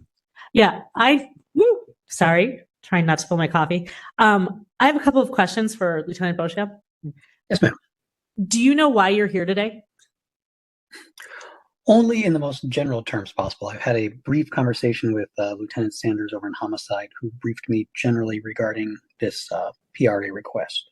Okay, so you know the case that we're talking about, right? Well, I believe the request was for a number of cases, but I believe that the Zebra case was the paramount case in that request. Do you know where the files are for the Zebra case? In general terms, yes. Can you give access to Mr. Cicero? Can you give Mr. Cicero access to the files he has requested? I'm unaware of exactly what it is Mr. Cicero wants. Mr. Cicero, can you explain to Lieutenant Beauchamp in very brief terms what you're looking for? Yes, any and all records, court records, evidence files related to the Zebra case. This has been requested since November of 2020. If he had any questions, he certainly could have reached out, much like his predecessors. Lieutenant Beauchamp, can you give Mr. Cicero access to the records he's requesting and has requested for many years now? Court files are not maintained by the police department. That would be the Superior Court. I think he's looking for the evidence from which are maintained by the police department. He's looking for Correct. the Any evidence. records that are related, as I've mentioned several times now, anything that's related to this case, I've provided the case numbers. We know there's between 10 and 12 boxes of evidence. They've been used once before. They've been disclosed publicly, both at trial and in Earl Sanders' books. There's also a number of items that have not been publicly disclosed that are currently in possession of the SFPD. They have been found, and now I'm just awaiting access. Thank you, Mr. Cicero. Lieutenant Beauchamp, can you give Mr. Cicero access to the evidence from this case? Documents or physical evidence? Physical evidence. He wants to see the physical evidence. Which Everything connected to the case, as I've said several times, everything connected to the case in possession of the SFPD that are currently in between 10 and 12 boxes. Everything. Okay. No, I'm not looking for Mr. Cicero. I want Lieutenant Beauchamp to respond. Okay. I spoke with internal counsel regarding this just to help preparation for this. And per the California Public Records Act, we're required to produce writings, not physical evidence. Public records can take many forms. Correct. Yes, they can. And per 7920.545 of the California Government Code, it says writings include handwriting, typewriting, printing, photostating, photographing, photocopying, transmitting by electronic mail or facsimile, and every other means of recording upon any tangible thing, any form of communication or representation, including letters, words, pictures, sounds, or symbols, or combinations thereof. Okay, I'm going to pause here. Can we turn to our Deputy City Attorney and ask if the definition of public records can go beyond that list that was just read? We need the microphone. Just give me 1 second, please. Okay, while he's looking for that, Lieutenant Beauchamp, are you suggesting that there are no documents in the evidence file? No, I haven't looked at the files themselves, and I don't believe Lieutenant Sanders has as well. So we can have someone, I can himself included, go and review the boxes and see what's inside of them. In fact, homicide has to be present when we open those boxes. But if there's, for example, a jacket that does not fall under the public records as defined by the California Public Records Act. But if there's a photo of the jacket, then the photo may be a document. Yeah, photos. Photographs, yes, by all means. Is, yes. Yeah. I totally concur. Photographs, also, 100%. Recordings, videos. There are lots of things that are considered public records that would be included in that list that you read. Yes, but jackets, firearms, Understood. shoes, other items like that, those would not fall under the Public Records Act. Okay, while our Deputy City Attorney is looking for an answer to my question, I will hand it back to the chair because perhaps other people have questions. Sure. Vice Chair Stein, then you, Member Wolf. Yeah, this is Member Stein. I have a couple questions for Lieutenant Beauchamp. What kind of briefing, if any, were you given by Sergeant Winters about this public records request? Only that she had attended a meeting in addition to Sergeant Lobsinger at one point, and that she had had communications with Mr. Cicero. I reviewed some of those communications in our filing system for public records requests. And she had noted that there were boxes of evidence at our holding facility. She could not tell me what was in those boxes. And other than that Mr. Cicero was interested in looking at the physical evidence in regards to the case, which is why I discussed with internal counsel whether or not physical evidence fell under the Records Act. Okay, and you have no other records related to this case or no notes from her or anything else? You just have what's entered in this database? Yes, and the brief conversation I had with her. That's all my questions. Member Wolf. Thank you. Just to add to Member LaHood's line of questioning, it's not just public records, but it's public information also, which is not necessarily something physical. So I don't know how or what to describe things under that. I'll just leave it out there. Mr. Chair, but just a question: how many times has the chief been contacted about this? There was one letter to the chief. Okay. And, because I'm wondering that's where the responsibility of this lies, is with the chief at some point to make sure that the ordinance is carried out. So I'm just wondering if the chief's been contacted several times, and this several times has not been effectuated, then I would go along the lines with Member Schmidt, to move this along. And I mean, if we're not able to compel through the representative from the police department here today, or the next one, then at some point, this is not the venue that's going to get traction. It's going to end up having to be in a court. It's going to have to be a court order to order the police department, and for all intents and purposes, the city to give Mr. Cicero access. This can't be the unique case. I mean, lots of journalists out there that are investigative reporters, getting access to evidence and being able to write books or articles or what have you. So I'll stop there. Member Schmidt. Okay. Officer Beauchamp. Yes, sir. At this point, you do understand that in addition to whatever physical evidence may be at issue here, Mr. Cicero did make a request for all the documentation in those files. You understand that at this point, right? Yes, he made a request for, let me see if I can pull up what exactly it was. Our records show any photos, videos, documents, etc. be available from any of these cases. Okay, so just so that's clear, he's looking for everything, documents and anything else that would be covered by the CPRA. Okay, that's all. Thank you. So two things. First, to Deputy City Attorney Deeb, who's been quite busy tonight, by the way. I made a request, and I can't recall if it was at the full task force or at one of the committees, for an analysis, confidential advice from the city attorney to the task force in relation to both this case and, remind me, what was the other police case that involved the private investigator from the East Bay? Somebody, that other case.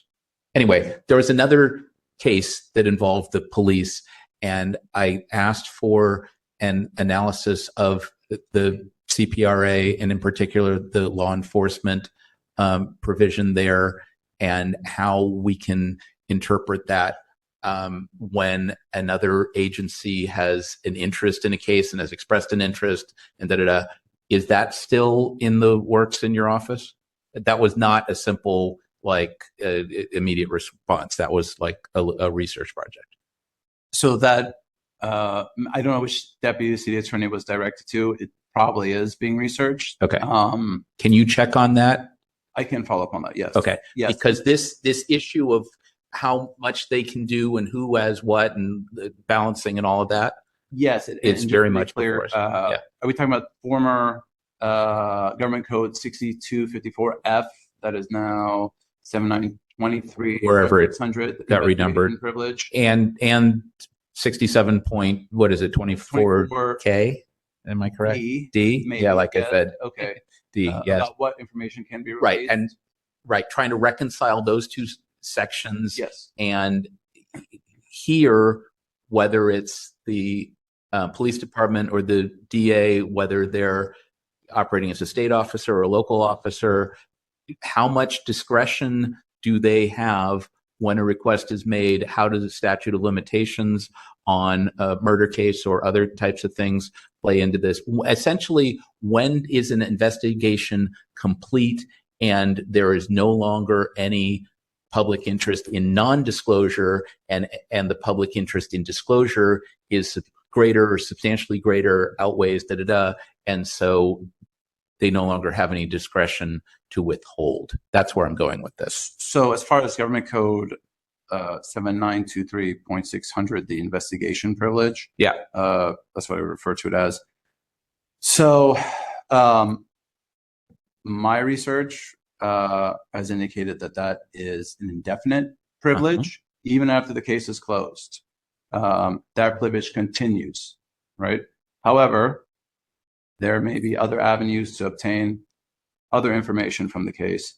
But I think the important thing to find out here is there another investigation going on at this time? Who is doing the investigation? Because without knowing that information, it's hard to advise as far as whether or not the information could be. So one of the questions that came up, again, either in this case or the other case, is if some unnamed law enforcement agency in the East Bay or elsewhere says, we have an interest in this matter, and they somehow communicate that to SFPD, does SFPD have an obligation then to not disclose simply because somebody else raised a flag on it? Again, you don't have to answer this right now, but these were sort of the broad questions that I think this task force needs to understand in order to get at the law enforcement stuff and get at it correctly with the stuff that is available and the stuff that isn't, and how much discretion an agency has to withhold. Sure. And I would say for disclosure in regards to arrest information,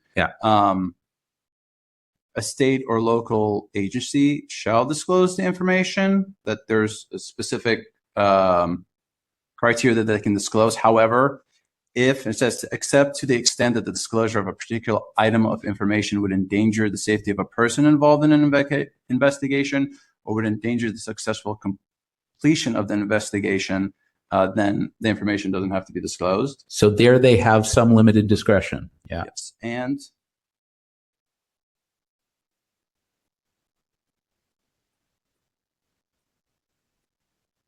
$6724D about law enforcement information. It also comes back into there is certain information that could be released. However, if the district attorney or a court determines that a prosecution concrete and definite, will not be sought against individual, or the statute of limitations for filing the charges has expired, then certain information can be released. Right. Okay. That's a brief summary. There's more to it. Yes. This is the advice that I think I'm certainly looking for in writing. We're not making it public right now, but but this is important stuff. And at some point, my sense is when you get to cases that are 25 or 50 years old and everybody's dead or likely dead or very much dead, the public interest in disclosure is definitely, if it's there, is definitely there, and any privacy interest or investigatory interest is diminished to the point of being of nil. So that's where I'm going. I don't want to go farther on that. Yeah, I think we need to.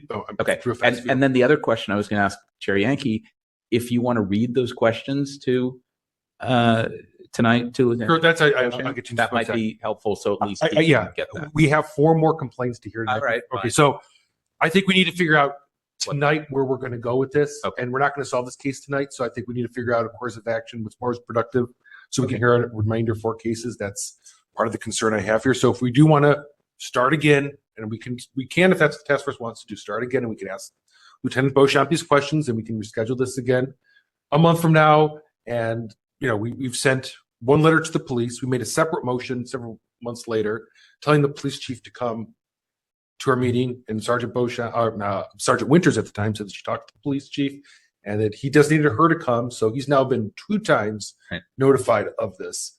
So we can start again if we want, but I think we need to decide what our plan of action is, not to try to solve this tonight. Sure, we'll be sending the questions to Lieutenant Beauchamp. So I just want to focus on that. Vice Chair Stein?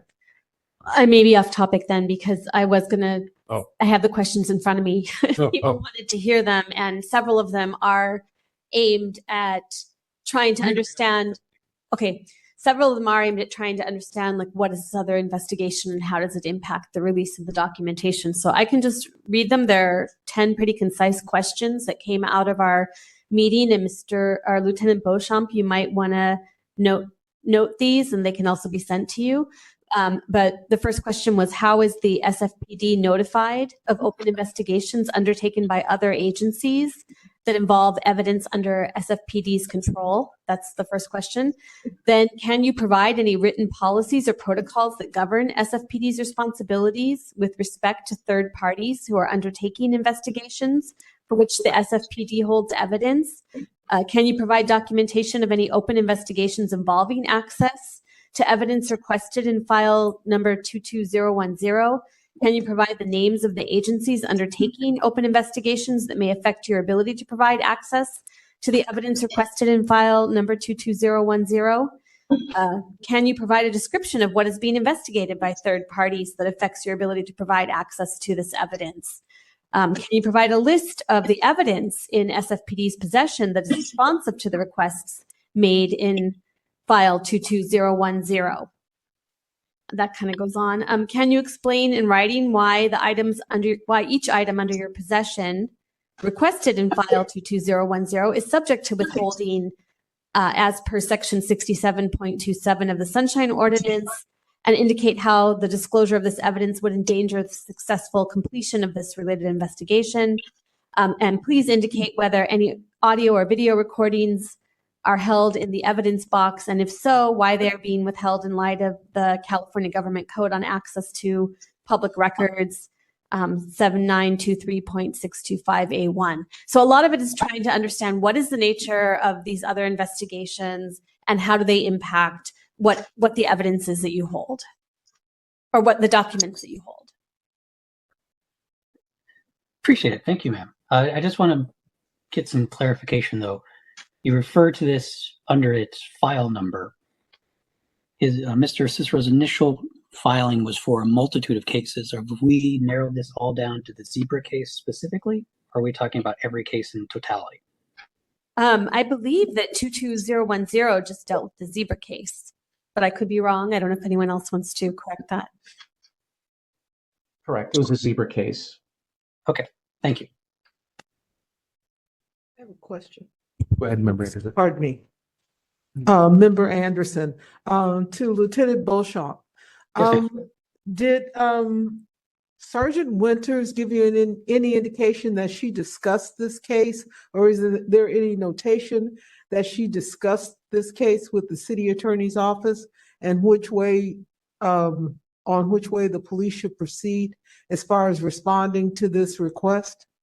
No, she never spoke to me about speaking with the city attorney. Thank you.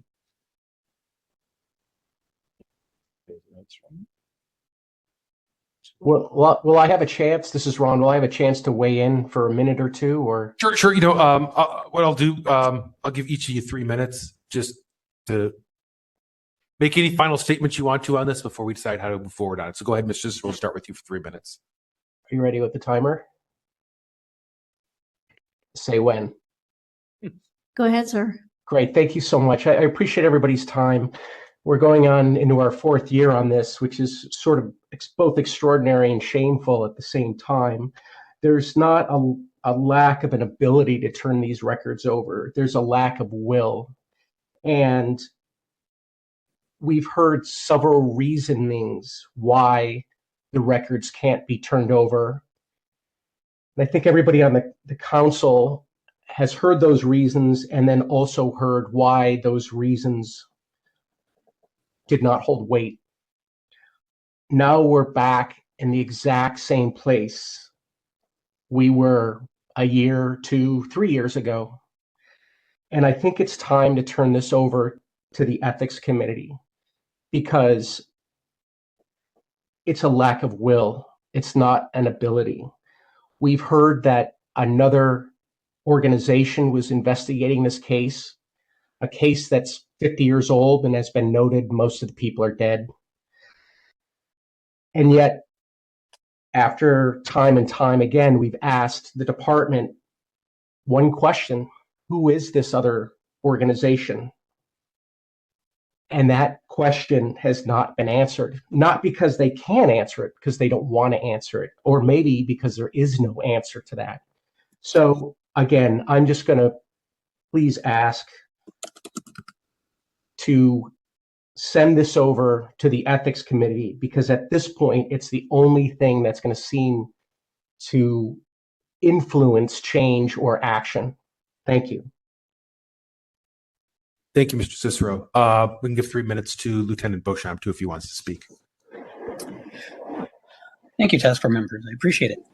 I won't go too much into the 3 minutes. I'll just say Go ahead, sir.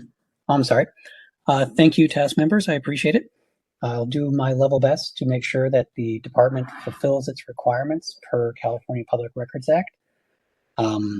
Just to speak to a 50-year-old case quite briefly, while 4 defendants were charged with some of these crimes, in speaking with Lieutenant Sanders and reviewing a little bit about the case, only a handful of those charged were also victims. There's a number of victims, I believe it was 73 potentially, regarding this case. That's been disproven. That's not truthful. Mr. Cicero, just please let him continue. So because of a variety of potential victims, there is the possibility that other agencies are investigating this case. As soon as I learn more and I'm able to get the information for those 10 questions, I'll provide them to the Sunshine Ordinance Task Force as soon as I can. This is as shameful now as it was 50 years ago. It Okay. really is shameful. Okay. So that's where we're at. I mean, I've said it before, I'll say it again, I'm not particularly interested in starting at the beginning on this. We've devoted so much time to it. And I think we have to realize we've talked about our backlog numerous times. Every time we put this matter on the agenda, that's someone else who's not having a matter heard. And I'm not sure putting this on our agenda next time is going to solve this problem and get Mr. Cicero's records. I'm not convinced putting 4 more times on our agenda is going to get us any closer to getting Mr. Cicero's records. We've heard that the boxes can't be found, that another agency's doing it. Now the new one is that, well, they might all not be writings, they might not really be public records. I'm inclined to send this to ethics, but that's me. Member Anderson? Member Anderson, yes. I would agree with you on this. I believe this should be sent to ethics. I appreciate Lieutenant Beauchamp's position in this. This was thrown into his lap now that he's taken over the position, and I appreciate it. Could be kind of frustrating for you, but the fact of the matter is, for Mr. Cicero, it's been frustrating for 4 years. And I think at this point in time, we have hit the level at which we can make this issue go forward. And I think the best thing for us to do is to punt it over to ethics, where they may have more muscle to move it along. Member Hood? Yeah, I have a question for Lieutenant Beauchamp. Does the police department always reassign people with such frequency? I mean, is this standard operating procedure, or is this like trying to cross-train people like in medical school where they want to make sure you have a little bit of experience doing everything? Why are we seeing so many people moving through this position? Long answer or short answer? A useful answer. Between decrease in staffing and the San Francisco Police Department's belief that a cog is interchangeable, They move people with rapid frequency, especially when it comes to the rank of a lieutenant or above. We are at-will employees. I've had 5 separate assignments since I've been a lieutenant. I've been a lieutenant since 2017. That's very interesting. Thank you. And I think that's my problem with this. Is I think, a lot of times there's this jump to send things to ethics, and I'm not sure it really always is worth going to ethics. I think this actually is a case that's worth going to ethics because it shows that there's not a commitment at the top level that there be some type of consistency in this position. And I totally agree with Member Anderson. Lieutenant Beauchamp, this is not directed at you at all. I feel, badly that this is now being thrown in your lap. And it seems that, I'm sure you're committed to it, just I'm sure Sergeant Winters was committed to it, and I'm sure the prior people were committed to it. But the fact that all of you have had to start over at the beginning again, I think shows a systemic problem with taking public records requests seriously. And that's what I think the big takeaway for me in this case is. I really hope Mr. Cicero can get his records. But I don't think it's going to be through us anytime soon. Member Pilpel? And I think some of these concerns, not about records, but about reassigning folks at police, was the subject of a hearing that Supervisor Peskin had a few months ago as relates to, what is it? What's Central, I believe. Central Station, yeah. I believe he was speaking about captain specifically. Yes, and had a chart about turnover, and thank you for reminding me. Yes. In any event, I think that there are at least 2 courses that we can take here, and I'm not sure that they're mutually exclusive. One is to continue to try to get answers to the 10 questions and try to get the records to Mr. Cicero, and the other is to prepare documents and ultimately vote on referring this to ethics. And making a finding and a referral to ethics is generally not a simple one-liner. It's usually a thing that requires some work. And so I don't know, Chair Yankee, I'm not taking it on. I don't know if you're willing to draft something. I mean, it's not a 5-minute production. No, we can't just say, here's a copy of our meeting minutes. Right. Well, that find the violation. Well, we've done that in the past, and they've basically tossed it aside. So if we want to justify this and send it over there and be real about it, then we've got to prepare a thing, vote on it, and go through a whole thing. I'm not sure that can be ready in a month. Maybe it can, maybe not. I don't know. So it seems like we're going to continue this one way or the other. And the question is, do we continue it with the intention to prepare a referral to ethics, or to continue pursuing records, or both? And I don't know the answer, and I'm open to different ways. Member Highland here. So I think, first of all, I would encourage Lieutenant Beauchamp to process those 10 questions and start generating answers to them. Wherever this goes, that would serve the police department well, I think. But I'm willing to make a motion of 6734 for willful violation against Chief. Is it Chief Scott is still there? Yep. Yes. And let's get this rolling. I second. Hold on one second. I think we had a question from. I mean, I was wondering if we could include in the motion that a copy of these questions is going to be sent to Lieutenant Beauchamp, and that we're expecting answers within the next, couple of weeks, and maybe that it's also going to be CC'd to Sergeant Walter Ware and to the Chief of Police, so that it's, not just one person who may or may not be there or whatever. If we're going to go on 2 tracks, I'd like the motion to reflect the 2 tracks that we're going to go on. Yeah, I'll be amenable to that amendment. I guess I have 2 follow-up questions on that. If we're going to go 2 tracks, how much more, and I really want guidance from everyone here, how much more attention do you want me to put, on our agendas for this? Like I said, when I try to come up with these, we only have room for about, 5 or 6 complaints per agenda. So if I keep scheduling this, that's other cases are getting pushed off. And I know we've talked a lot about backlog and cases sitting there. And so the more I put this case over and over on our agenda. Does it need to come back though? I mean, if we make the motion now and we start the 6734 process, with the. Where we could say that, I was wondering if it should almost go to compliance, you know? and we've heard it. No. We have, That's okay. the thing, we heard it there. I think I think we probably heard this maybe 6 to 8 times. I mean, so if you think that's 6 to 8 cases that haven't been heard and they're now sitting longer, right? It's almost the whole meeting's worth of cases because just the time spent on this one. So that's my only concern. Maybe we say you should do this and then the ethics commission could take a look at it if they get the answers to those questions or however it is, I don't know. But I'm just really, and if that's what people want, I certainly will. Well, they're going to start their process. Yeah. Member Wolf. Yeah, just on process, I'm just with I guess what I'm concerned about is looking at how many cases we have backlogged is probably just the amount that we're going to be able to do this entire year by itself without any new complaints that come in 2024. So I'm thinking if we're going to make this somewhat of a special project, then I think it would demand a special meeting. And for any of those duplications or duplicate cases that come back, just so everybody gets a fair shake and folks aren't being pushed back months and months that have been waiting.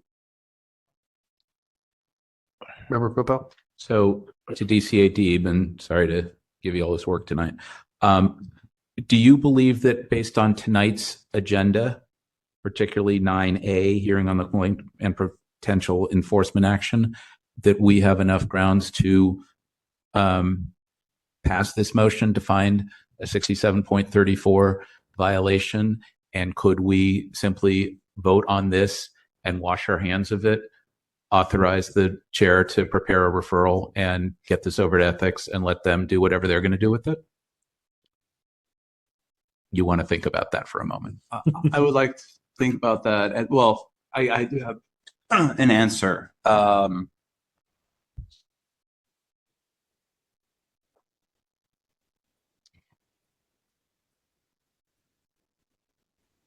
Actually, I prefer not to give an answer because I don't know if it rises to the level of willful violation.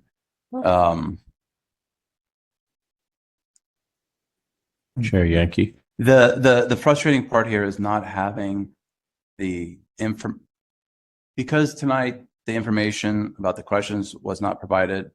That is causing the issues of moving forward, or for me to be able to provide any further answers. However, I understand the frustration that's going on. I don't want to opine about people's frustrations though. So something I probably am going to refrain from opining on. Okay. I think that's for the task force to decide. But as far as from a legal standpoint, there's too many unknowns without getting the responses to the questions that Vice Chair provided. Yes, I that would help probably expedite a lot of the issues. Answering Chair Yankee, I just want to confirm. We've already sent 1 or 2 memos or emails. Yes, that's what I was going to say. So to the chief. Right. So we sent a letter to the chief on. It wasn't here. And I'm sorry, just to opine. And last one thing, it's not for. I think that'll be for the ethics commission to make the determination, not for the city attorney or for. No, I don't think it's. So, I don't think it's actually. I would. Yeah, put you on the spot to do that. That's right. What the ethics commission. So yeah, and there is a lot of complex layers in this. So sometimes some of the answers, I think. I think answer on the spot. I think Member Highland's question is probably the more appropriate one. So, what actions have we taken to try to? So, from what I understand, we've sent 2 notices to the chief. These questions have been included.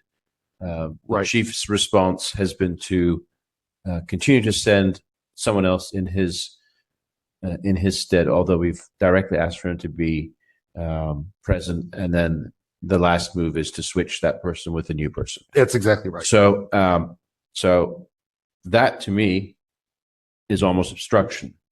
That's how I see it. That's the word I'm looking for, rather than willful misconduct. So obstruction of the process. And I think the closest thing we have to that is 6734. So again, I will restate my motion to find Chief Bill Scott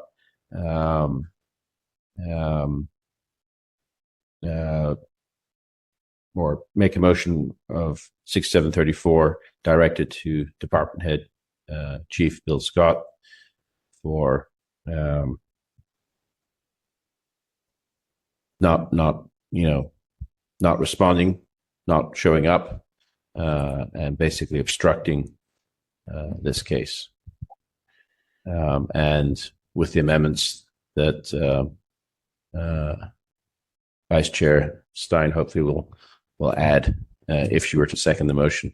You had some nice. Yeah, Member Anderson already seconded the prior Okay, good. iteration. There was some. There was Just want to add. No, I was just going to say I'm comfortable with making a motion to refer it to ethics, in part because I think we were extremely clear in our last meeting with Sergeant Winters that we needed these answers by our next meeting. And I think even though that position got changed, you would think that the police department would, a representative of the police department would make it a priority to make sure that the person coming into that position understood where this case was. And if that wasn't done, to me, that's also just, not willfully not, prioritizing this case. We've already noticed it on several occasions. Yeah, so I'm comfortable for that reason. I still would like to go forward too with sending the questions, because I feel like even if this goes to ethics, we want to show that we ask them to follow up on every point that we thought was relevant to understanding why these records were not being provided. And I think it's important that that information be there, or the chance for them to give that information be there, even when ethics is reviewing it. Mr. Chair. I have Member Schmidt, then you, Member Wolf. I'm on board, but definitely I think that we want to make it clear to Officer Beauchamp that we're continuing to look for answers to these questions. And so I believe we can recommend a finding, send it over to the Ethics Commission, but that doesn't mean we have to slow down on plan A, which is to get answers to these questions and push that forward. I think we can send the question. I mean, the questions have already been sent to Sergeant. I don't think we need to make a motion for it. I mean, I think just we asked Gerald to forward the email that was sent to Sergeant Winters to Lieutenant Beauchamp. I mean, that's And CC'd to the Chief of Police and to Sergeant Walter Ware. I would also see. I think we can just do that as an administrative thing. We've already made a motion to send questions to them as I was looking up here at our October meeting. So I think just sending them to different people is just, we can just do that. And I'm happy to prepare. Oh, go ahead, Member Wolf. Yeah, I was going to say, I would not CC it to the chief. I would send it to the chief. I would, address it to the chief, including, any others that you want, and CC others that you want. I think if you make it a CC, it doesn't necessarily mean that the chief has to do anything about it. They just get notified of it. Agree. So I would say that, and also understanding the ethics process intimately around 6734. They have a whole investigative unit. I would send them these questions that they may also want to ask, because the way they review these cases are a little bit different in perspective the way we review them. Their investigative unit are all lawyers. We are not, except one of us. And, and so we have a different kind of perspective than a JD would. So I would suggest all around, I think it might be a good idea to do that. Member Popo? I'm not in disagreement with any of this. I'm just trying to put the pieces together. Let me just read, because I needed to refresh myself on 67.34. It's only 2 sentences. The willful failure of any elected official, department head, or other managerial city employee to discharge any duties imposed by the Sunshine Ordinance, the Brown Act, or the Public Records Act shall be deemed official misconduct. Complaints involving allegations of willful violations of this ordinance, the Brown Act, or the Public Records Act by elected officials or department heads of the city and county of San Francisco shall be handled by the Ethics Commission, period. That's the 2 sentences. So I think the motion that Member Highland made and was seconded was to find a violation of 67.34, essentially. No. So it would be to refer 6734 referral to the Ethics Commission. Is what Okay, that's fine. So a 67.34 referral. That's cool. Right. In the past, we have gone around a bit on how much notice we needed to give to an individual city officer, like a department head, before voting on a 67.34 referral, because it has more due process implications than other actions that we take. And whether or not we have actually noticed the chief that the action we might take tonight might include a 67.34 referral. Good point. Is a question. I'm not saying that this is fatal. Maybe it is, maybe it isn't. Maybe we need to continue it a month. Chair, yeah, I don't know, but I want to get this one Sorry to right. interrupt. In our letters to the chief, have we mentioned the possibility that this would escalate to Did we say 67.34? I don't think we said that. And we've done that in the past. And Right. So I'm trying to see the most recent one we. I don't think we have to, but Right. it'd be So I nice think it if was there- we considered this in a prior agenda, which is in the chain of things we've done here. Let me find that here though. But Mr. Chair, you have notified the chief more than once. Correct. And by doing that, chief is already on notice as the department head to comply and to order his staff to do so.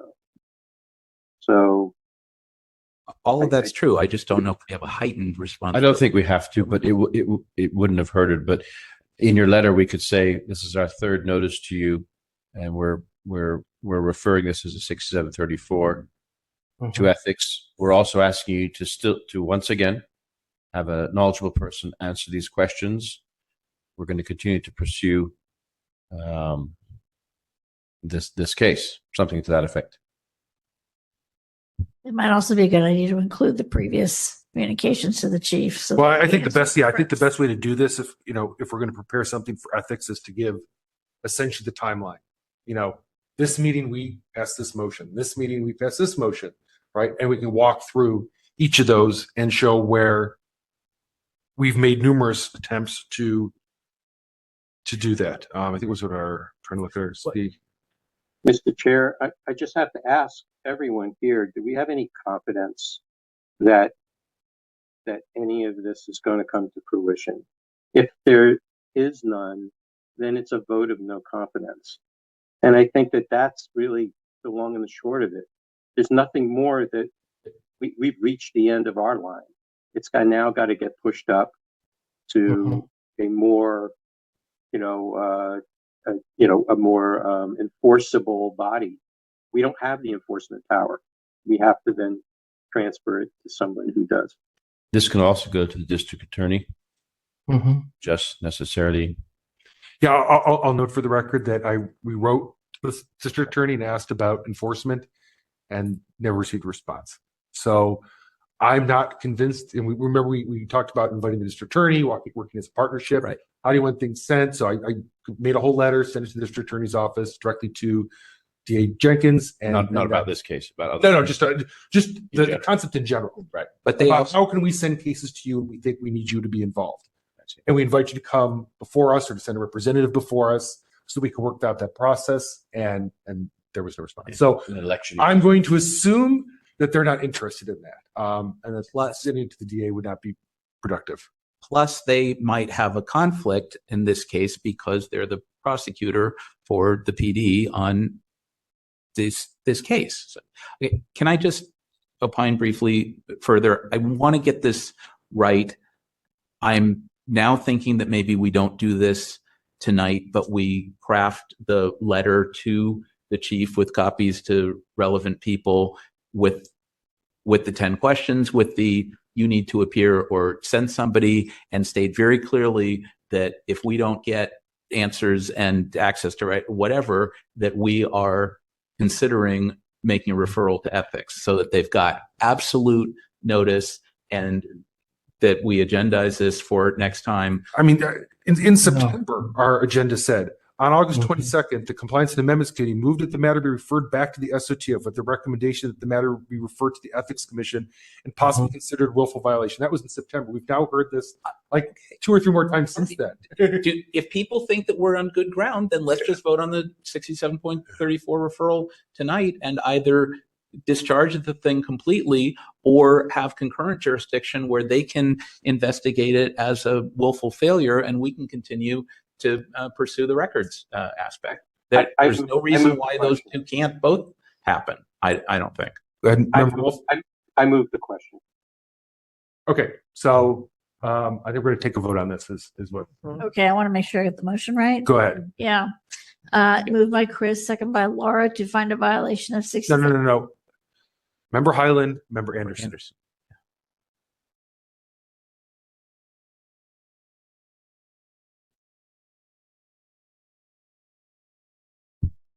To find a violation of 6734. No, to make let me start again. It's I'll give you the brief version. So,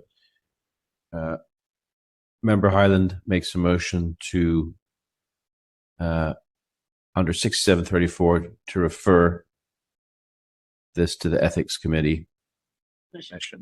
Ethics Commission. To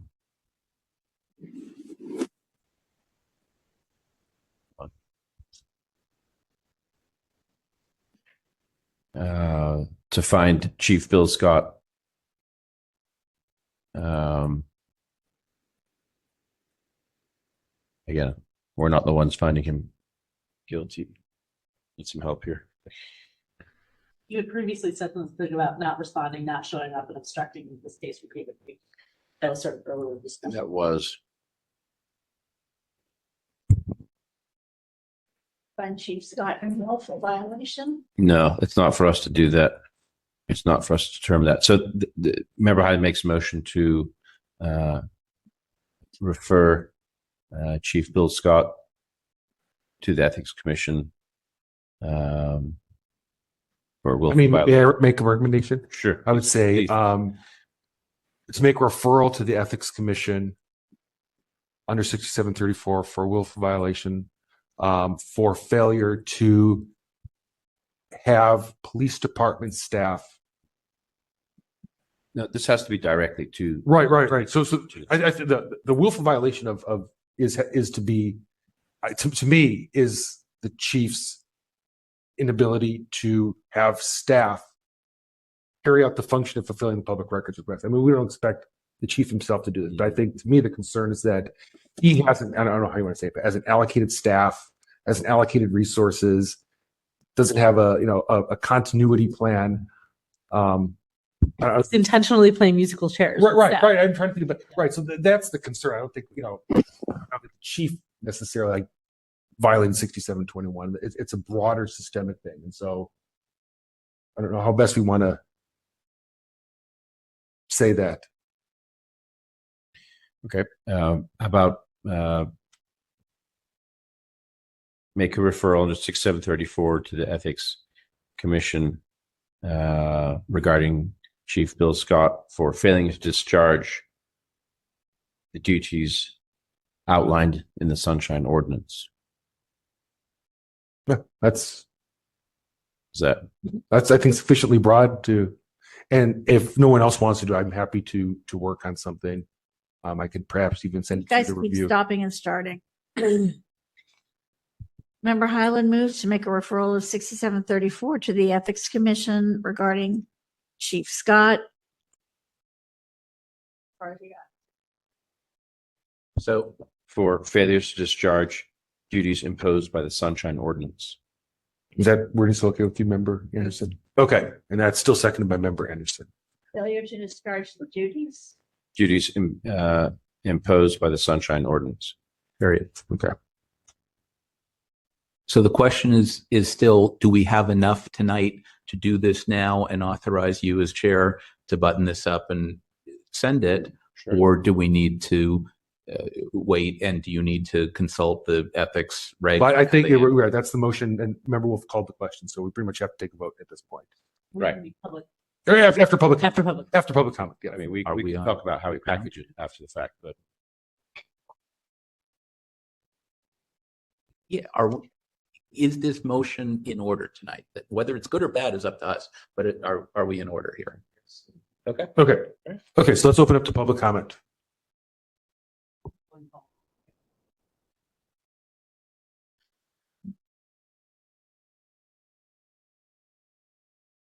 Sullivan, tell me when to go.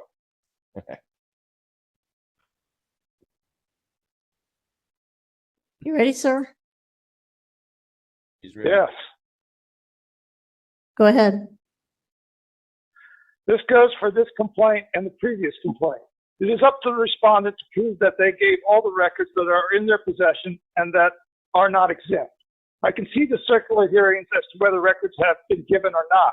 A suggestion: the way to get around this problem is to have the respondent give all the records requested to the task force in the complaint packet. This would found the claim that a respondent has given the same record multiple times as in the prior complaint, and allows the petitioner to identify any records they claim are missing that should be in possession of the respondent. This would make the large packets, but should cut down on time of multiple hearings. The respondent can then also point to the task force packet of the complaint if the petitioner asks again for the same records.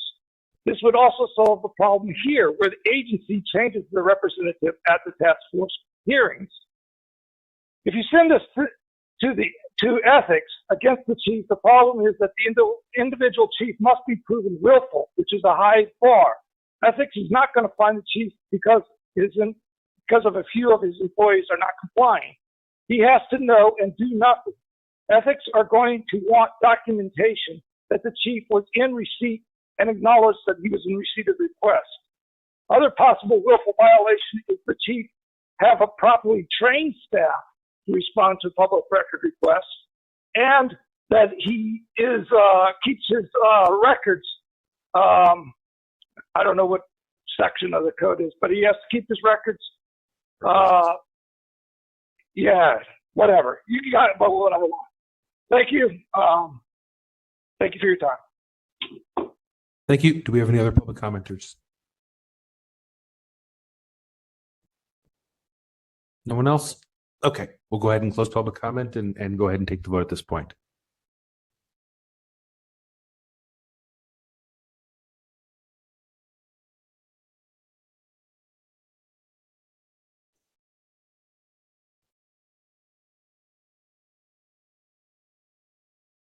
Member Highland?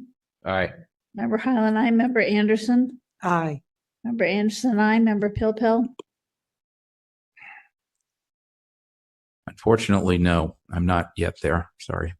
All right. Member Sugarman? Aye. Member Sugarman, aye. Member Wolf? Aye. Member Wolf, aye. Member Hill, absent. Member Schmidt? Aye. Member Schmidt, aye. Member LaHood? Aye. Member LaHood, aye. Vice Chair Stein? Aye. Vice Chair Stein, aye. Chair Yankee? Aye. Chair Yankee, aye. 1, 2, 3, 4, 5, 6, 7, 8. 8 in favor, 1 no, 1 absence. Okay. So administratively, you have the questions from Vice Chair Stein. You go ahead and send those to the police chief and make the CC to Lieutenant Beauchamp and Sergeant, where was it? I don't think we need a motion for that. We had already passed a motion several meetings ago saying to send it to the police department. So we can just send it again. Should we put them all in the subject line? I mean, in the recipient? Sure. You can put all 3 in the two. None of them CC'd because. Put all 3 of them in the, whatever. Sure. Yeah, you can put all 3 of them and we can work on that. We can work with Vice Chair Stein on that. Fine, that's fine. The chief, Lieutenant, but who's the third party? Sergeant Ware? Sergeant Walter Ware. Sorry about that, but you got named. Remember, I thought we were going to take a different tact on noticing the chief. something that might be more effective rather than resending these questions. Maybe send a fresh letter referencing the timeline of the previous communications, what we've asked for, and say, due to the fact that you haven't showed up, you haven't sent someone knowledgeable to the hearings, your last person didn't brief the last person, we have moved to a 6-734 and referred you to ethics. However, we are still looking for answers on these 10 questions, and we still want you to potentially come before us, and we still want to have the evidence turned over to us. And that wasn't a bad suggestion by Sullivan. All those things. I mean, I think this should be part and parcel with the timeline below it, and that could be the basis. And you can CC ethics on that, and that could be the basis of your, your letter, the beginnings of your letter to ethics. Do you think you need to authorize me to write said letter, or is that authorized under our prior? You need to what? Make a motion to authorize me to send said letter, or is that? No, I think we've discussed that enough. And I think there's already a motion out that we send the questions to that's fine. the police department. So I think that's, I just want to act out of order and make, step on anyone's toes. But if you guys are okay with it, I can certainly. But to Member Pilpel's point, it wouldn't hurt to say, today in session, we voted on 6-734. Just notice him again, who knows, that might even get him to say, all right, I'll take this seriously and get those answers to those questions. And maybe a week from now, release everything. And then the ethics commission doesn't have to do any work. Right. Like, can I add one footnote? Remember when Sergeant Adam Lobsinger was the representative, and he initially sent a letter saying that there was this outside agency, and then in front of all of us, he refuted that and said he had no knowledge whatsoever of an outside agency that needed these records. So even though the crux of these questions is who is this outside agency, we've already heard once before from a representative from the police department that said there was none. So that's just something to keep in mind. Thank you. Okay. Now, the other administrative thing I want to make sure we do is there an expectation to show up on a future agenda? Should we keep this open until ethics does what they do? I just don't want to, like I said, clutter additional agendas with this. We can, Oh, yeah. I mean, I don't necessarily see a reason why it would come onto an agenda again. We've already taken the ultimate action, or we're in the process of taking the ultimate action that we can take, which is to refer it to ethics. And if you get, if the answers are given and they're useful, great. But if they're not given, then it's in the ethics process. Yeah, you could always. let's say I get answers to the questions. Let's just say that you. Do you want me to then re-agendize this? Then you could bring it back, and we could pause the 6-734. I mean, maybe we'll get the answers now, and maybe Cicero will. Well, the answers to the questions don't necessarily mean that Mr. Cicero's getting his records, right? So that's or should this go through as 6-734 regardless? I disagree. I think that we should send to the ethics as we just voted to do, but I think we test our new person who's on the case now, Officer Beauchamp, maybe give him an extra month, but get him back here in 2 months and say, what's going on? What do you have for us? And I think that if we just give it to ethics, it's just gonna fester until we get a letter from ethics, which we kind of know what that's going to say. And so I think we have to keep pushing. If we're going to, we either push it now or else we wait for ethics and then we push it. Maybe just like a check-in 2 months. That's my opinion. Or we can go to a committee if we don't want to take a spot on our. Say, can't that can be it could compliant? be compliance. Sure. Yeah. Maybe do that. So I mean, we can stay open, and so we'll just make sure to. I'll keep you in the loop, and then you can decide if it's ready to talk about it. CAC, then you guys can do that and go from there. That sound good? I think we've works. I think we've given direction and authority to Chair Yankee. I think how you couch the letter to Chief Scott may determine whether it gets attended to. You know, if it goes out tomorrow at 12:30 and you get a phone call at 1:30 saying, hey, let's have a meeting and have Ron fly up from It's 9:30 now. My guess is I'm not getting up. Yeah, I probably not. But I'm just saying, you know, if I have a day job, if the chief magically says, yeah, Ron should fly up from LA and he can have access to whatever he wants, then feel free to put it back on the agenda and we can pull back the referral. Sure. Short of that, yeah, do what you got to do. Okay. And please be sure that the communication also gets sent to the city attorney team so that they see this. I'll probably work with you on the referral letter just to make sure. I haven't done one before to them, and so I want to make sure it's more. And you want to read the Ethics Commission regulations for handling referrals from the task force, which is some other document on their process. Yeah. Okay, I think we're done on this one. Thank you. Oh my. Thank you again to both parties. It's going to be a great 9:30. So let's see if we can really make some progress here on the next cases.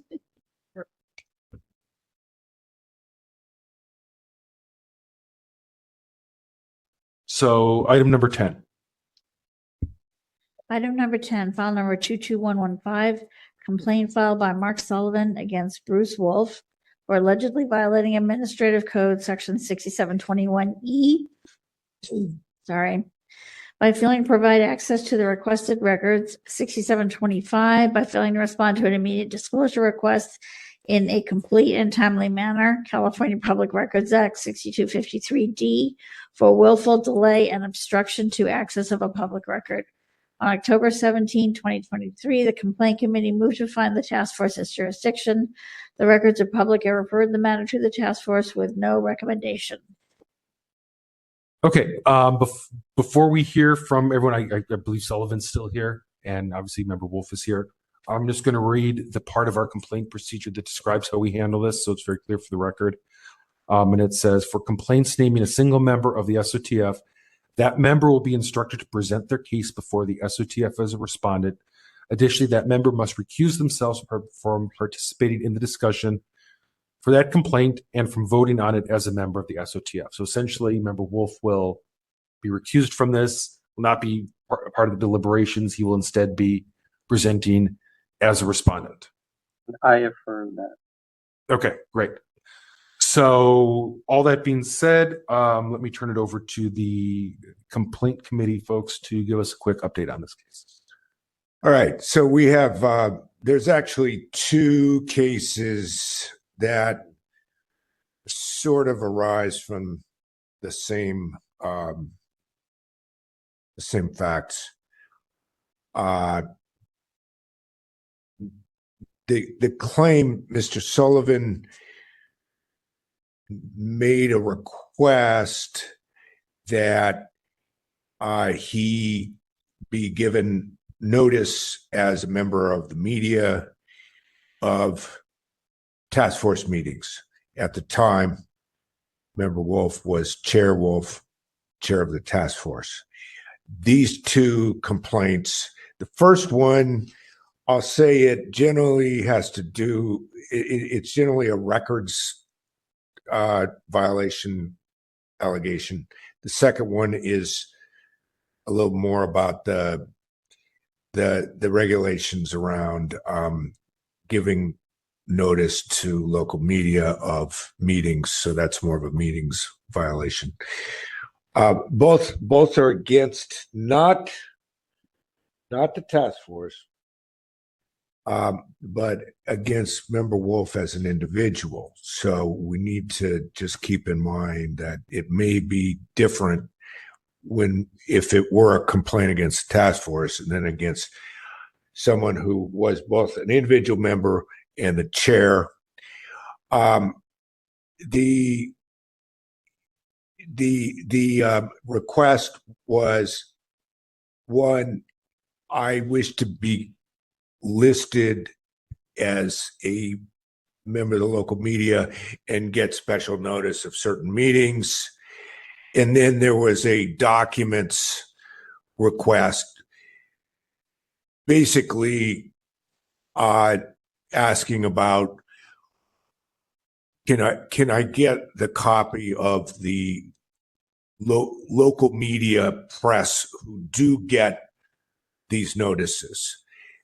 A request to the task force, a request to Chair Wolf, give this apparently Chair Wolf stated that there was an existing list, and Sullivan wanted to get on that existing list. The task force, Member Wolf, Chair Wolf, Cheryl, they apparently communicated with each other, and they decided to respond to the records request and say that due to the voluminous nature, we're going to take extra time. We can't treat this as an IDR. And eventually also, Mr. Sullivan was informed that actually there is no list, so we don't have anything to produce for you. But on the other hand, also, Mr. Sullivan was never given any type of, he wasn't provided any kind of notice as a member of the local media. He wasn't told what he needed to do to get that kind of notice. It seems from the facts that I see that he just was sort of left to hang on that.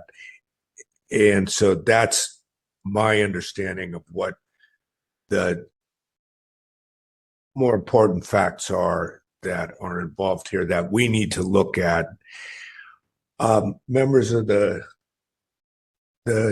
committee, anything that you want to add to that? I don't think so. The other thing I listened to it, I just want to make sure that particularly the new members are aware of. Oh, go ahead, Member Yankee. Does Member Wolf need to step off the recording, recuse himself? Yeah, so that's. Did I miss that? Yeah, you may have missed that. Okay. I read that in. He has to recuse himself. I read the whole procedures in. So we're all aware of that. I think it's just important, particularly for the new members, that because I think there's going to be some, in this case, the interactions between clerk's office staff, which Cheryl's kind of knows our administrator, and the chair or any task force members. I want to make very clear that Cheryl reports through the clerk's office management structure. If there is something that she didn't do, coming to one of us, we are not, none of us, me or Vice Chair Stein or any of us, or even collectively us as a body, is not Cheryl's supervisor. So I think that's important to keep in mind. Many other boards and commissions hire like an executive director and are responsible for giving performance reviews and all that. We don't do that. So I think as we hear this case, keeping that in mind will be important. Okay. So let's go ahead. I just also want to mention that my direct supervisor, Elisa Samara, was not readily available to answer these questions for me, but that I had in the Well, that's the merits of the case. So let's not get into that right now. Let's have Mr. Sullivan present. So he has his 5 minutes.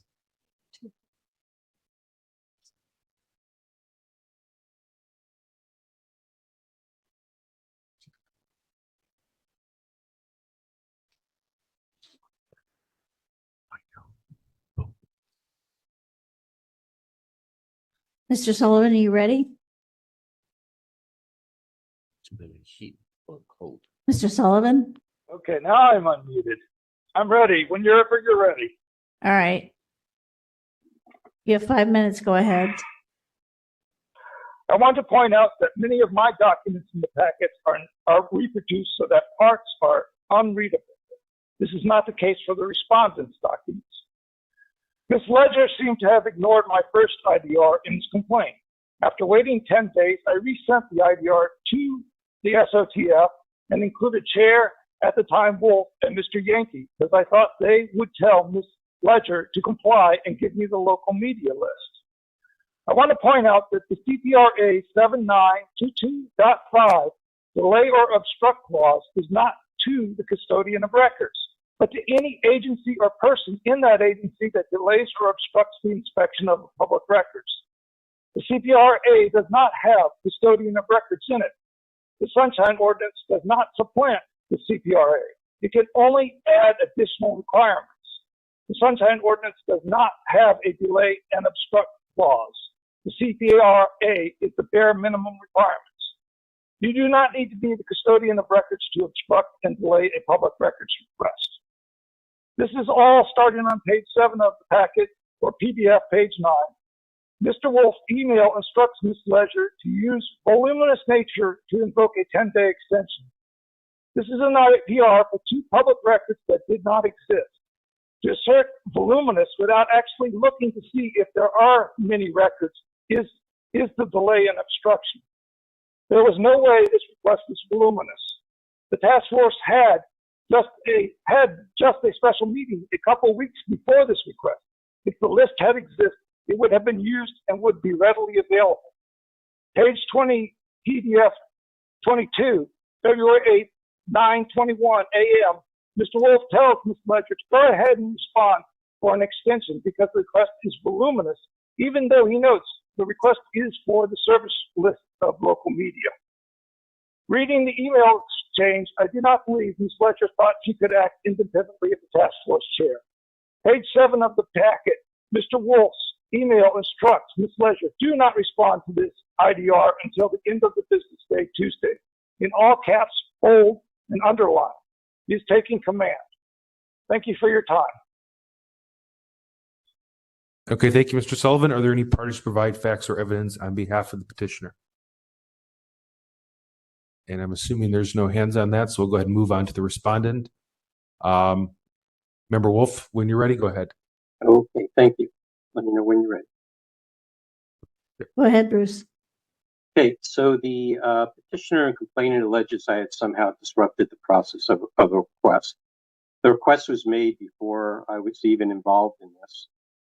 I was made aware that it was an IDR right in the middle of this back and forth that he was having with the office administrator, and then resent the IDR. So then I knew that it was an IDR.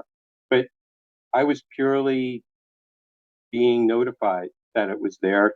The continued responsibility for the request was to the named respondent, which was the SOTF office. So as far as I'm concerned, this complaint is directed at the wrong party. I wasn't supposed to respond to the IDR, just making me aware of it. The IDR was to be responded by the SOT office, as was noted in the request. So I was not the custodian of the record.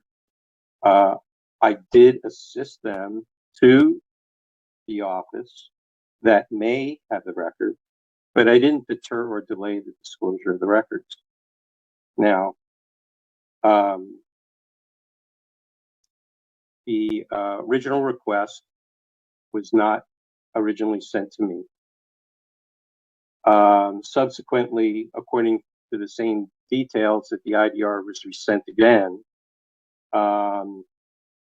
At that time, I think it was myself, Vice Chair Yankee, and Victor Young was sent this the resend of the IDR. So, in my experience, that there has been, because our ordinance states so, that there would be, the media would be notified if there was a special meeting. We have had service lists in the past, as I know some of us members who've been here for a long time know that we used to not get, used to have online agendas. They used to be printed out and delivered, either sent by snail mail or hand delivered to our homes. And that there was a service list of people who had requested agendas, including parties to complainants. And I suppose that had continued, but now online, people who had requested, to have ongoing information and whatnot, especially with the media. So it seemed that I would suggest to the office that to invoke a 10-day a waiver to see if there was something there. Now they could have said no. I did not see Mr. Young's email until after I sent mine, the one that he said that we don't have such a thing. And they could have made their own decision as to whether to continue with the process or not. As Chair Yankee had preambled this, I don't have any specific authority or power to tell the office what to do or not to do. They do their work. I can only make a suggestion. So whatever decision that was made, that was their decision at that time. And I think the focus of this complaint is misdirected, and would suggest respectfully that it be dismissed. Thank you. Thank you, Member Wolf. And are there any parties provide facts or evidence on behalf of the respondent? No one? Okay. So any questions for either party in this case? Members?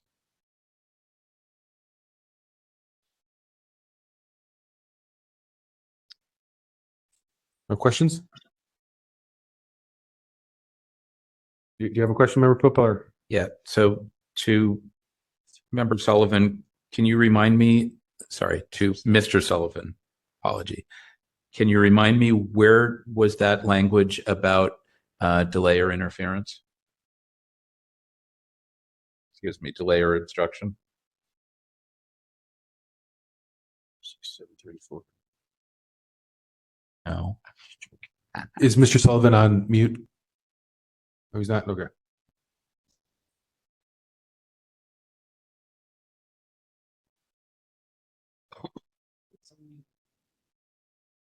Okay, so the delay and obstruction is when he uses that the request is voluminous in nature without actually going to see if or determining whether it is actually voluminous in nature. We're only talking about a list and how to get on the list. No, and that's it, 2 documents. I understand that. I'm just asking where in the law is that language that you think we should apply to in this case? Okay, delay and obstruction is the CPRA 7922.5. It's not in the Sunshine Ordinance. There is no delay and obstruction clause.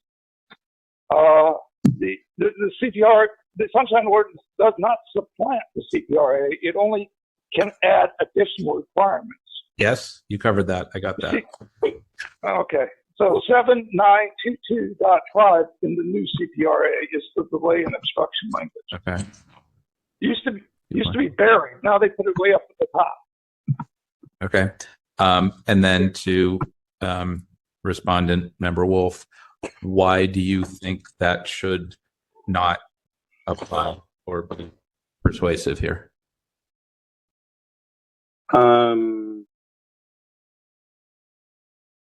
Because I wasn't part of their request. I asked the question. I said that if there is a list that to invoke a waiver, a 10-day extension, so that it can be found. And I didn't know that at that time that Mr. Young had already notified Ms. Leisure.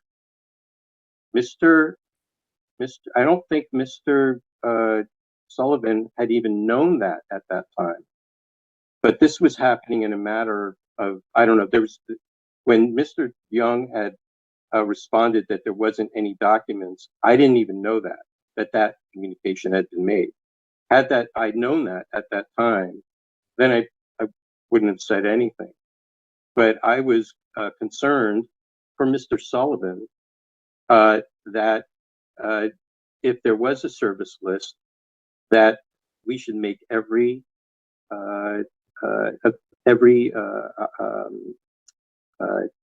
opportunity, every effort to find it. So that's why I had suggested that. Now, I don't know that whether my action or I don't know what was going on in the office as to actually what caused the delay. I don't know that it was anything that I sent or not sent. But it wasn't my intention to obstruct. My intention was to move the process along and to get the requester the information that they wanted.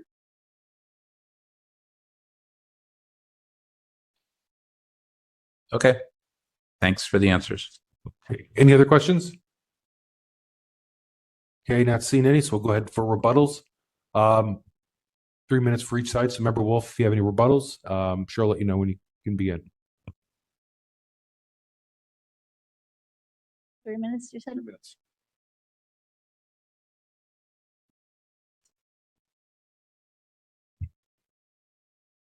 Bruce, are you ready to begin? Yes, I'm ready. Go ahead. So during the preliminary hearing at the committee level, the petitioner and complainant stated that they included the chair, regarding them as the department head, as a method of, as a responsible party, because of you can't do it to a department or an agency or what have you. The chair is no chair. No SOTF member, no other officer of the task force is a department head or has that kind of authority, which wholly remains with the clerk of the Board of Supervisors. This request was made clearly to the office itself. It was their request. The complaint with regards to the process, however, whether it was something a chair had done or member of the task force had done, whether it was somebody else in the staff office, or whether it was any other issue that had caused the request not to be timely or not to be fulfilled on time, is clearly held with the party that is the request is made to, and not anything necessarily in between. To this end, I believe that there was no wrongdoing or non-compliance on my part, nor anyone serving in the same position, no less any other task force officer or member. And again, I urge you to find no violation. Thank you. Okay, thank you, Member Wolf. And Mr. Sullivan will have 3 minutes as soon as Cheryl lets you know when to begin. Are you ready, Mr. Sullivan? Yes. Go ahead, sir. So the reason why I made this record request was because in exchange emails, Mr. Wolf claimed that there was a local media list. So that's why I asked, and that's why I included him, because I thought maybe he knew where it was. Or he could tell, please respond. By the end of the day, he knew that there was no records, because he finally got it at the end of the thing. So he could have said, okay, well, let's not use the voluminous. The question is, when Mr. Wolf was saying, no, we're going to make this a voluminous request, which it isn't, it's only 2 documents, is whether that's delay and obstruct as far as the CPRA. It doesn't matter whether it's custodian records or not. It took 24 days for me to get the fact that there were no records after this, and 34 days from the original IDR request. I consider them both 2 separate requests. Thank you for your time. Okay, thank you, Mr. Sullivan. Okay, members, how do we want to proceed on this one?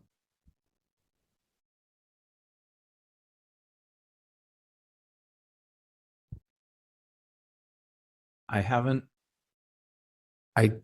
just looked at 6253D, which is the section at the time. I didn't read the recodification. I'm assuming that it's similar language. Okay. 7923.500, I think. 7922. I'll never get it straight.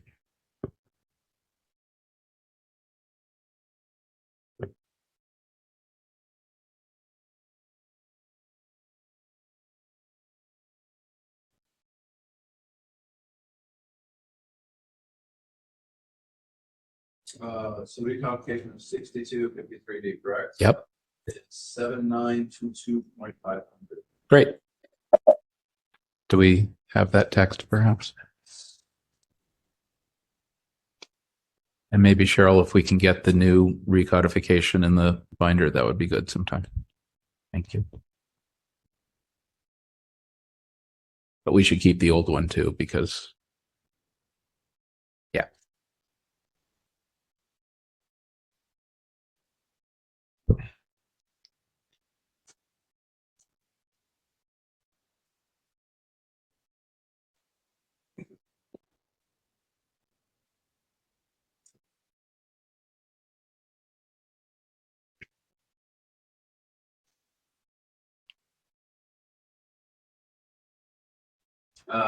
Government code 7922.500. Copying of public records, no delay or obstruction. Nothing in this division shall be construed to permit an agency to delay or obstruct the inspection or copying of public records. Okay, thank you. All right, so it's basically the same text. My interpretation is that it's an agency thing, and so I'm not yet persuaded that whatever action Member Wolf, then Chair Wolf, took were agency actions, that they were individual actions. Based on the email that I looked at, I'm not so sure that Member Wolf, former Chair Wolf, should have interjected himself in the way that he did. But I don't think that that's necessarily a violation of CPRA in this instance. I think we should all take care that when a records request is directed to an office, department, or individual, that office, department, or individual should respond, because the obligation lies with them. And if one wants to consult, one can consult, but involving themselves in the process when one isn't under any obligation to do so leads to problems. This being an example of a problem, but I'm not yet convinced that it is a violation of the CPRA. That's my thinking. Thank you, Member Football. Anyone else? I mean, it was addressed to SOTF. This would have been great if Victor just looked at it and said, oh, we actually don't have a list. Here's your answer. Right. This never would have.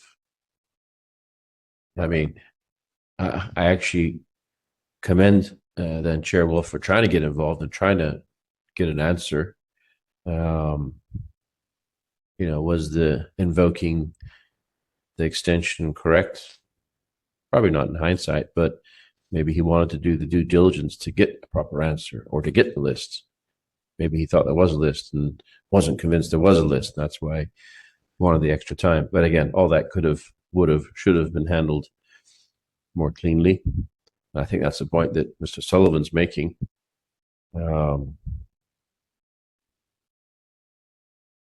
If this was another department, what would our position be? That's what you really have to, that's how you have to all think about this. Yeah, I'll add, I mean, I think there was a violation of the Sunshine Ordinance. I don't think it was by then Chair Wolf. I think the clerk's office didn't respond in a timely fashion and should have provided the answer, which is there's no list. Like you said, they knew it and sat on this. Speak to that. Go ahead, Cheryl. When I actually spoke to Chair Wolf, he said, no, he said the task force has a very robust list, which was my choice of using voluminous when responding to this IDR. And I did go to Victor and I said, do we have this list? He said, we've never had this list, but check with Elisa. And when I did check with Elisa, she agreed, yes, there's never been this list. We have always notified, we've always told people or referred them to the website. Upon review of the ordinance, Ms. Samara realized that there was a requirement for a media list. And so then we made it our point to have a list of people who are requesting special agendas. Mr. Sullivan being one of them. There's another news reporter who, Mr. Dworsky, I think that's how you pronounce his last name, who also requested to be on this list. Those are two people.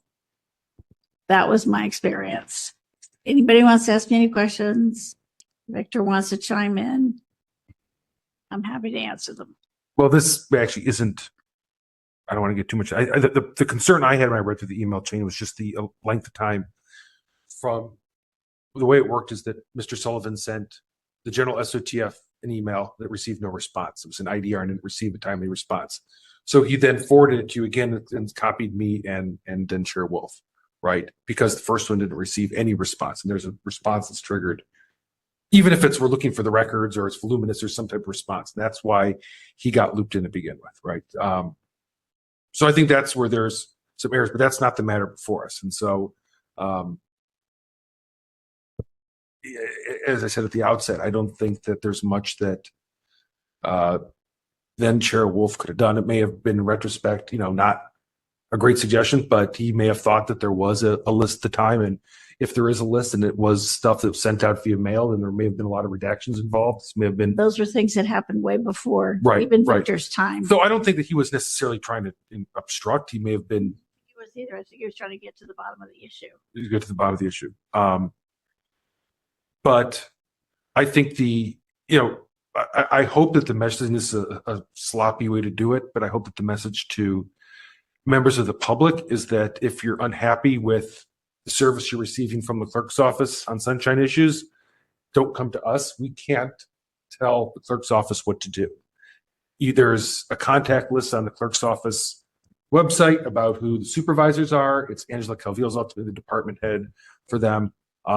But it's not any of the members here who can tell Cheryl what to do. So I don't really see a violation here for that reason. I don't know if others. You don't see a violation for that reason? I do not. You don't see a timeliness violation? Well, no, not with Member Wolf. I see a timeliness violation potentially with the administrator, but that's not who is named in this complaint. So we can't substitute. Interesting. I would also observe that with other bodies in the city, appointed, elected certainly, but appointed members, of which there are many, do not, in my experience, either get these kinds of requests or respond to them. It is the department head, the commission secretary, the board clerk that responds to records inquiries. It's not members of policy bodies, and members of policy bodies generally don't, to my experience, intervene in these matters at all. Clearly, you've never received an idea. Yeah, I've received one too. That's what I Guess was who going to doesn't say have too. email?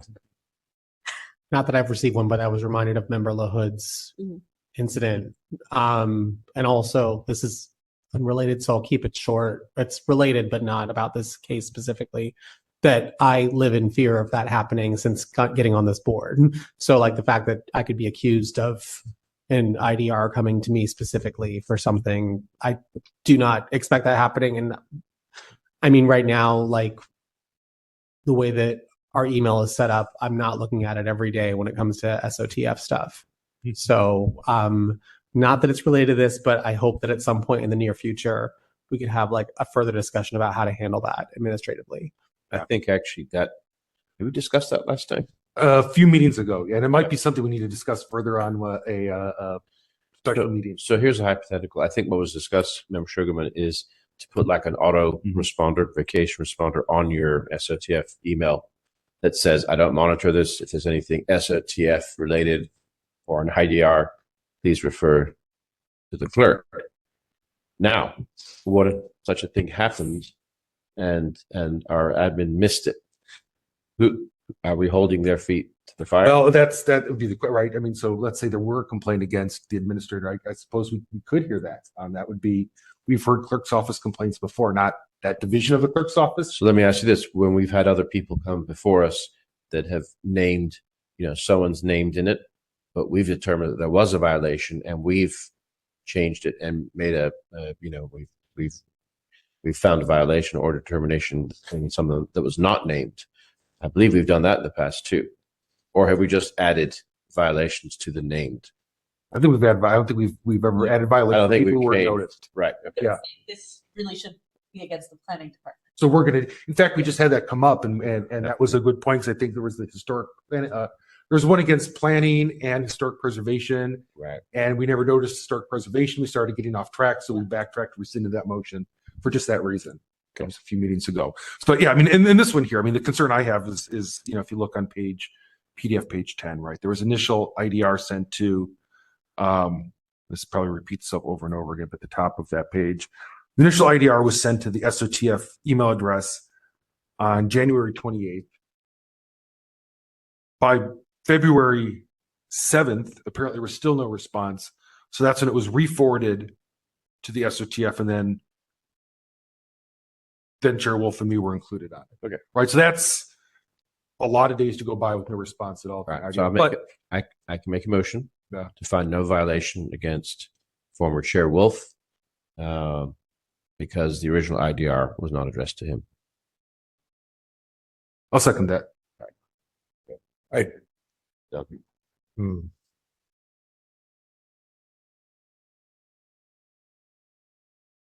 Did you have? Yeah, I'll hold it till probably the next case. Okay. Yeah, go ahead with your motion. Okay. So no violation because the initial IDR was not directed to then Chair Wolf.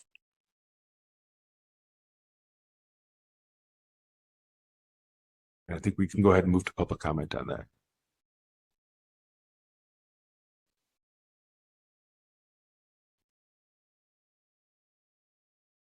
It had been. Question. He's a department head of every department. No. We apologize. No public comment on the. So public commenters? Yeah. Okay, we'll go ahead and close public comment and let's go ahead and take a vote on that motion.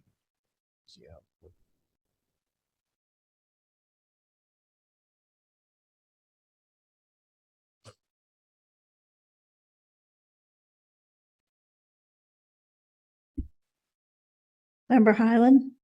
Aye. Member Highland, aye. Chair Yankee? Aye. Chair Yankee, aye. Member Anderson? Aye. Member Anderson, aye. Member Pilpel? Aye. Member Pilpel, aye. Member Sugarman? Aye. Member Sugarman, aye. Member Wolf is recused. Yeah, recused. Recused, okay. Member Hill, absent. Member Schmidt? Aye. Member Schmidt, aye. Member LaHood? Aye. Member LaHood, aye. Vice Chair Stein? Aye. Vice Chair Stein, aye.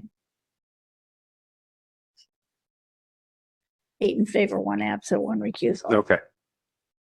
Anything else for this item? We can move on to the next one, which is very similar. Okay.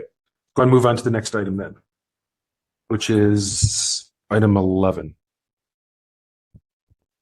Item number 11, file number 22116, complaint filed by Mark Sullivan against Bruce Wolf for allegedly violating Administrative Code Section 67.1G by allowing when a person or entity is before a policy body or passive meeting body, that person and the public has the right to an open and public process, 6721B, by failing to comply with a request for public information. On October 17, 2023, the complaint committee, moved by Member Stein, seconded by Member Schmidt, referred the matter to the task force with the recommendation the matter be dismissed. Okay, so Member Schmidt, I know you kind of touched on both of them in your last summaries or anything else you want to add to this one? No, I think I covered it. Okay. So let's go ahead and get started with the presentations. So Mr. Sullivan again will get 5 minutes.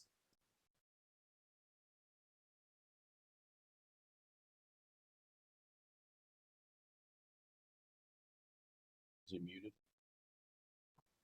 No, I'm adjusting the time. Mr. Sullivan, are you ready to begin?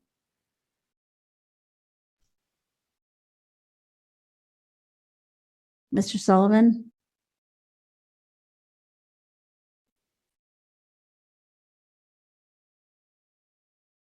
Yes. Let me know when. We can hear you now. All right, we can hear you now. You ready to begin? Yes. Go ahead. Go ahead. Yeah, go ahead. Yes, there is now a citywide local media special meeting notification list. So this complaint has become less important. I spent almost 3 years, 5 task force special meetings trying to be notified. After each special meeting, I sent the task force an email reminding you of my request to be notified. The task force was behind the 8 ball and championing a sunshine ordinance requirement. I filed a complaint with the task force about special meeting notification, but it was rejected by the task force because the task force supposedly has a conflict of interest in hearing a complaint against itself. Your recently added 5P procedure is not a good look that you cannot uphold the requirement of the sunshine ordinance.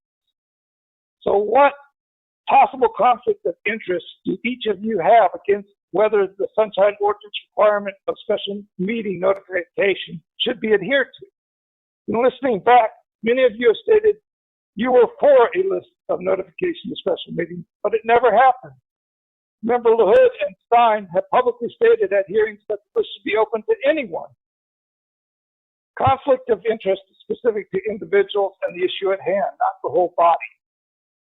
The San Francisco Administrative Code has a specific definition of conflict of interest and what individual commissioners should do if they have a conflict of interest on the issue at hand.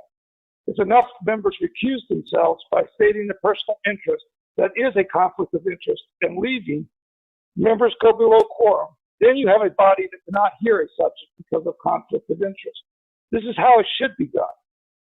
The general definition of conflict of interest is a situation in which a public official's decisions are influenced by the official's personal interest. Your public interest sitting on the task force is not a personal interest influencing your public official's decision. With a blanket supposed conflict of interest, you allow 1 or 2 individuals not to have a subject heard. By not allowing a hearing on what I think is a fairly simple request, you can allow a few who may have a conflict of interest to manipulate or squash the subject from being heard. That is a matter for the task force. Your procedure 5B takes it out of your hands. Any input from you on any disputes on your own procedures, bylaws, and sunshine ordinance requirements. They will be handled elsewhere, just like this special meeting notification. You have tied your hands. While being detailed to the law is important, you can get caught up in provisions and words that can have many interpretations and miss the forest. The overall purpose of the sunshine is just as important. There should always be an administrative remedy. 2 members voted against this blanket conflict of interest procedure. Member Schmidt still sits, and there are many new members, so hope springs eternal that this will be overturned. Thank you for your time. I'll talk more later on my rebuttal. Thank you. Okay, thank you, Mr. Sullivan. Any parties provide facts or evidence on behalf of the petitioner? Assuming there's none, so let's go ahead and move on to the respondent. Member Wolf has 5 minutes.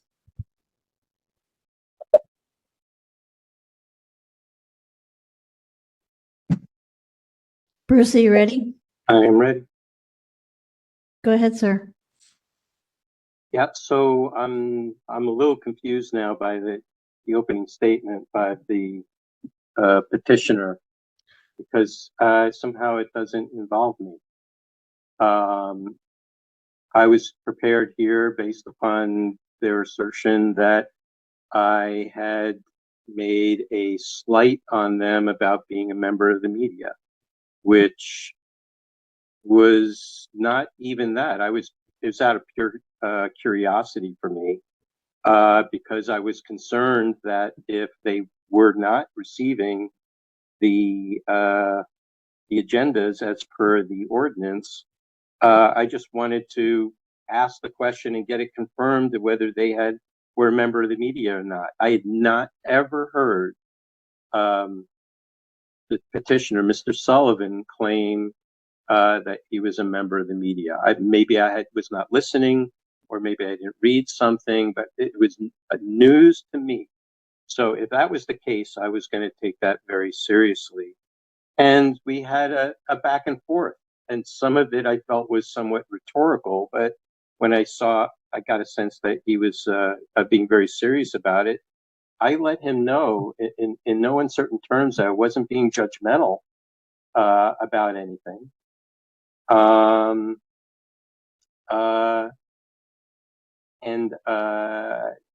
that I felt it was, by my asking about his status and credentials was a perfectly reasonable question, because why? City Hall actually gives out press passes. I don't remember which department it is. Maybe it's the sheriff's department or something like that. And that's the only way I know that anybody is actually a member of the press. Now with regards to online blogging and other types of member which are fairly new, I began to learn more about that from SOTF member Josh Wolf, who himself was a video blogger where this kind of question came up, and he actually got thrown in prison, actually, for not releasing the video footage that he had taken. So that was my entry and understanding when it came to local media in that kind of way. So again, I find really no merit in this allegation against me. I didn't challenge or block or deny or take any action to prevent the petitioner access to anything with regards to its assertion in this particular complaint. There's no facts in this complaint to show that I did, and just my conversation with him here is no merit or jurisdiction within the Sunshine Ordinance. There's no compliance issue here. So I'll stop there. Thank you. Okay, thank you, Member Wolf. And are there any parties provide facts or evidence on behalf of the respondent? No. Okay, any questions, members?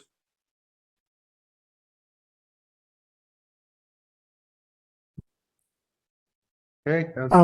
Yes, sorry. Go ahead. I do have one for Mr. Sullivan.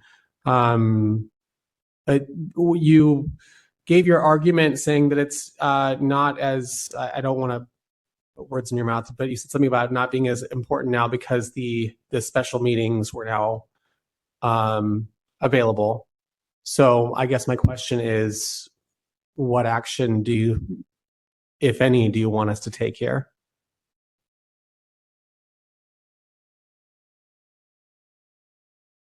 You unmuted me? Yes. Am I unmuted? Yeah, we can hear you. Okay. All right. So the reason why I gave my opening statement the way I did was because you guys are supposed to read the full thing, the full complaint. And giving an opening statement the way it's all is you're in a weak position. So when he dismissed my definition, he didn't ask me whether I was media or not. He was asking me what the definition of what my definition of media was. When he dismissed it, and says that it is a strong assertion, raises concern, and dismissing my definition, I asked him, do you have a different definition? As he has dismissed mine and made my claim. Nowhere in the CPRA or the Sunshine Ordinance do you have to state you are making a public record request. The request just has to be reasonably described and identifiable. CPRA 7922530. In San Francisco, if someone asks a public official for something simple as a form, that is also a public request. In the state, it has to be a written request. But so I was just asking him what is his definition, and he did not give it to me.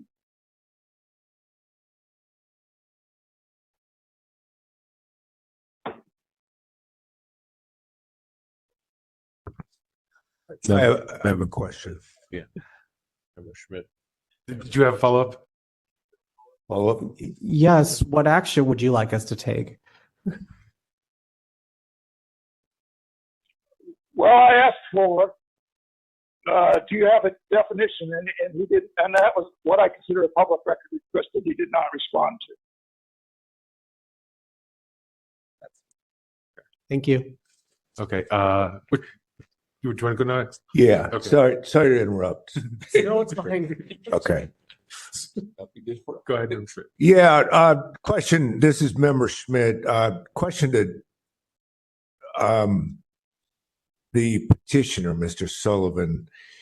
Looking at 67.6F, seems to say that the notice would be required to go to certain local media.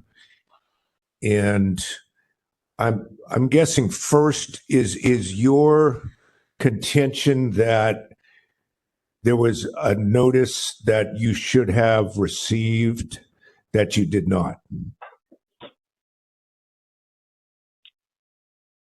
Yes, well, but that isn't the complaint. The complaint really has to do with the fact that Mr. Wolf, he's the one that instigated this. He claims that he asked me for my definition and then dismissed it. And then I asked him for his definition and he never gave it to me. And I've never gotten a hearing to even determine whether I was the local media or not, which is totally different from press. You're saying that you were local media at the time. I've been saying it for 3 years. And on what basis? And 5 task force special meetings. On what basis did you qualify under the term local media at that time under 67.6F?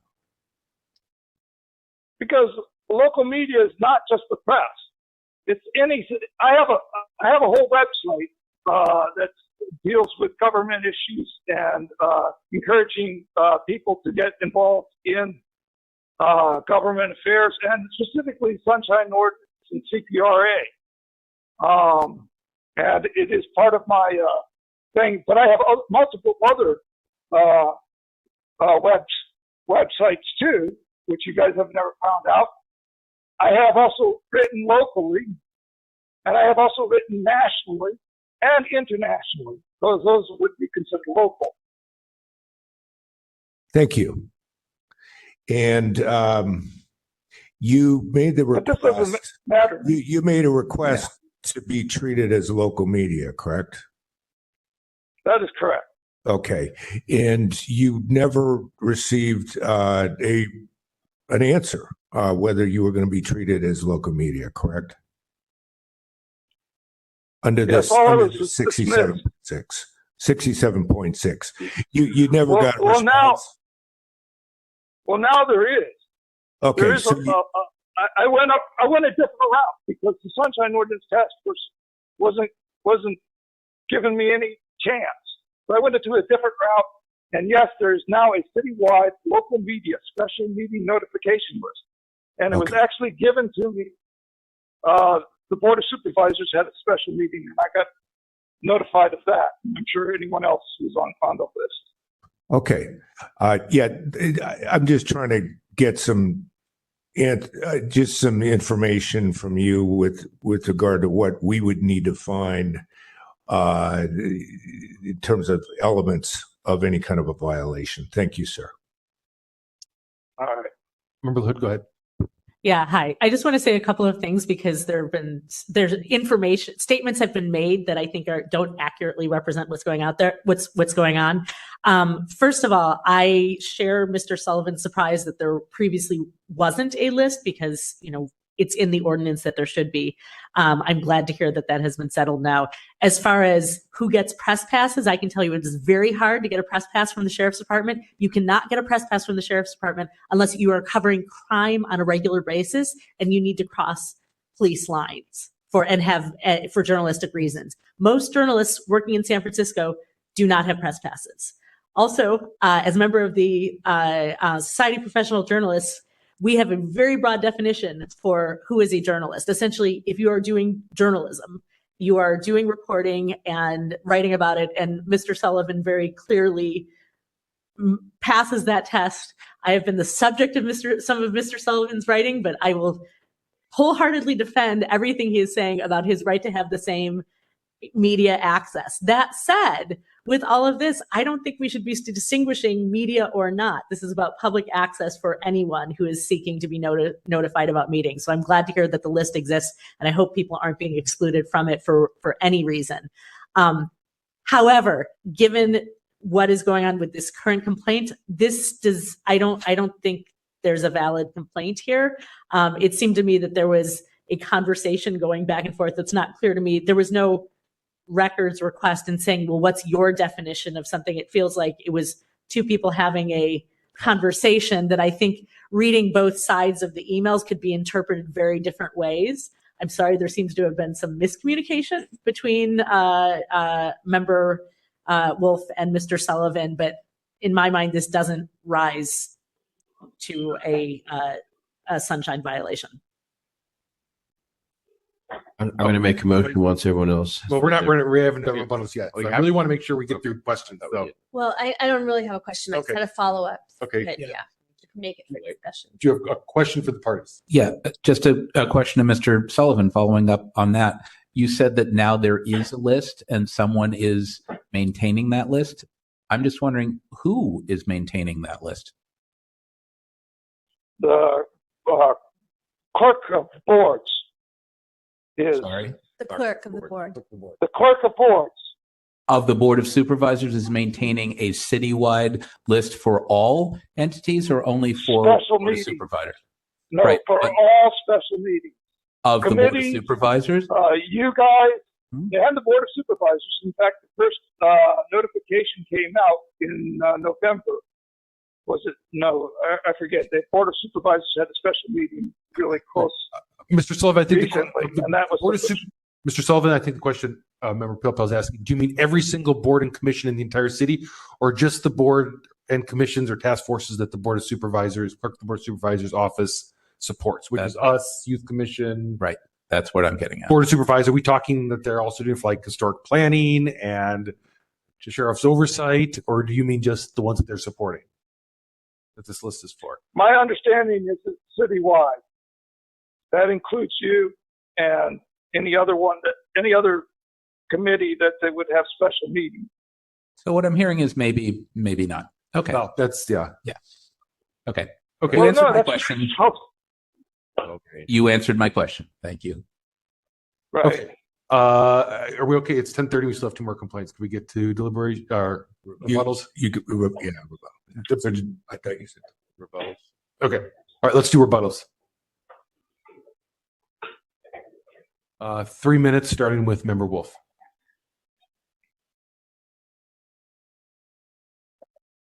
Member Wolf, are you ready? I am ready. Go ahead, sir.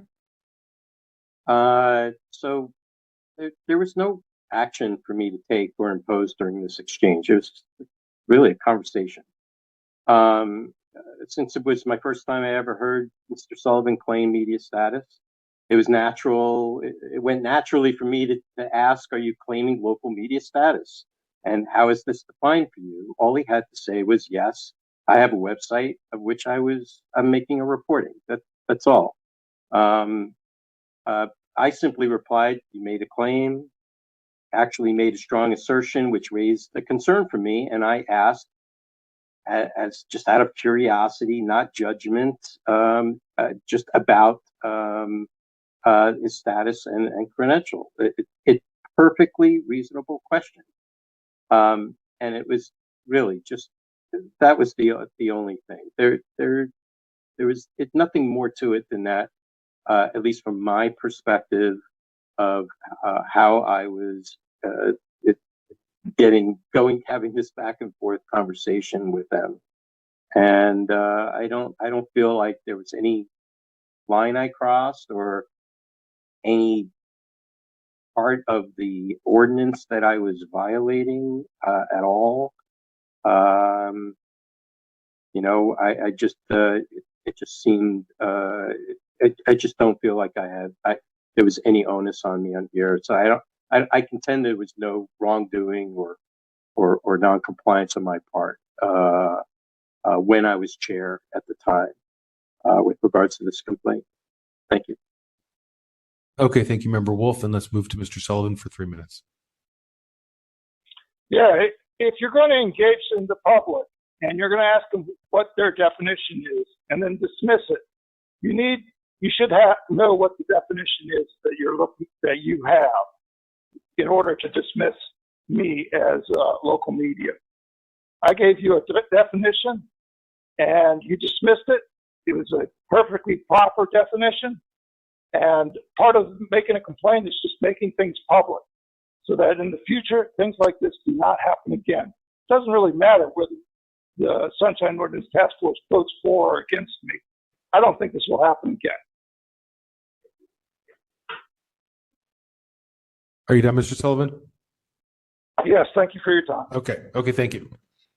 Okay, now we can get on to deliberations. And before we begin, I just want to really briefly say, so we don't get off track, that at least as far as I'm aware as chair, the entire time I've been chair, and I'm assuming when Member Wolf was chair, that the chair of the task force or any of us do not decide who is or is not on the list. Whether or not there was a list or was not a list, or who was added to the list and who wasn't added to the list, is not something that any of us have decided. So even if Member Wolf thought that Mr. Sullivan absolutely should in no way be added to the list, it's still not his decision to make. It's the clerk of the boards, as I prefaced a while ago. We don't supervise the clerk of the board. They maintain the list. The administrator maintains the list. If Cheryl has a question, she goes to her supervisor, Samara, who then goes to Angela Calvillo.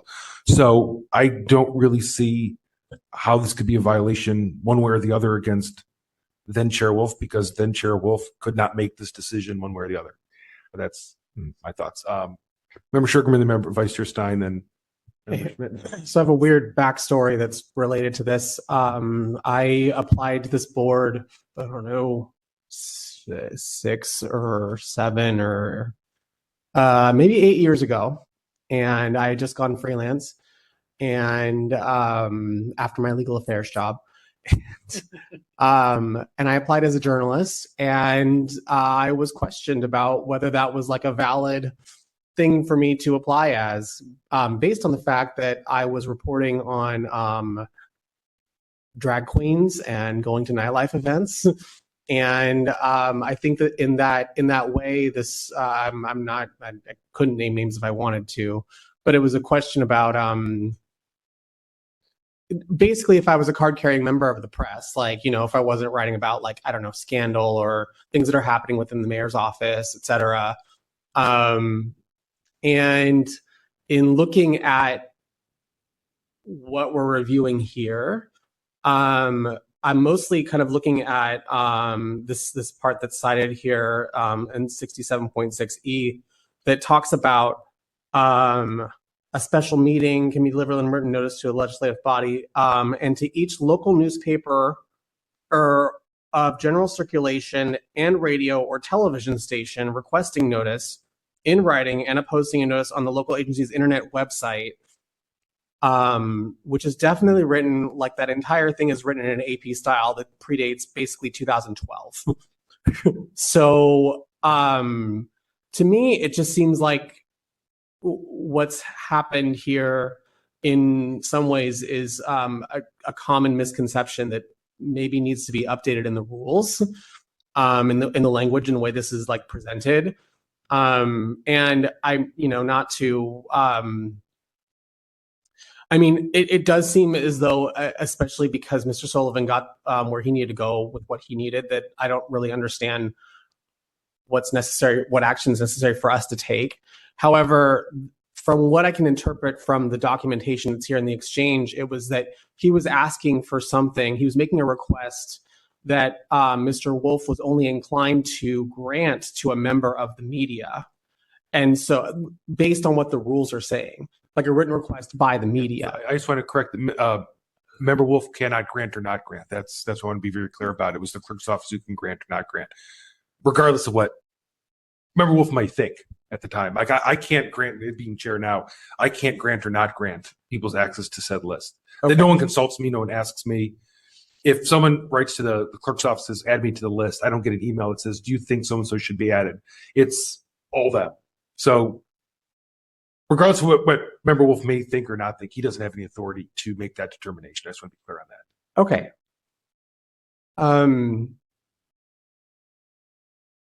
I still think, so then my comment I'm making generally, and not to what action should be taken specifically in, like I said, an action related to Member Wolf, but I still think that this language should be updated pending like a future discussion where it's like clarified what media is or is not, and really who is determining that.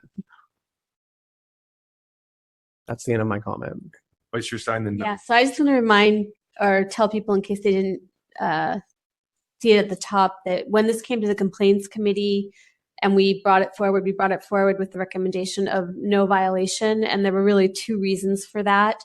One is that, even though Chair Wolf at the time became involved in this discussion and may have sort of suggested that it was somehow under his purview, this is not an administrative function that's determined by him, nor even one directed by him.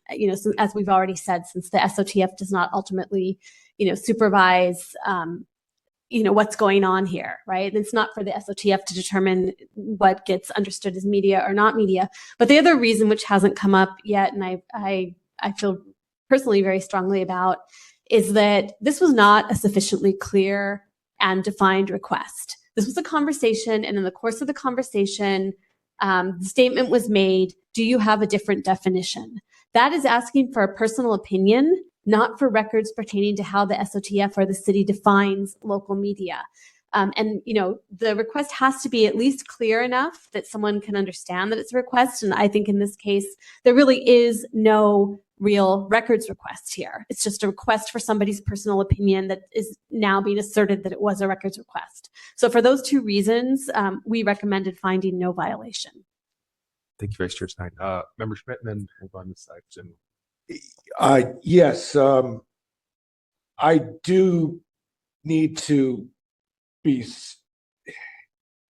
I'm hearing a lot of sort of laudatory language here, and I just want to speak somewhat on Mr. Sullivan's behalf. I think that there was significant delay in responding here in terms of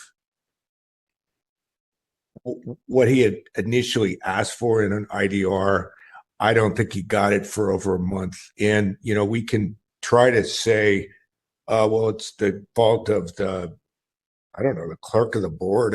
I'm hearing that is, I think that this task force is ultimately responsible for that. And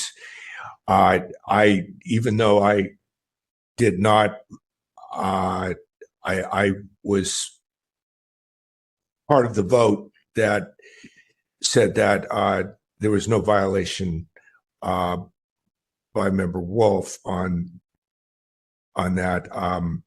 I do think that it was improper what was done, in addition to the statement, which in any other situation, this task force would look at this and say, why did you say due to voluminous?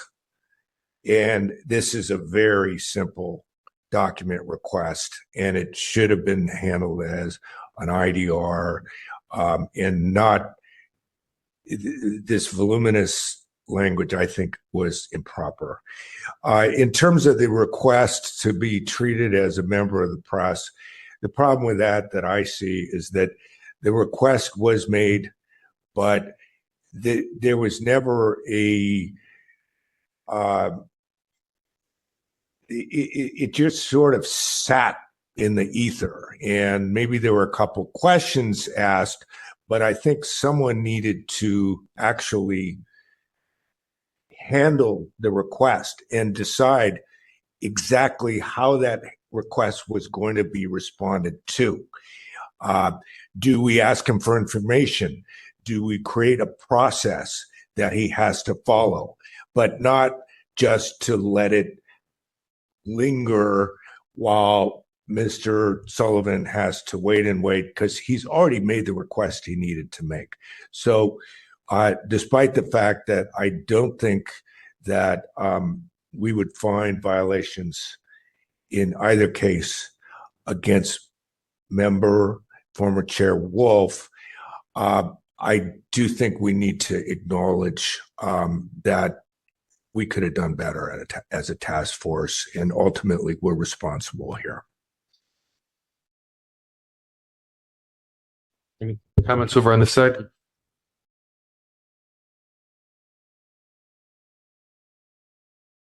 Any motions on this one? Member Highland, do you have a motion? Yeah, I make a motion to take the recommendation of the committee and find no violation. Okay, do we have a second for that? Second. Oh. Who wants to claim it? Go ahead. I'll take it. Okay. Member Schmidt will claim that one.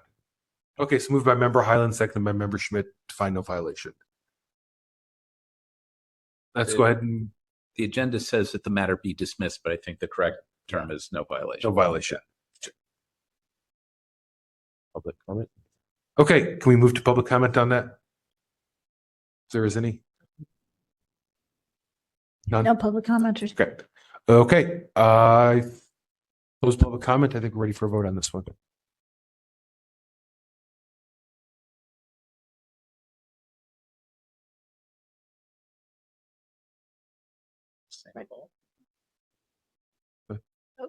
Oh, yeah.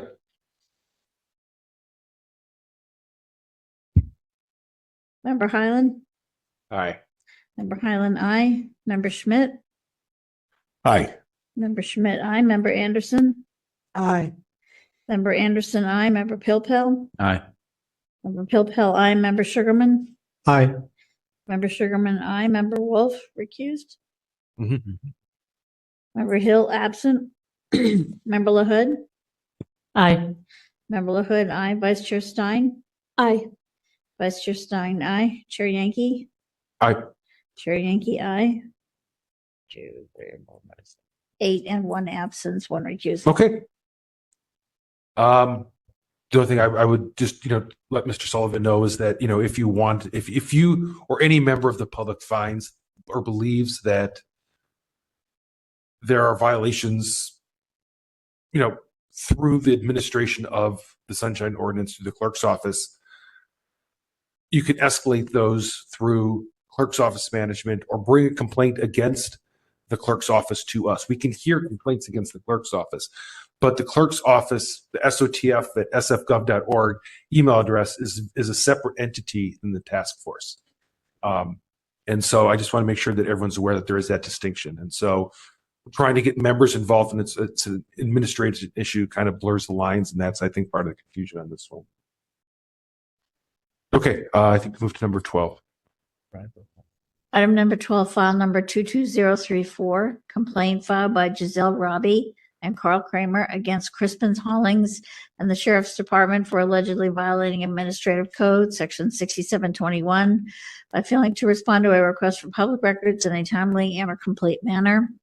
On June 21, 2022, the Complaint Committee referred the matter to the task force with a recommendation for no violations. Okay, and do we have Mr. Kramer here? I think he's been doing the last versions of these. I'm sorry, did you say there's an unidentified? One caller in the queue, unidentified. Let's see who that is.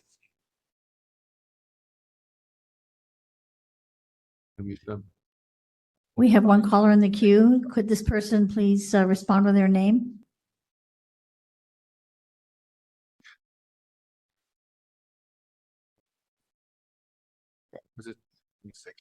We have a caller in the queue. Could you please respond with your name and the case that you're here for? Yeah. Get the view off. Section 5.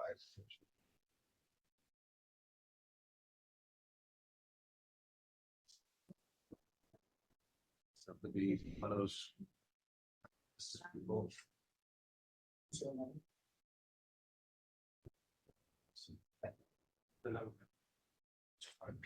Can we unmute all of them and see if any of them says that they're Can you unmute them? Mr. Kramer or party to this case?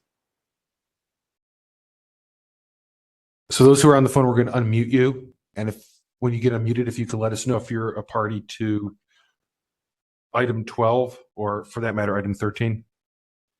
So we know who's here. Those are files 2203. No, I'm not a.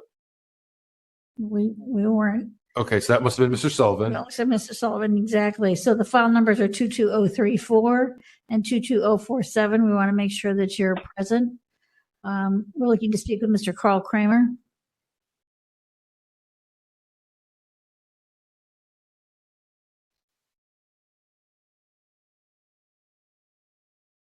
I think Coma is listed, but he's with the Arts Commission.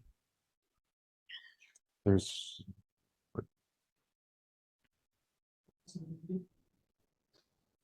Is everyone unmuted? This is Colma with the Arts Commission. Yep. Okay, so we have someone with the Arts Commission. Yep. Mr. Sullivan's. But we don't have Carl or Giselle. Was this Mr. Coma who just responded to the Arts Commission? Yeah. With the Arts Commission just. I don't know. Yes. That was Arts Commission, yeah. So we're looking for Mr. Kramer or Mr. or Ms. Robbie or. It's item number 12, file number 22034. Is Giselle Robbie available or Carl Kramer? This is against the Sheriff's Department. Or Allison Lambert from the Sheriff's Department. No. All right. So, Mr. Chair, I would suggest that we don't have the complainant for either 12 or 13. We don't have the respondent for 12. We do have the respondent for 13. Right. So, do we deal with this? Kick it? What? So I'm going to suggest I will move then for item, and we're sure we unmuted every single person there, right? We have like 4 people. I know. So we've gone through the list, right? Everyone's had their chance. They are. We just unmuted them. So you did unmute them all. Just okay. But that's fine. It might be an unattended line, but we haven't. They're all unmuted at this point. They could speak up if they wanted to. Okay. Okay, so I'm going to make the motion then to dismiss or to close file number 22034 for lack of attendance under complaint procedure 7B. We do both at once. Or no? No, because you didn't call the Let's other do one. them separately. Yeah. Sorry? We'll do them separately is Yeah. what you're saying. Okay. Second. Okay, so yep. So move to close under 7B. Any discussion on that one? Okay. Any public comment on that motion? No hands raised? Okay. Ready for a vote on that? Okay, let's go ahead and take the vote on that one.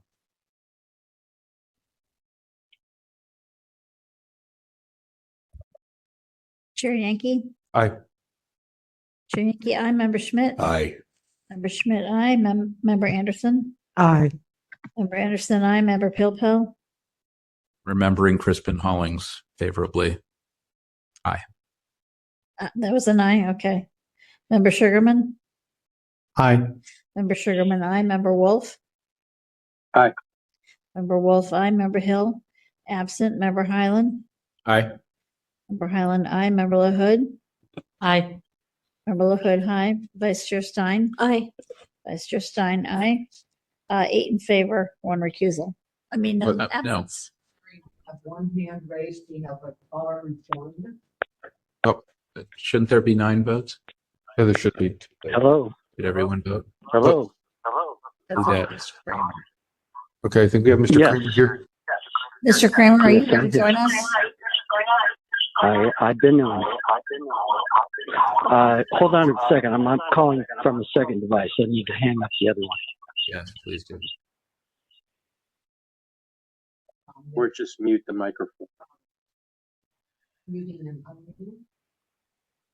We have no hands raised. We have 5 lines open.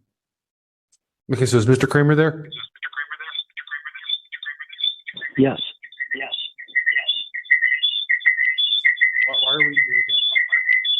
Yeah, his computer up. You got two microphones live. Turn one microphone off.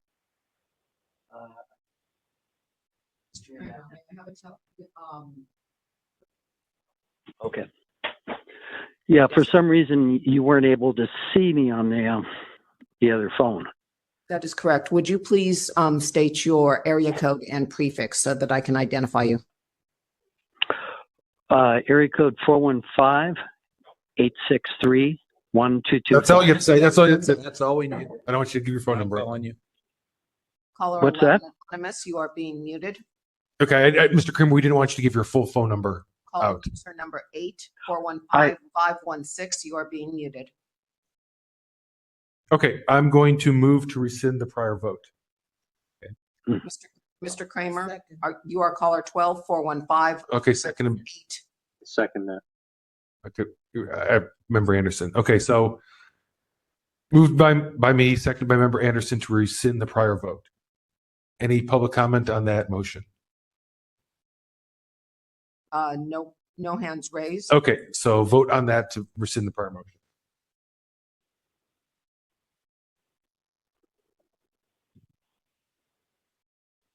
And Mr. Kramer, confirming that you are still online at 415863.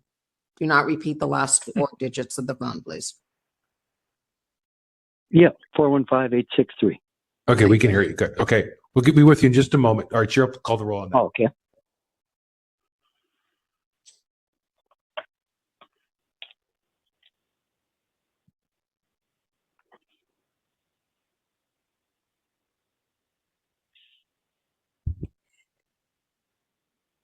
Chair Yankee.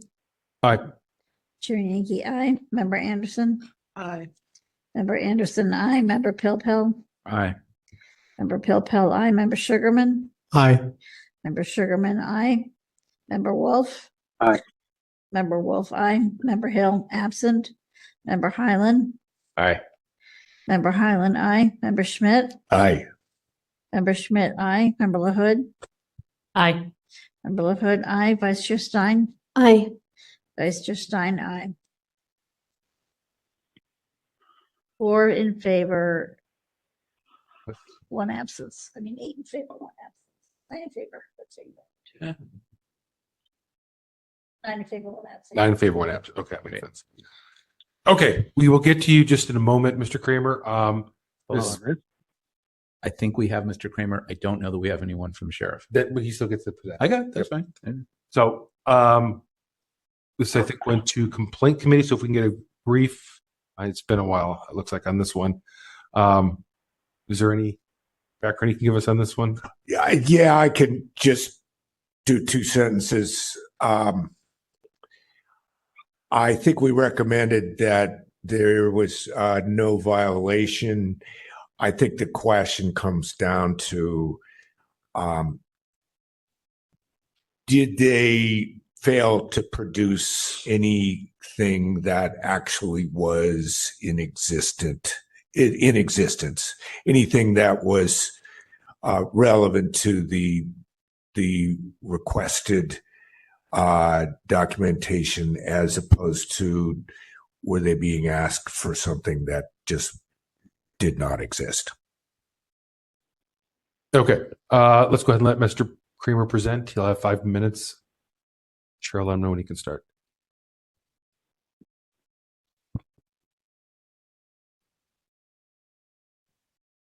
Mr. Kramer, are you ready to begin speaking? I'm ready. Go ahead, sir. Okay. So the initial request for information was on December 23rd for MCO and cost of doing business, or CODB, increases for fiscal year 2019 to 2020 and for fiscal year 2020 to 2021. On page 405 and 413, you'll see the spreadsheet that was sent to us with the 2.5% cost of doing business CODB increase for fiscal year 2019 to 2020, but it did not include the MCO increases for that year. And on page 406, the other chart that was sent was showed a 3% wage increase for fiscal year 2020 to 2021, but did not include the CODB increase. So the first requested information they provided for the second year, but not for the first year. And the second requested information they provided for the first year, but not the second. Now, we had a report that had been issued by the Controller's Office that showed that there had been MCO increased funding allocated to the Sheriff's Office for 2 nonprofit organizations for fiscal year 2019 to 2020. So we had reason to believe that there should be information documenting those allocations. Now, on page 411, you see that the response on May 16th was that no records exist for those MCO increases. But then the letter had this kind of stated this further confusion, showing that they did not really understand what the MCO was or how it was, or how it worked, how it was implemented. They thought that the MCO applied to the wages of sheriff employees, and they stated, well, those wages are well above the MCO rate. They also did not understand that their department is, they stated that their department is not supposed to set MCO allocations, so they did not understand how that worked. And that they then also directed us to the Office of Labor Standards Enforcement for MCO allocation information. And I had to kind of put someone at OLSE in touch with them to explain that they don't handle anything to do with budgeting or the allocations. I sent a written response on page 388. You'll see the response I sent to them correcting some of these misconceptions. Then on page 423, you'll see a letter that's dated June 16th that refers to an email that they're saying they sent to us on June 7th, asking to identify the records that we were requesting, and that they did not receive a response from us. But that email is not included in the respondent's response.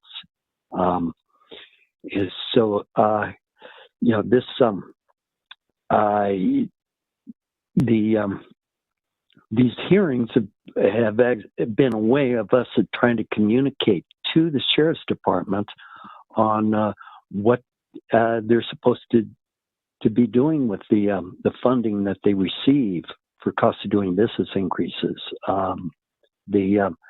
This year again, it looks like they have some really deep-rooted misunderstandings about how the funding works, and they're saying that they haven't made allocations to nonprofits because they haven't been approved, which again, it shows that they have this misunderstanding of how it works.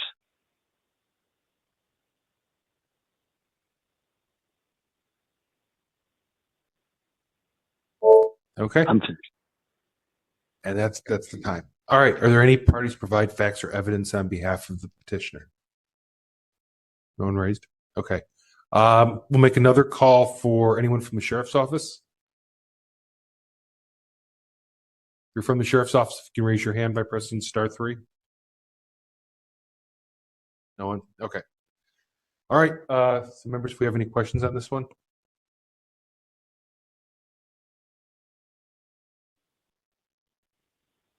So, Mr. Kramer, did you ultimately get, albeit late, the information you were looking for, or did you still only get MCO for 1 year and CODB for the other? Yeah, didn't receive any additional information in that. Okay. So, and can I just ask you, it's slightly off from this complaint, but it's more of a general question. Did the amendment that was considered a couple of months ago at the Board of Supervisors address your concern? And do you believe that going forward, you're going to get the information you were looking for? Did they hopefully fix it or not necessarily? No, not necessarily. Because there's nothing there that the expression of the city attorney's office is you can't bind the hands of future board members of the Board of Supervisors. So there's nothing that says, mandates that there has to be a certain amount of funding. Right. But I thought in the I understand. I just thought in the transparency legislation that one of the items that the controller was specifically requested to provide was MCO and CODB. If they failed to do that, then that's kind of lame on the part of the Board of Soups. They had a chance to fix it. Whatever. All right. But on this particular thing, I guess I didn't understand that point. I'm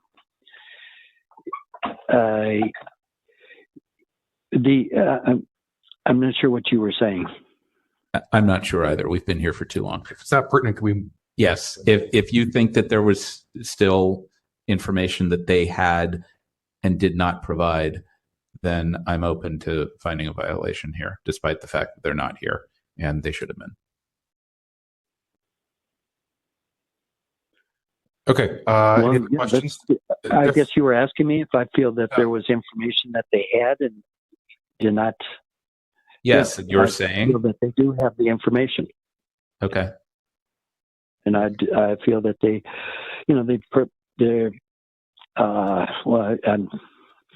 purposely, I think is too strong a word. I think they don't have the will to provide the information because it shows that they haven't been implementing the cost of doing business increases like they should be. Okay. And I don't see it in the packet. Cheryl, can you tell me the sheriff's office was properly notified for tonight? I remember Kristen Holling sent.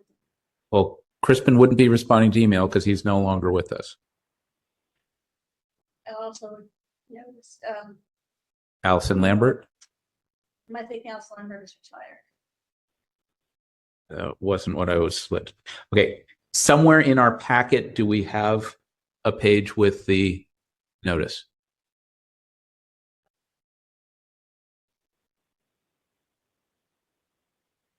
I know I sent it to Captain Miyamoto. Is that Sheriff Miyamoto? Okay. contact that we use if we can't? I have the list here. Okay. I don't know where each person is though. Somebody Evan Sheriff Land? Cernovsky? No. Robert Ruka? No. Cindy Shu? Laura Dido?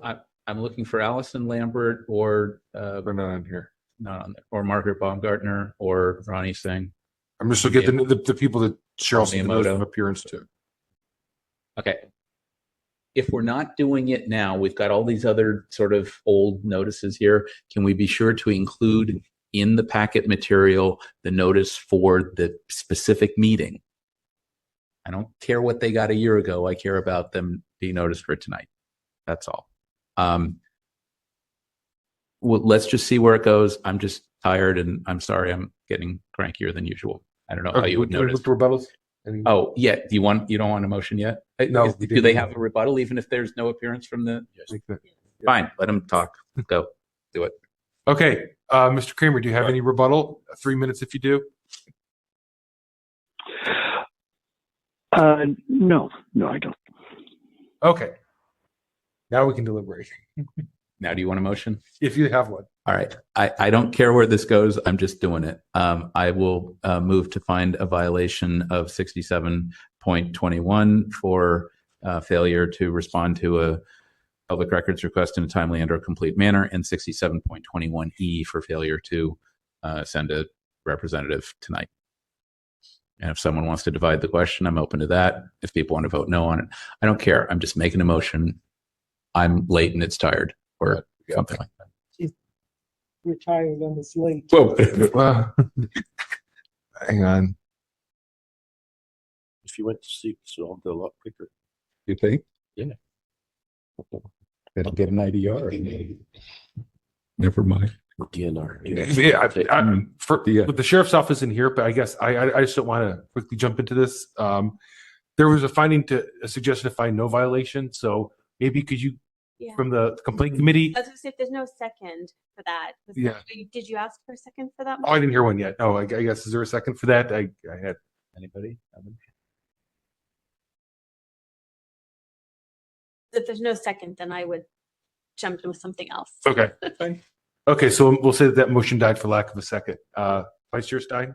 Yeah, I mean, I would make the opposite motion. I think that, we recommended no violation because there was an initial request and there was a response received within 1 day. I think giving whatever information was there, and then there was some issue about like how a document was formatted, and there was a response within 10 days to try to reformat that document.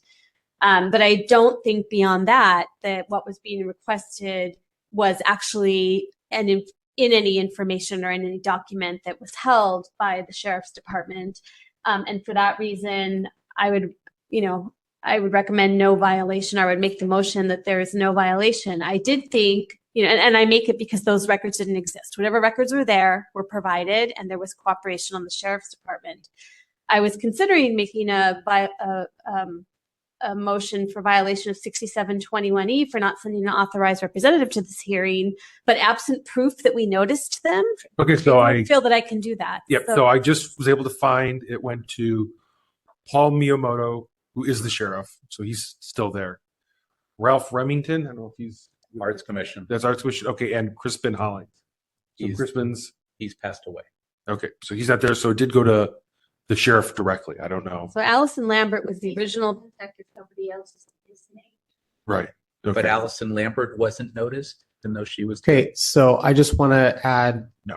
to that's also my hazy recollection, that information was provided in a timely manner, but that it wasn't in the format that this petitioner wanted it. But what I'm saying is slightly different, because then they did try to reformat it. They did reformat what they had for the petitioner, but the petitioner was hoping for more than that, was hoping for a reflection in the numbers really specifically about the wage increases, and that wasn't there because they didn't Could I do it. No. Could I respond?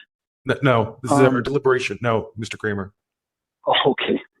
Anyway, so that's why we made a recommendation for no violation, and so I'll make a motion now that we find no violation. And I'm going to leave it at that, since I don't have evidence that, I don't know if I don't know what to do about the noticing. Yeah.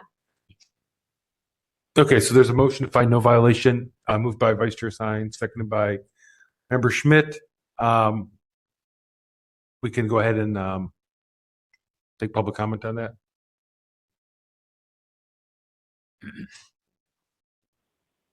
Okay, we can go ahead and move to a vote on that. Is there any chance of me having a rebuttal? No, Mr. Kramer, we let you present and we let you rebut, even though there was no presenter to rebut to. So no. Yeah, but okay. No, it just seems there's a big mistake about this formatting. No. Was never any issue of formatting. Mr. Kramer, I'm sorry, no. Okay, all right. Okay, we're going to move to a vote on that then.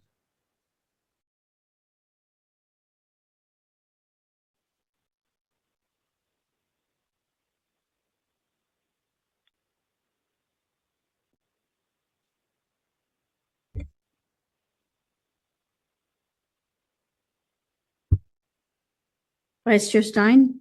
Aye. Vice Chair Stein, aye. Member Schmidt? Aye. Member Schmidt, aye. Member Anderson? Aye. Member Anderson, aye. Member Pilpel? I'm going to go no on this one. I'm with Carl on this one. Sorry. Member Sugarman? Aye. Member Sugarman, aye. Member Wolf?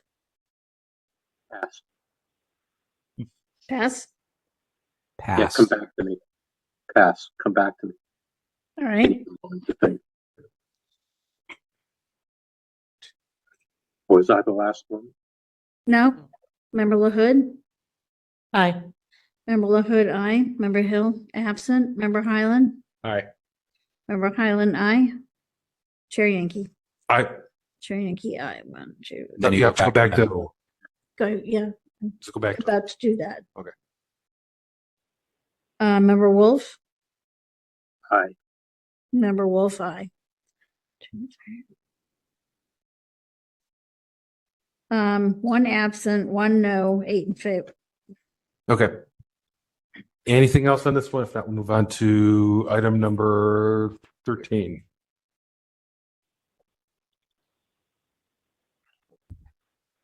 Item number 13, file number 22047, complaint filed by Giselle Robbie and Carl Kramer against Ralph Remington and the Arts Commission for allegedly violating Administrative Code, Section 6721, by failing to respond to a request for public records in a timely and complete manner. On June 21, 2022, the Complaint Committee referred the matter to the task force with a recommendation for no violation. Okay. Member Schmidt, anything to add on this one? Yeah, I think this one, again, it's pretty simple case. The question first is, was the initial response acceptable to us? And then Mr. Kramer asked follow-up question, and the Arts Commission did not believe that the follow-up question was a records request. So do we agree that there's no violation in that either? Ultimately, as you can see, our recommendation was we didn't think either amounted to a violation. Members of the committee, anything different or anything further? I would just say, it raised, it raised 2 questions for me, which is what to do when a document does not appear to exist, and I wonder if these should keep coming before the full task force. But also this idea, this sort of came up in an earlier case too, about whether a question is a documents request or a public records request. Those are the 2 questions that were raised for me in this case. Okay. Let's go ahead and get started with the presentations. Mr. Kramer will get 5 minutes, and Cheryl, you can let him know when you're ready. Mr. Kramer, are you ready to begin speaking? Yes, I'm ready, Cheryl. Go ahead, All sir. right, so this was actually two different complaints that were joined together. The initial information request was on December 23rd for MCO and CODB funds for fiscal year 2019 to 2020 and fiscal year 2020 to 2021. And then another request that was made on April 23rd for the 3% CODB increase for fiscal year 2021 to 2022. And as you see on page 561, their response was that they are not required by law to answer a question. We would argue that within the question is a public records request. We think that what they had called a CODB increase was not a CODB increase, and so we are requesting the information on the CODB increases. And we did not receive a response that there is no information on the CODB increases. They didn't respond that there's no, responsive documents. Their response was that they do not have to provide an answer.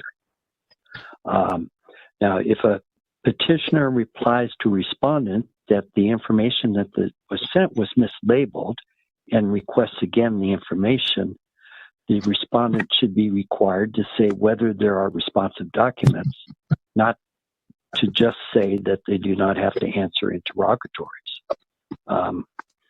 So I think there's kind of a fundamental issue that's going on, and it's this is different in that they did not argue, well, there are no responsive documents. They just took a position. They don't have to answer the question.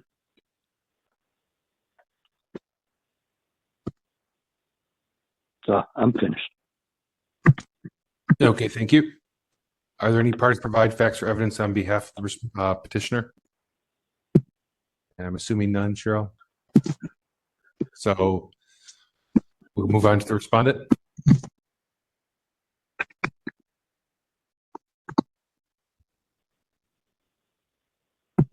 Mr. Comite?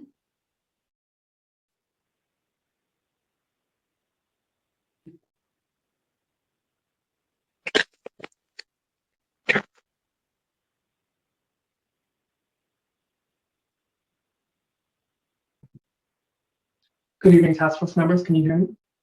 Yes. Can you provide your name, please, sir? Comite?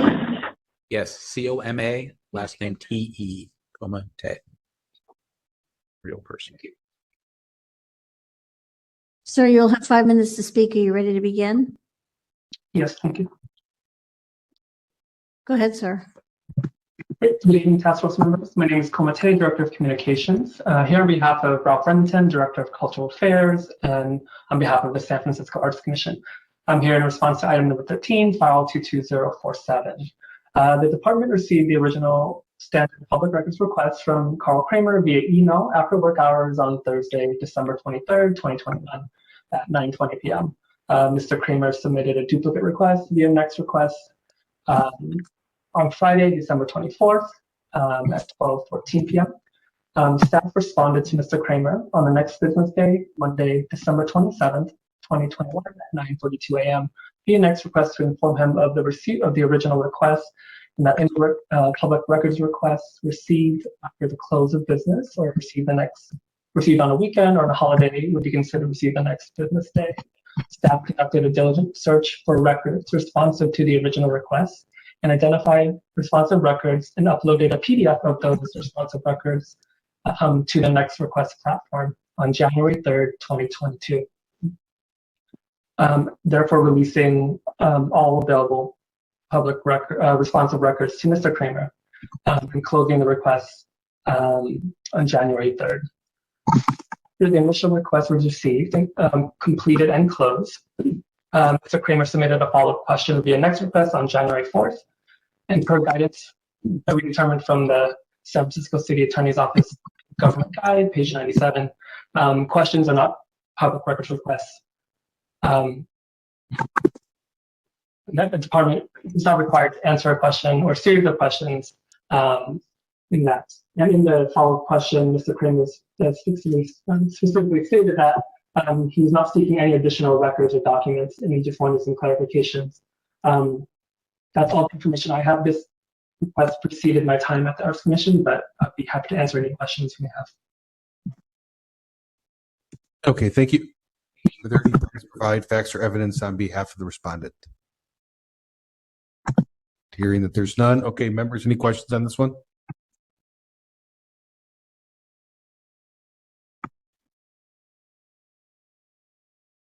Okay, we're going to move to rebuttals if I don't hear any. Okay, let's go ahead and move to rebuttals. If there are any, we'll go in reverse order.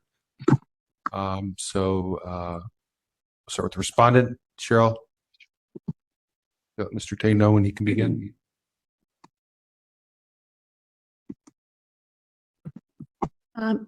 Comment, are you ready to begin your rebuttal? Yes, thank you. Go ahead, sir. So the San Francisco Arts Commission stands by that we responded to the original standard public records request and provided copies of all responsive records to Mr. Kramer in a timely manner, well within the 10-day response time required under the Sunshine Ordinance. The the Arts Commission agrees with the recommendation of the complaint committee issued on June 21st with the recommendation of no violation.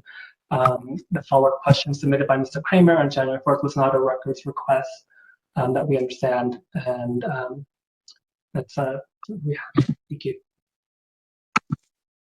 Okay, thank you. And we'll go ahead and move to Mr. Kramer for his final 3 minutes when you're ready, Cheryl. Mr. Kramer, are you ready? Yes, I'll make it short. If the request was for a picture of an apple, and they sent a message saying, "Okay, we're releasing a responsive document. Here's a picture of a lemon," and then respond back, "You did not send me a picture of an apple. You sent me a picture of a lemon," and where is the picture of the apple?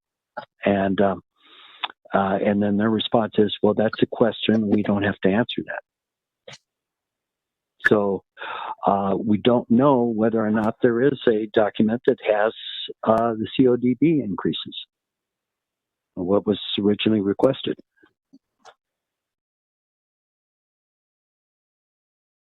No, that's it. Okay, thank you, Mr. Kramer. Okay, members, any thoughts on this one or motion?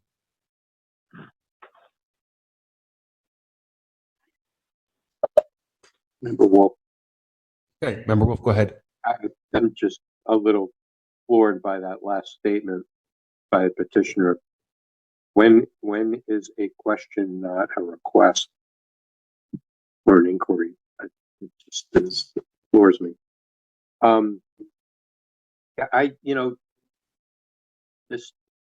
The data that the petitioner, this is not the first time the petitioner has brought these complaints forward on this very subject around this data.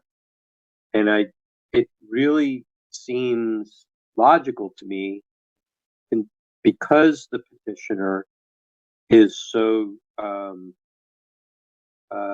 has provided such detail as to what they are looking for, that it exists, that for some reason it doesn't exist like anywhere in the city, like no one does it. But the outcome of what the outcome is based upon the data that he's asking for. But then the question is how then does the city calculate if the data is not there? So it just feels like there's a big void in the middle in how the records are being kept.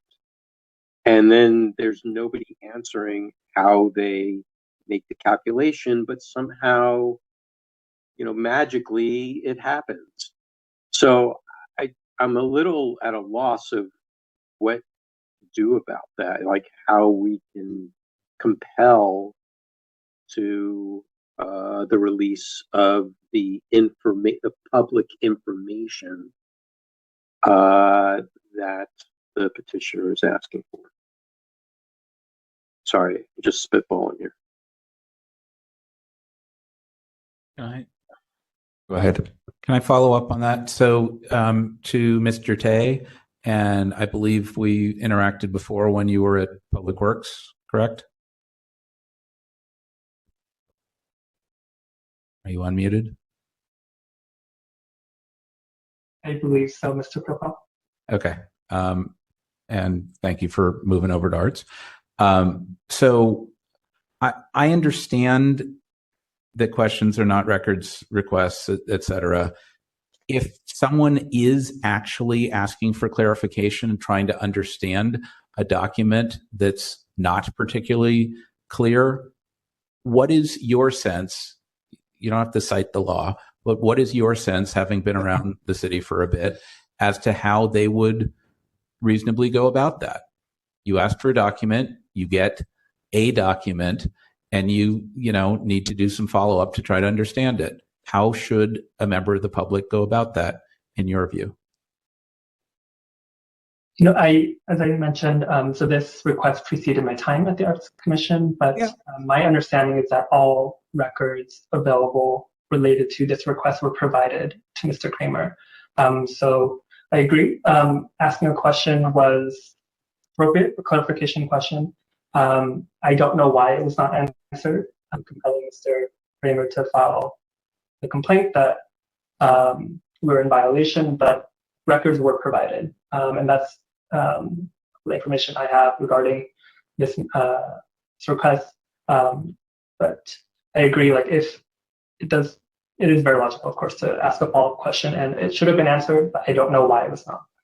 All right. Then maybe my suggestion, regardless of what we do with this matter, is in the future, as long as you're there and have some influence, if someone asks a follow-up question for clarification, if you could just see to it that their reasonable question gets a reasonable answer, that would help, because it seems like we have spent a lot of time on Mr. Kramer's request with various departments where he's basically asking a simple thing. How does the MCO and CODB funds get allocated on a department or contractor fiscal year basis, whatever?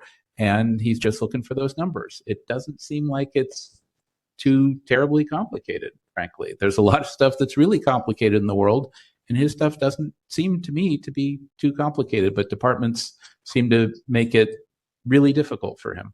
And I'm feeling that for some reason. Sure.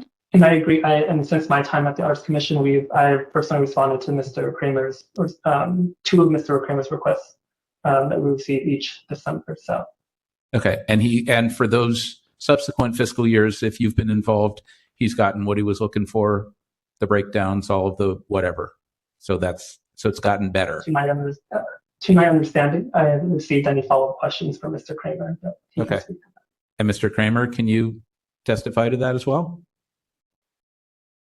In a moment. Yes, to confirm, it was what we were looking for. Okay. So that's some positive something. All right. Those are my questions. Thank you. I don't know what to do with it. You want a motion of no violation on this? Whatever people want to make. Fine. Not the best, but not the worst. I would move in this case to find no violation. Second. Okay, so moved by member Pilpel, seconded by member Anderson to find no violation. Is there anyone left for public comment? None. Okay, so no public commenters left. Let's go ahead and move to a vote on that. Member Anderson.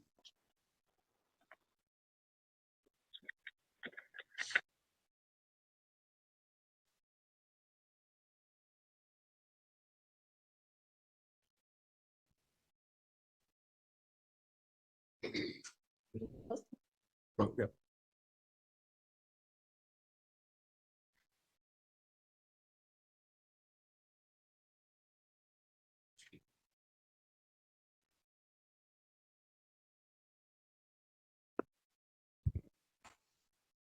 Member Pilpel? Aye. Member Pilpel, aye. Member Anderson?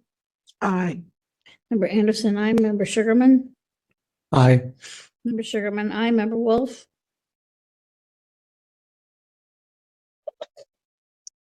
Aye. Member Wolf, aye. Member Hill, absent. Member Highland? Aye. Member Highland, aye. Member Schmidt? Aye. Member Schmidt, aye. Member LaHood? Aye. Member LaHood, aye. Vice Chair Stein? Aye. Vice Chair Stein, aye. Chair Yankee? Aye.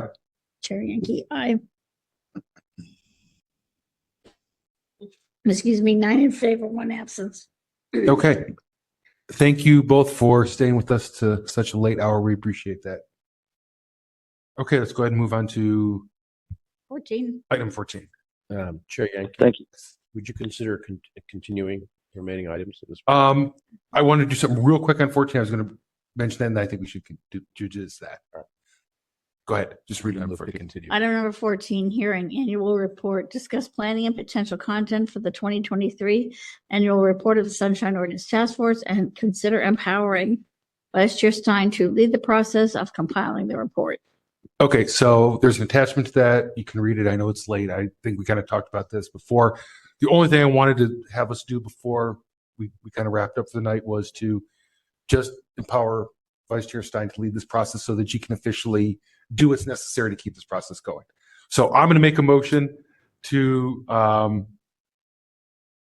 have Vice Chair Stein lead the process of, and again, she's just compiling, she's not writing it, but to lead the process of compiling the annual report for 2023. I'll second. Is that okay with you, Vice Chair Stein? Okay. Okay, so that's the motion out there, moved by me, seconded by Member LaHood. Any discussion on that motion? Is assign a good word? Sign, Vice Chair Stein? We could say assign, yeah. Okay. Great. Assign Vice Chair Stein to lead the process of compiling the annual report. Yeah, that's fine. Okay, so let's go ahead and take, is there any, no, none? All right. So we'll go ahead and take a vote on that.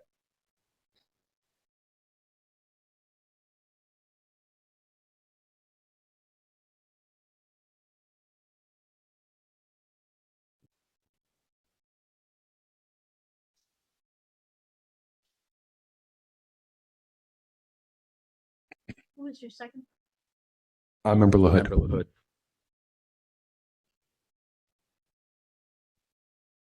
Chair Yankee? Aye.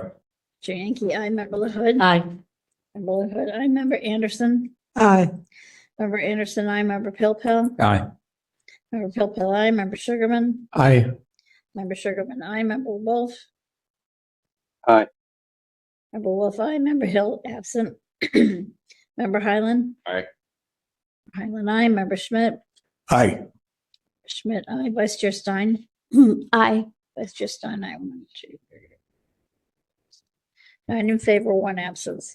Okay, and then I will make a motion to continue items 15 and 16 to the call of the chair. So, second. Unless you wanted to move it, you're more than welcome to. Double move. Okay, so moved by me, seconded by Member Anderson to continue items 15 and 16. I'm assuming still no one there to give public comment?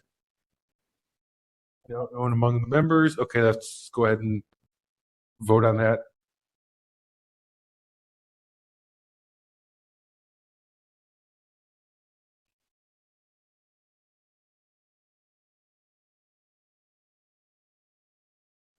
Chair Yankee? Aye. Chair Yankee, aye. Member Anderson? Aye. Member Anderson, aye. Member Pilpel? Aye. Member Pilpel, aye. Member Sugarman? Aye. Member Sugarman, aye. Member Wolf? Aye. Member Wolf, aye. Member Hill, absent. Member Schmidt? Aye. Member Schmidt, aye. Member LaHood? Aye. Member LaHood, aye. Member Highland? Aye. Member Highland, aye. Vice Chair Stein? Aye. Vice Chair Stein, aye. 9 in favor, 1 absent. Okay. Anything for item 17, anyone? Go ahead. Very briefly. So in addition to the AI guidelines that we'll deal with at a future meeting, I had 3 things to call to people's attention.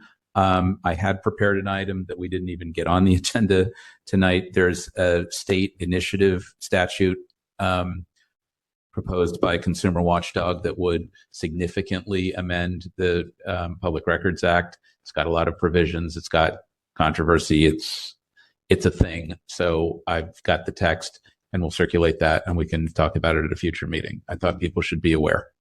It's out there. The second, the Controller's Office issued a report at the end of December on the nonprofit capacity building and monitoring program. I proposed a letter in response to that addresses 12L and perhaps MCO and some other stuff. So that'll be a future agenda item. Look for that. And finally, there was a court case that was in the media last week or the week before over in the city of Oakland. Mitch, do you want to? I'll call you and give it to you. Anyway, it's Bond Graham versus Alameda County Superior Court, city of Oakland, A165187. It was in relation to the Celeste Guap, who it turns out was a phony name for this woman that was engaged in conduct with police officers, and there was a report of the officer misconduct that was redacted and had to do with redactions on a police misconduct report, and the Court of Appeal opinion addressed Penal Code 835.7, Peace Officers Procedural Bill of Rights, pitches motions, all kinds of fun stuff. So I thought we should also be aware of that, and perhaps the city attorney might share some thoughts on that at a future meeting. Those are my 3 bulleted things, because there isn't enough going on. Thank you very much. Okay, thank you. Anyone else? Is there anyone left in public comment? Okay, great. Okay, so no public comment on that. We can move along to last item 18.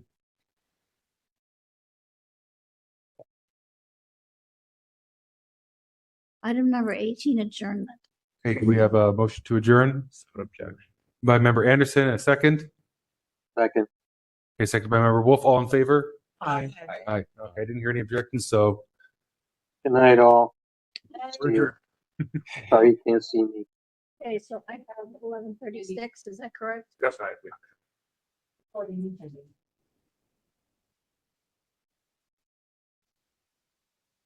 So we're doing